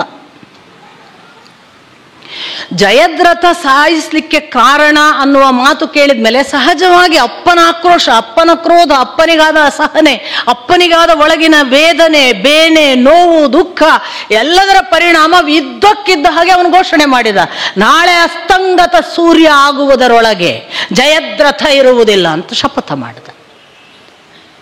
ನೀವು ಗಮನಿಸಬೇಕು, ನೀನು ದಯವಿಟ್ಟು ಹೋಗಿ ಪುಸ್ತಕ ಓದಿ. ಕೃಷ್ಣ ಆ ದಿವಸ ರಾತ್ರಿ ಮಲಗೋದಿಲ್ಲ. ಕೃಷ್ಣ ಈ ಕಡೆ ಬಂದ ಮೇಲೆ ಆ ಅರ್ಜುನನನ್ನ ತನ್ನ ರಾತ್ರಿಯ ವಿಶ್ರಾಂತಿಯ ಕೋಣೆಗೆ ನೀನು ಹೋಗು ಅಂತೇಳಿ ತನ್ನ ಮನೆಗೆ ಬರ್ತಾನೆ. ಬರುವಾಗ ದಾರುಕನ ಹತ್ರ ಹೇಳ್ತಾನೆ, ನನಗೆ ತುಂಬ ಚಿಂತೆಯಾಗಿ ಬಿಟ್ಟಿದೆ ದಾರುಕ. ನನ್ನನ್ನು ಕೇಳದೆ ಅರ್ಜುನ ಪ್ರತಿಜ್ಞೆ ಮಾಡಿಬಿಟ್ಟಿದ್ದಾನೆ. ನಾಳೆ ಸೂರ್ಯಾಸ್ತದ ಒಳಗೆ ಜಯದ್ರಥ ಸಾಯದಂತೆ ಅವರು ಕಾಯುತ್ತಾರೆ. ಅರ್ಜುನನ ನಾಶದ ಸಮಯ ಬಂದು ಬಿಟ್ಟರೆ ಗತಿಯೇನು? ನಾನೀಗ ಇನ್ನಿಲ್ಲದಂತೆ ಅರ್ಜುನನ ರಕ್ಷಣೆಗೆ ಏನು ಬೇಕು ಅದನ್ನು ಮಾಡಬೇಕು. ಇದೀಗ ನನ್ನ ಮೇಲೆ ಬಹಳ ದೊಡ್ಡ ಜವಾಬ್ದಾರಿ ಇದೆ ಹೇಳಿ ವೇದವ್ಯಾಸರು ಹೇಳ್ತಾರೆ, ಕೃಷ್ಣ ಆ ದಿನ ರಾತ್ರಿ ಇಡೀ ಮಲಗಲಿಲ್ಲ ಅಂತ. ಕೃಷ್ಣನ ಜೊತೆಗೆ ಪೂಜೆ ಮಾಡಿಯೇ ಡಿಪಾರ್ಚರ್ ಆಗಿರ್ತಾನೆ ಅರ್ಜುನ. ಒಂದು ದರ್ಬೆ ಮೇಲೆ ಎಲ್ಲ ಇಡಬೇಕಾದ ಆಹಾರ ಎಲ್ಲ ಇಟ್ಟು ಅವನಿಗೆ ಅದನ್ನು ಅರ್ಪಿಸಿ, ಕೃಷ್ಣನಿಗೆ ಅರ್ಪಿಸಿ ಭಕ್ತನ ಹಾಗೆ ಪೂಜೆ ಮಾಡಿ ಆಮೇಲೆ ಡಿಪಾರ್ಚರ್ ಆಗಿರ್ತಾನೆ. ಕೃಷ್ಣ ಒಂದೇ, ಈಗ ಹೇಗೆ ನಾನು ಜಯದ್ರಥನನ್ನು ನಾಳೆ ಸಾಯುವವರೆಗೆ ಇವನನ್ನು ಕಾಯಬೇಕಲ್ಲ, ಅದೇ ಚಿಂತೆ ಅವನಿಗೆ ಗೊತ್ತಿರ್ತದೆ. ಶಲ್ಯ ಬಿಡೋದಿಲ್ಲ, ಭೂರಿಶ್ರವಸ ಬಿಡೋದಿಲ್ಲ, ಕರ್ಣ ಬಿಡೋದಿಲ್ಲ, ದುರ್ಯೋಧನ ಬಿಡೋದಿಲ್ಲ, ಅಶ್ವತ್ಥಾಮ ಬಿಡೋದಿಲ್ಲ. ಅವರೆಲ್ಲ ಸುತ್ತು ಹಾಕಿ ನಿತ್ರೆ ಅವರನ್ನು ಸೋಲಿಸಿ ಜಯದ್ರಥನ ಹತ್ರ ಬರುವಾಗ ಖಂಡಿತ ಸೂರ್ಯಾಸ್ತ ಮುಗೀತದೆ ಅಂತ ಕೃಷ್ಣನಿಗೆ ಗೊತ್ತಿರುತ್ತೆ. ಯಾಕಂದ್ರೆ ಅವ್ರು ಅಷ್ಟು ಗಟ್ಟಿ ಇದ್ದಾರೆ ಅಂತ. ಇವರು 6 ಜನ ನಿಂತು ಬಿಡ್ತಾರೆ, ನಾನು ಹೇಗಪ್ಪ ಅಂತ ಬಹಳ ಯೋಚಿಸ್ತಾನೆ ಕೃಷ್ಣ. ರಾತ್ರಿಯೆಲ್ಲ ಆ ಯೋಚನೆಯಲ್ಲಿ ಎಚ್ಚರ ಇದ್ದ ಅಂತ ಒಂದು ಕಡೆ. ಇನ್ನೊಂದು ಕಡೆ ವೇದವ್ಯಾಸರು ಹೇಳ್ತಾರೆ, ಅರ್ಜುನನಿಗೂ ರಾತ್ರಿ ನಿದ್ದೆ ಬರಲಿಲ್ಲ. ಎಷ್ಟೋ ಹೊತ್ತಿನ ಬಳಿಕ ಅವನು ಅದೇ ಚಿಂತೆಯಲ್ಲಿ ನಿದ್ದೆಗೆ ಹೋದಂತೆ ಇದ್ದಾನೆ. ಅವನಿಗೆ ಇದ್ದಕ್ಕಿದ್ದ ಹಾಗೆ ತಾನು ಮತ್ತು ಕೃಷ್ಣ ಎಲ್ಲಿಗೋ ಹೋದ ಹಾಗೆ ಇಬ್ಬರು ಕೂಡಿ, ಅದ್ಯಾವುದೋ ಪರ್ವತ ಪ್ರದೇಶ. ಆ ಪರ್ವತ ಪ್ರದೇಶದಲ್ಲಿ ಶಂಕರನ ವಾಸ. ಆ ಶಂಕರನ ವಾಸಸ್ಥಾನಕ್ಕೆ ಹೋಗಿ ಕೃಷ್ಣ ಮತ್ತು ಅರ್ಜುನರು ಶಂಕರನ ಮುಂದೆ ನಮಸ್ಕರಿಸ್ತಾರೆ. ಶಂಕರ ಇಬ್ಬರನ್ನು ನೋಡ್ತಾನೆ. ಜಯದ್ರಥನನ್ನು ಕೊಲ್ಲಬೇಕು ಅಂತ ನಾನು ಪ್ರತಿಜ್ಞೆ ಮಾಡಿದ್ದೇನೆ, ಅನುಗ್ರಹಿಸಬೇಕು ಅಂದಾಗ ಶಂಕರ ಪಾಶುಪತಾಸ್ತ್ರವನ್ನು ನೆನಪಿಸಿದ. ಓ ಹೌದು, ನೀನೀಗ ನಾಳೆ ಹೋಗುವಾಗ ನಿನ್ನ ಜೊತೆಗೆ ಪಾಶುಪತಾಸ್ತ್ರ ಇದೆ, ಚಿಂತೆ ಮಾಡಬೇಡ ಅನ್ನುವ ಒಂದು ಭರವಸೆ. ಹೀಗೆ ನೋಡ್ತಾನೆ. ರಾತ್ರಿ ಪೂಜೆ ಮಾಡುವಾಗ ಕೃಷ್ಣನ ಮುಂದೆ ಒಂದು ಸಮರ್ಪಣೆ ಇಟ್ಟಿದ್ದಾನಲ್ಲ, ಅದು ಅಲ್ಲಿ ಇದೆ ಶಂಕರನ ಹತ್ರ.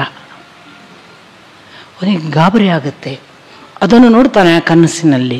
ಆ ಬಳಿಕ ನಿನಗೆ ಯಶಸ್ಸಾಗ್ತದೆ ಅಂತ ಶಂಕರ ಹರಸಿದ ಕನಸಿನ ಜೊತೆಗೆ ಕೃಷ್ಣನೊಟ್ಟಿಗೆ ಬಂದು ಎಚ್ಚರ ಆಗ್ತದೆ.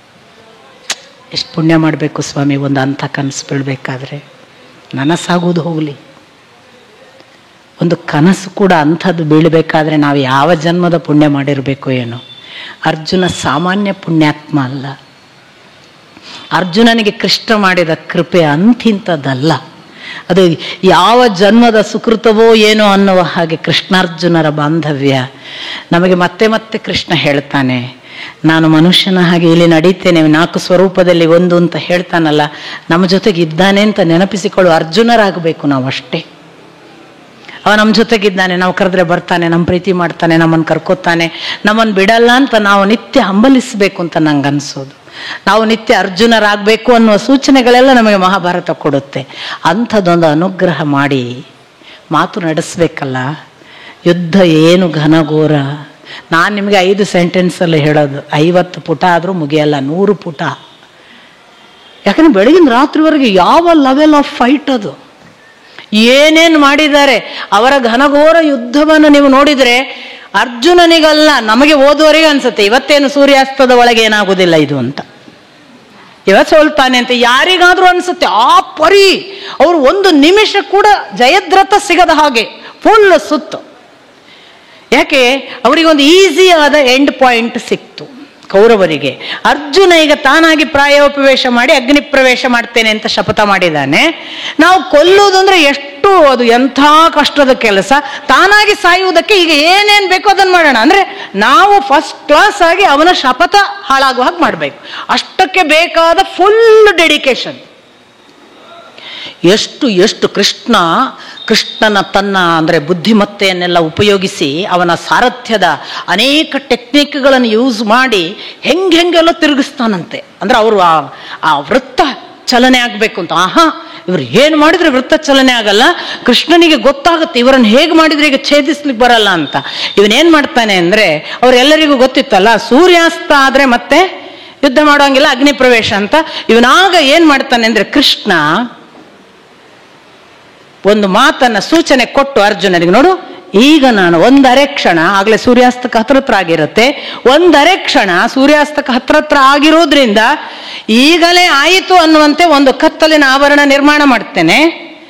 ಅವರು ಇಮಿಡಿಯೇಟ್ ತಾವು ಯುದ್ಧದ ಮುಖದಲ್ಲಿದ್ದವರು, ಯುದ್ಧಾಭಿಮುಖ ಇದ್ದವರು ಒಂದು ಕ್ಷಣ ಮೈ ಮರೀತಾರೆ. ಏನು, ಅರ್ಜುನ ಸೋತ, ಕತ್ತಲಾಯಿತು ಅಂತ ಮೈ ಮರೀತಾರೆ. ಯುದ್ಧದ ತೀವ್ರತೆಯನ್ನು ಕಡಿಮೆ ಮಾಡಿ ಪಕ್ಕ ಜಯದ್ರಥ ಹೊರಗೆ ಬರ್ತಾನೆ, ಆಗ ಕೊಂದು ಬಿಡು.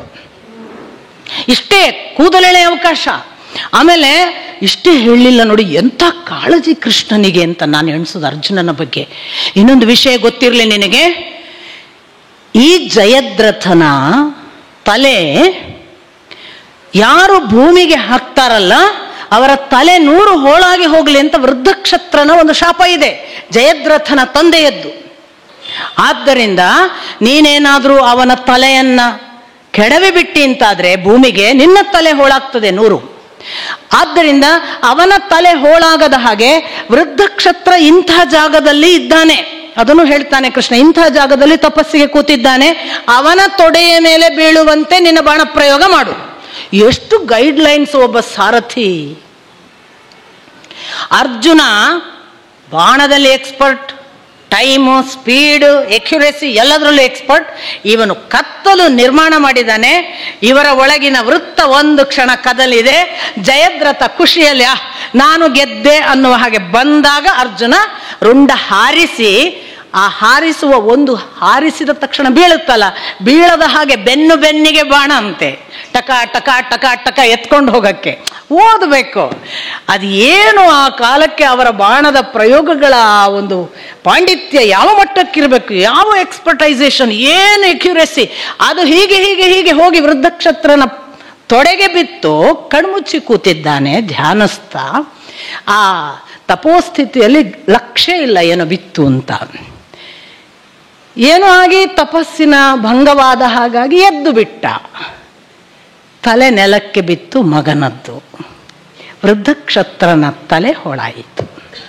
ಪ್ಲಾನ್ ನೋಡಿ ಕೃಷ್ಣನದ್ದು. ಶಾಪ ಕೊಟ್ಟವನಿಗೆ ವಾಪಸ್. ಜಯದ್ರಥನ ವಿಷಯದಲ್ಲಂತೂ ಕೃಷ್ಣ ಜೀವ ಕೊಟ್ಟು ಅರ್ಜುನನನ್ನು ಉಳಿಸಿದ್ದಾನೆ. ಪ್ರಾಣಾರ್ಪಣೆ, ಬರೇ ಸಾರಥಿ ಅಲ್ಲ. ಯಾಕೆ? ನಮೇ ಭಕ್ತ ಪ್ರಣಶ್ಯತಿ ಅನ್ನುವ ಮಾತು ಪ್ರೂವ್ ಆಗಬೇಕು. ಇಷ್ಟೋ ಅಸಿ ಪ್ರಿಯೋ ಅಸಿ ಮಾತು ಪ್ರೂವ್ ಆಗಬೇಕು.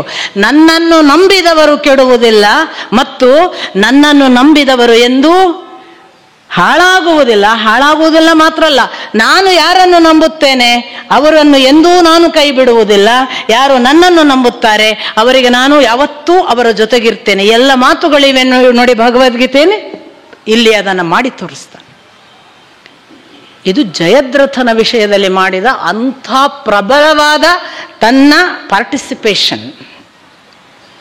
ಇದರ ಮುಂದುವರಿದ ಭಾಗವಾಗಿ ನಿಮಗೆ ಗೊತ್ತು, ದ್ರೋಣಾಚಾರ್ಯರ ವಧೆಯ ಸಂದರ್ಭ. ನಾನು ಬಹಳ ಮುಖ್ಯ ಅಂಶಗಳನ್ನು ಮಾತ್ರ ಹೇಳ್ತಿದ್ದೇನೆ, ನಾನು ಪೂರ್ತಿ ಎಲ್ಲ ಯುದ್ಧಗಳನ್ನು ಹೇಳೋದಿಲ್ಲ. ದ್ರೋಣಾಚಾರ್ಯರ ವಿಷಯದಲ್ಲಿ ಕೂಡ ಹಾಗೆ 10,000 ಸೈನಿಕರನ್ನು ದಿನ ಕೊಲ್ತಾ ಹೋಗ್ತಾರೆ ದ್ರೋಣಾಚಾರ್ಯರು. ಅರೆ ಈ ಪರಿ ಇವರು ಅದ್ರ ಮೇಲೆ ಅವ್ರು ಶಪಥ ಮಾಡಿರೋದೇ ಹಾಗೆ, ನಾನು ದಿನಕ್ಕೆ 10,000 ಕೊಲ್ತೇನೆ ಅಂತ. ಈ ಪರಿ ಕೊಲ್ತಾ ಹೋದ್ರೆ ನಾವು ಉಳಿಯೋಕ್ ಸಾಧ್ಯ ಇಲ್ಲ. ನಾವು ಈಗ ದ್ರೋಣಾಚಾರ್ಯರನ್ನು ಮುಗಿಸ್ಬೇಕು ಅನ್ನುವ ಹಂತವನ್ನು ಕೃಷ್ಣ ತಲುಪ್ತಾನೆ 5ನೇ ದಿನಕ್ಕೆ, ಅವರ ಸೇನಾಪತ್ಯದ 5ನೇ ದಿನಕ್ಕೆ. ಆಗ ಅವನು ಹೇಳ್ತಾನೆ ಮುಗಿಸ್ಬೇಕು ಬೇಗನೆ ನಾವಿವಾಗ ಅವರನ್ನು ಅಂತ. ಹೇಗೆ ಮುಗಿಸ್ಬೇಕು? ಕೃಷ್ಣ ಹೇಳ್ತಾನೆ ಈಗ ಅನಿವಾರ್ಯ ಒಂದು ಸುಳ್ಳು ಹೇಳಬೇಕು. ಅವನು ಜೀವ ಎಲ್ಲ ಅಶ್ವತ್ಥಾಮನಲ್ಲಿ ಇಟ್ಟಿದ್ದಾನೆ, ಅಶ್ವತ್ಥಾಮ ಸತ್ತ ಅಂತ ಹೇಳಬೇಕು ಅಂತ ಅಲ್ಲಿ ಮಾತುಕತೆ. ಎಲ್ಲ ಒಪ್ತಾರೆ. ಭೀಮ ಒಪ್ತಾನೆ, ನಕುಲ ಒಪ್ತಾನೆ, ಸಹದೇವ ಒಪ್ತಾನೆ, ಅರ್ಜುನ ಒಪ್ಪಲ್ಲ. ಸುಳ್ಳು ಎಂದು ಜೀವನದಲ್ಲಿ ಅರ್ಜುನ ಆಡಿಲ್ಲ. ಸತ್ಯಕ್ಕೆ ಇನ್ನೊಂದು ಹೆಸರಿದ್ರೆ ಅರ್ಜುನ.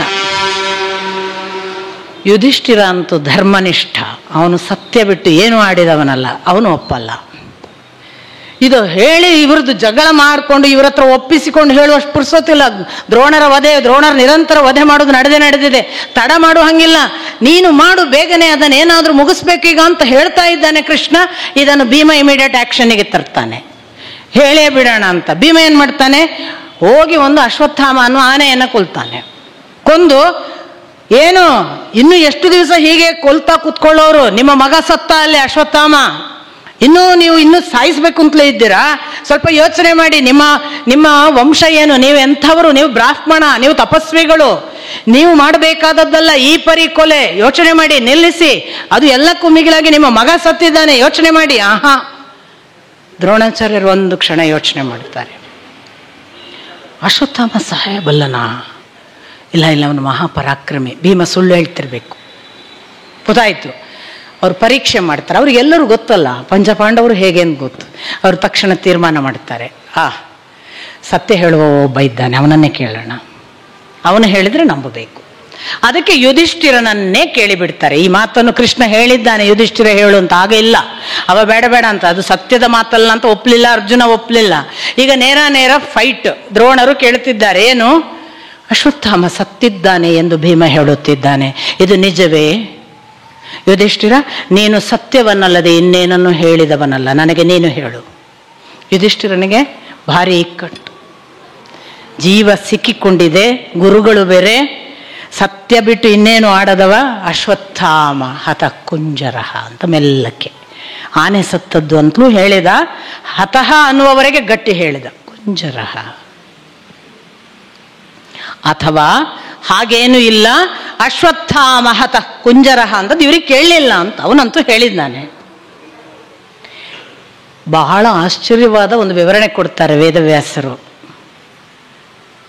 ಈ ಮಾತು ಹೇಳಿದ ಅರೆ ಕ್ಷಣಕ್ಕೆ ಯುಧಿಷ್ಠಿರನ ರಥ 4 ಅಂಗುಲ ನೆಲದಕ್ಕೆ ಕುಸಿತಂತೆ. ಸುಳ್ಳು ಜೀವನದಲ್ಲಿ ಪ್ರಥಮ ಆಡಿದ್ದಕ್ಕೆ ಜೀವನದ ಹೈಟ್ ಕುಸಿಬೇಕಾ? ಸುಳ್ಳಾಡಿ. ಅಧಪ್ಪತನಕ್ಕೆ ಹೋಗಬೇಕಾ? ಸುಳ್ಳಾಡಿ. ಭಕ್ತಿಯ ಎತ್ತರದಿಂದ ಬೀಳ್ಬೇಕಾ? ಸುಳ್ಳಾಡಿ. ಎಲ್ಲವೂ ಹೇಳಿದ ಯುಧಿಷ್ಠಿರನ ಘಟನೆ. ಒಂದು ಸುಳ್ಳು, ಅದು ಏನು? ಭಗವಂತ ಹೇಳಿದ ಸುಳ್ಳು. ಭಗವಂತ ಏನು ಸುಳ್ಳು ಯಾಕೆ ಹೇಳಿದ? ನಾವು ಮುಂದಿನ ಮತ್ತೆ ಮಾತು ಬಂದಾಗ ಗೊತ್ತಾಗುತ್ತೆ. ದ್ರೋಣರನ್ನು ಇನ್ನಿಲ್ಲದಂತೆ ಆ ಮಾತು ಕೂಡ ಒಂದು ಸಾರಿ ಅಟ್ಯಾಕ್ ಮಾಡಿದರೂ ಕೂಡ ಇಲ್ಲ ಅಂತಲೇ ಅವರ ಮನಸ್ಸು ಮತ್ತೆ ವಿಚಲಿತರಾಗದೆ ಮತ್ತೆ ಕೊಲ್ತಾರೆ. ಯಾವ ಪ್ರಮಾಣಕ್ಕೆ ಕೊಲ್ತಾರೆ ಅಂದರೆ ಭೀಮನಿಗೆ ತಡ್ಕೊಳ್ಳಿಕ್ಕಾಗೋದಿಲ್ಲ. ಹತ್ರ ಹೋಗಿ ಹೇಳ್ತಾನೆ, ಬ್ರಾಹ್ಮಣ ವಂಶಕ್ಕೆ ಅವಮಾನ, ತಪಸ್ವಿಗೆ ಅವಮಾನ, ಋಷಿಕುಲಕ್ಕೆ ಅವಮಾನ, ನೀನು ಮಾಡಬೇಕಾದ ಕೊಲೆ ಅಲ್ಲ ಇದು, ಈ ಪರಿ ಸಾಯಿಸಬೇಡ. ಯಾವ ಬ್ರಹ್ಮಜ್ಞಾನಿಗೆ, ಯಾವ ತಪಸ್ವಿಗೆ ಇದು ಎಂಥ ಪರಿಣಾಮ ಕೊಟ್ಟಿತು? ಯಾವ ನರಕ ಅನುಭವಿಸಲಿಕ್ಕೆ ಹೀಗೆ ಕೊಲ್ಲುತ್ತಿದ್ದಿ? ನಿಲ್ಲಿಸು, ನಿನಗಿನ್ನೂ ತಿಳಿಯುತ್ತಿಲ್ಲವೇ? ಅಶ್ವತ್ಥಾಮ ಸತ್ತು ಅವನ ಹೆಣ ಅಲ್ಲಿ ಕೌರವ ಸೇನೆಯ ಹಿಂಭಾಗದಲ್ಲಿ ಬಿದ್ದಿದೆ, ನೋಡಿ ಬಾ, ಆ ಬಳಿಕ ಯೋಚನೆ ಮಾಡು. ಟಕ್ಕ ತನ್ನ ಯೋಗ ಸ್ಥಿತಿಯಿಂದ ಅಂತರ್ಧಾನರಾಗುವ ಒಂದು ಸ್ಥಿತಿ ಇದೆ. ಅವರು ತಮ್ಮ ಜೀವ ಮಾತ್ರ ಹೋಗುವ ಹಾಗೆ ದೇಹ ಅಲ್ಲೇ ಇದೆ. ಹೊರಟು ಹೋದಾಗ ಸಮಯ ನೋಡಿ ಧೃಷ್ಟದ್ಯುಮ್ನ ಅವರ ತಲೆ ಹಾರಿಸ್ತಾನೆ. ಕೊಲ್ಲಬೇಡ, ಅರ್ಜುನ ಕೂಗ್ತಾನೆ. ಹಾಗೆ ಮಾಡುವುದು ಸಲ್ಲದು. ಆದರೆ ವೇದವ್ಯಾಸರು ಹೇಳ್ತಾರೆ, ದ್ರೋಣಾಚಾರ್ಯರ ದೇಹವನ್ನು ಮಾತ್ರ ಧೃಷ್ಟದ್ಯುಮ್ನ ಕೊಂದ, ಅಲ್ಲಿ ಜೀವ ಇದ್ದಿರಲಿಲ್ಲ. ಆ ಜೀವಜ್ಯೋತಿ ಆ ಹೊತ್ತಿಗೆ ದೇವಲೋಕದ ನಕ್ಷತ್ರವನ್ನು ಸೇರುವುದನ್ನು ನಾನು ಸ್ವತಃ ನೋಡಿದೆ ಅಂತ ರಿಪೋರ್ಟ್ ಮಾಡುವ ಸಂಜಯ ಧೃತರಾಷ್ಟ್ರನಿಗೆ ಹೇಳ್ತಾನೆ. ಹಾಗೆ ದ್ರೋಣಾಚಾರ್ಯರನ್ನು ಕೊಂದದ್ದು ಕೃಷ್ಣ ಮಾಡಿದ ಅಪರಾಧವ? ಸತ್ಯಕ್ಕೊಂದು ಹೊಸ ವ್ಯಾಖ್ಯಾನ ಕೃಷ್ಣ ಬಾಲ್ಯದಲ್ಲೇ ಬರೆದಿದ್ದಾನೆ. ಅಮ್ಮನಿಗೆ ಮಣ್ಣು ತಿಂದಿದ್ದೀಯಾ ಕೇಳುವಾಗ ಹೌದಮ್ಮ ಅಂತ ಸತ್ಯ ಹೇಳಲಿಲ್ಲ. ಹೌದಮ್ಮ ಹೇಳಿದರೆ ಉಗುಳು ಅಂತ 2 ಪೆಟ್ಟು ಕೊಡ್ತಿದ್ಲು ಅಮ್ಮ. ಇಲ್ಲಮ್ಮ ನಾನು ಮಣ್ಣು ತಿನ್ನಲೇ ಇಲ್ಲ ಅಂದದ್ರಿಂದ ನೋಡೋ ಬಾಯಿ ತೆಗಿ ಅಂತ ಅಮ್ಮ ಜೋರು ಮಾಡಿದ್ಲು. ತಿಂದ ಮಣ್ಣನ್ನು ಹೌದು ಅಂತ ಹೇಳದೆ ಇಲ್ಲ ಅಂತ ಸುಳ್ಳು ಹೇಳಿದ್ದರಿಂದ ಬ್ರಹ್ಮಾಂಡ ದರ್ಶನ ಸಾಧ್ಯ ಆಯಿತು. ಕೃಷ್ಣ ಸುಳ್ಳು ಹೇಳುವುದರ ಮೂಲಕ ಸತ್ಯದ ಒಂದು ವಿಶೇಷ ಆಯಾಮ ತೆರೀತದೆ ಅಂತ ಆಗಲೇ ಬಾಲ್ಯದಲ್ಲಿ ತೋರಿಸಿದ್ದಾನೆ. ಹಾಗಾದರೆ ಸತ್ಯ ಯಾವುದು ಅಂತ ಒಂದು ಹೊಸ ವ್ಯಾಖ್ಯಾನ ಬರೆದ. ಇದ್ದದನ್ನು ಇದ್ದ ಹಾಗೆ ಸತ್ಯ ಹೇಳೋದು ಸತ್ಯ ಅಲ್ಲ. ನಮ್ಮ ಅಪ್ಪ ಯಾವಾಗಲೂ ಒಂದು ಉದಾಹರಣೆ ಕೊಡ್ತಾರೆ. ರಾತ್ರಿ 12 ಗಂಟೆಗೆ ಎಲ್ಲೆಲ್ಲೋ ಹೋಗಿ ಗೆಳೆಯನ ಮನೆಗೆ ಬರ್ತೀರಿ, ಬಾಗಿಲು ಬಡಿತೀರಿ, ಗೆಳೆಯರು ರಿಸೀವ್ ಮಾಡ್ತಾರೆ. ನಿಜಕ್ಕೂ ನೀವು ಊಟ ಮಾಡಿರುವುದಿಲ್ಲ, ಹಸಿದು ಹೈರಾಣಾಗಿರ್ತೀರಿ. ಒಳಗೆ ಬಂದ್ಕೊಳ್ಳೆ ಗೆಳತಿ ಕೇಳ್ತಾರೆ, ಇದೇನು, ಎಲ್ಲಿಂದ ಬಂದು ಎಷ್ಟೊತ್ತಿಗೆ ದಣದಿದ್ದೇನೋ, ಊಟ ಆಗಿದೇನೋ? ಎಲ್ಲ ಊಟ ಗೀಟ ಎಲ್ಲ ಆಗಿದೆ, ಒಂದು ಹಾಸಿಗೆ ಕೊಡಿ ಮಲ್ಕೊಳ್ಳಿಕ್ಕೆ, ನಾ ಮಲ್ಕೋತೇನೆ ಅಂತ ಅಂದರೆ ಗೆಳತಿ ಖುಷಿಯಲ್ಲಿ ಹಾಸಿಗೆ ಎಲ್ಲ ಹಾಸಿ ಕೊಡ್ತಾರೆ. ಒಂದು ನೀರು ಕುಡಿದು ನೀವು ಮಲಗ್ತೀರಿ. ಬೆಳಿಗ್ಗೆ ಗೆಳತಿಗೆ ಗೊತ್ತಾಗ್ತದೆ, ಪಾಪ ರಾತ್ರಿ ಊಟ ಮಾಡದೆ ಅವನು ಸುಳ್ಳು ಹೇಳಿದ್ದು. ಆದರೂ ಬಂದವರ ಹತ್ರ ನೀವು ಹೇಳ್ತೀರಿ, ಎಷ್ಟು ಒಳ್ಳೆಯವ ಗೊತ್ತಾ, ಊಟ ಆಗ್ಲಿಲ್ಲ ಅಂತ ಹೇಳಲೇ ಇಲ್ಲ, ಪಾಪ ಹಾಗೆ ಉಪವಾಸ ಮಲಗಿದ, ಸುಳ್ಳು ಹೇಳಿದವ ಒಳ್ಳೆಯವನಾದ್ನಲ್ಲ ಅಂತ ಅಪ್ಪ ಕೇಳೋದು. ಅದೇ ಒಂದು ವೇಳೆ ಅವ ರಾತ್ರಿ 12 ಗಂಟೆಗೆ ಬಂದು ಹೌದು ನಂದು ಊಟ ಆಗಲಿಲ್ಲ ದಣದು ಬಂದಿದ್ದೇನೆ ಅಂದರೆ ರಾತ್ರಿ 12 ಗಂಟೆಗೋ 1 ಗಂಟೆವರೆಗೂ ನೀವು ಕಷ್ಟಪಟ್ಟು ಅಡಿಗೆ ಎಲ್ಲ ಮಾಡಿ ಮರುದಿವಸ ಬೇರೆಯವ್ರ ಹತ್ರ ಹೇಳ್ತೀರಿ, ಹೊತ್ತು ಗೊತ್ತಿಲ್ಲ, ಬರುದು, ಊಟ ಆಗಲಿಲ್ಲ ಅಂತ ಅಡಿಗೆ ಮಾಡೋದು. ಸತ್ಯ ಹೇಳಿದ್ದಕ್ಕೆ ಏನು ಪರಿಣಾಮ ಅಂತ ಅಪ್ಪ ಯಾವಾಗಲೂ ಈ ಉದಾಹರಣೆ ಕೊಡ್ತಾರೆ. ಇದು ಒಂದು ಸಹಜವಾದ ಲೌಕಿಕ ಉದಾಹರಣೆ. ನಾನು ಯಾವಾಗಲೂ ಯೋಚನೆ ಮಾಡೋದು, ಕೃಷ್ಣ ತನ್ನ ಬದುಕಿನ ಥೀಮನ್ನು ಕೊಟ್ಟದ್ದು ಯಶೋದೆಯ ಮುಖಾಂತರ. ಏನು ಥೀಮ್ ಅಂದರೆ, ಮಣ್ಣು ತಿಂದಿದ್ದೀಯಾ ಅಂದರೆ ಇಲ್ಲ ಅನ್ನುವ ಸುಳ್ಳು ಸತ್ಯವನ್ನ ತೋರಿಸುವ ಒಂದು ದಾರಿ. ಸುಳ್ಳು ಸತ್ಯವನ್ನು ತೋರಿಸುವ ಒಂದು ದಾರಿ. ಯಾವ ಸುಳ್ಳು? ಸ್ವಂತಕ್ಕೆ ಲಾಭವಿಲ್ಲದೆ ಇನ್ನೊಬ್ಬರ ಒಳಿತಿಗಾಗಿ ಮತ್ತು ಇನ್ನೊಬ್ಬರಿಗೆ ಹಾನಿ ಮಾಡದಂತ. ಯಾವುದು? ಯಶೋದೆಗೆ ಒಳಿತು, ಲೋಕಕ್ಕೆ ಹಾನಿ ಆಗಬಾರ್ದು. ಈಗ ಯಶೋದೆಗೆ ಒಳಿತಾಗ್ತದೆ ಅಂತ ಬಾಯಿ ತೆರೆದು ಬ್ರಹ್ಮಾಂಡ ತೋರಿಸುವಾಗ ಲೋಕ ಎಲ್ಲ ಪ್ರಳಯ ಆಗ್ತಿದ್ರೆ ಅದಲ್ಲ. ಲೋಕಕ್ಕೆ ಹಾನಿ ಅಥವಾ ಇನ್ನೊಬ್ಬರಿಗೆ ಹಾನಿ ಮಾಡದ, ಇನ್ನೊಬ್ಬ ಎದುರಿನವರಿಗೆ ಒಳಿತು ಮಾಡುವ, ಸ್ವಂತಕ್ಕೆ ಲಾಭವಿಲ್ಲದ ಎಲ್ಲವೂ ಸತ್ಯ ಅನ್ನುವ ಒಂದು ಹೊಸ ಡೆಫಿನೇಷನ್ ಅನ್ನು ಕೃಷ್ಣ ಬಾಲ್ಯದಲ್ಲೇ ಬರೆದಾಗಿದೆ. ನೀವು ಅದನ್ನು ಎಲ್ಲ ಕಡೆ ಅಪ್ಲೈ ಮಾಡಬಹುದು. ದ್ರೋಣ ಲೋಕಕಂಠಕನಾಗಿ 10,000 ಜನರನ್ನು ಕೊಲ್ತೇನೆ ಅಂದಾಗ ನಿಮಗೆ ಯುದ್ಧ ನಿಯಮದ ಪ್ರಕಾರ ಶತ್ರು ಸಂಹಾರ ಮಾಡಬೇಕಾದ್ದು ಸೇನಾಪತಿಯ ಲಕ್ಷಣ ಮಾಡಿದ್ದಾನೆ, ಅವನು ಕರೆಕ್ಟ್. ಆದರೆ ಪದೇ ಪದೇ ಅಲ್ಲಿ ಋಷಿಗಳು ಹೇಳ್ತಾರೆ, ಆ ಆಕಾಶದಿಂದ ನಿಂತುಕೊಂಡು ನೀನು ಬೇಗನೆ ಬಾ, ಹೀಗೆ ಕೊಲ್ಲಬೇಡ, ನೀನು ಬ್ರಾಹ್ಮಣ ತಪಸ್ವಿ. ಎಂಥ ದುರಂತ ನೋಡಿ, ಎಂಥ ಬ್ರಹ್ಮಜ್ಞಾನಿ ಗೊತ್ತಾ ದ್ರೋಣಾಚಾರ್ಯರು? ಉಂಚವೃತ್ತಿಯಲ್ಲಿ ಬದುಕಿದವರು. ಉಂಚವೃತ್ತಿ ಅಂದರೆ ಕಟಾವು ಆದ ಮೇಲೆ ಭೂಮಿಯಲ್ಲಿ ಉಳಿತದಲ್ಲ ಕಾಳುಗಳು, ಅದನ್ನು ಆರಿಸಿ ಊಟ ಮಾಡ್ತಿದ್ದಂತಹ ತಪಸ್ವಿ. ಅಂತಿಂಥ ತಪಸ್ವಿ ಅಲ್ಲ. ಈ ಕೃಪಿಯನ್ನು ಮದುವೆಯಾದ ಮೇಲೆ ಹುಟ್ಟಿದ ನೋಡಿ ಪಿಂಡ ಅಶ್ವತ್ಥಾಮ. ಆ ಅಶ್ವತ್ಥಾಮನಿಗೆ ಹಾಲು ಬೇಕು ಅನ್ನುವ ಆಶೆಗೆ ಅವನಿಗೊಂದು ದನ ತಗೊಳ್ಳುವ ಯೋಗ್ಯತೆಯೋ ಶ್ರೀಮಂತಿಕೆಯೋ ಇರೋದಿಲ್ಲ ದ್ರೋಣಾಚಾರ್ಯರಿಗೆ.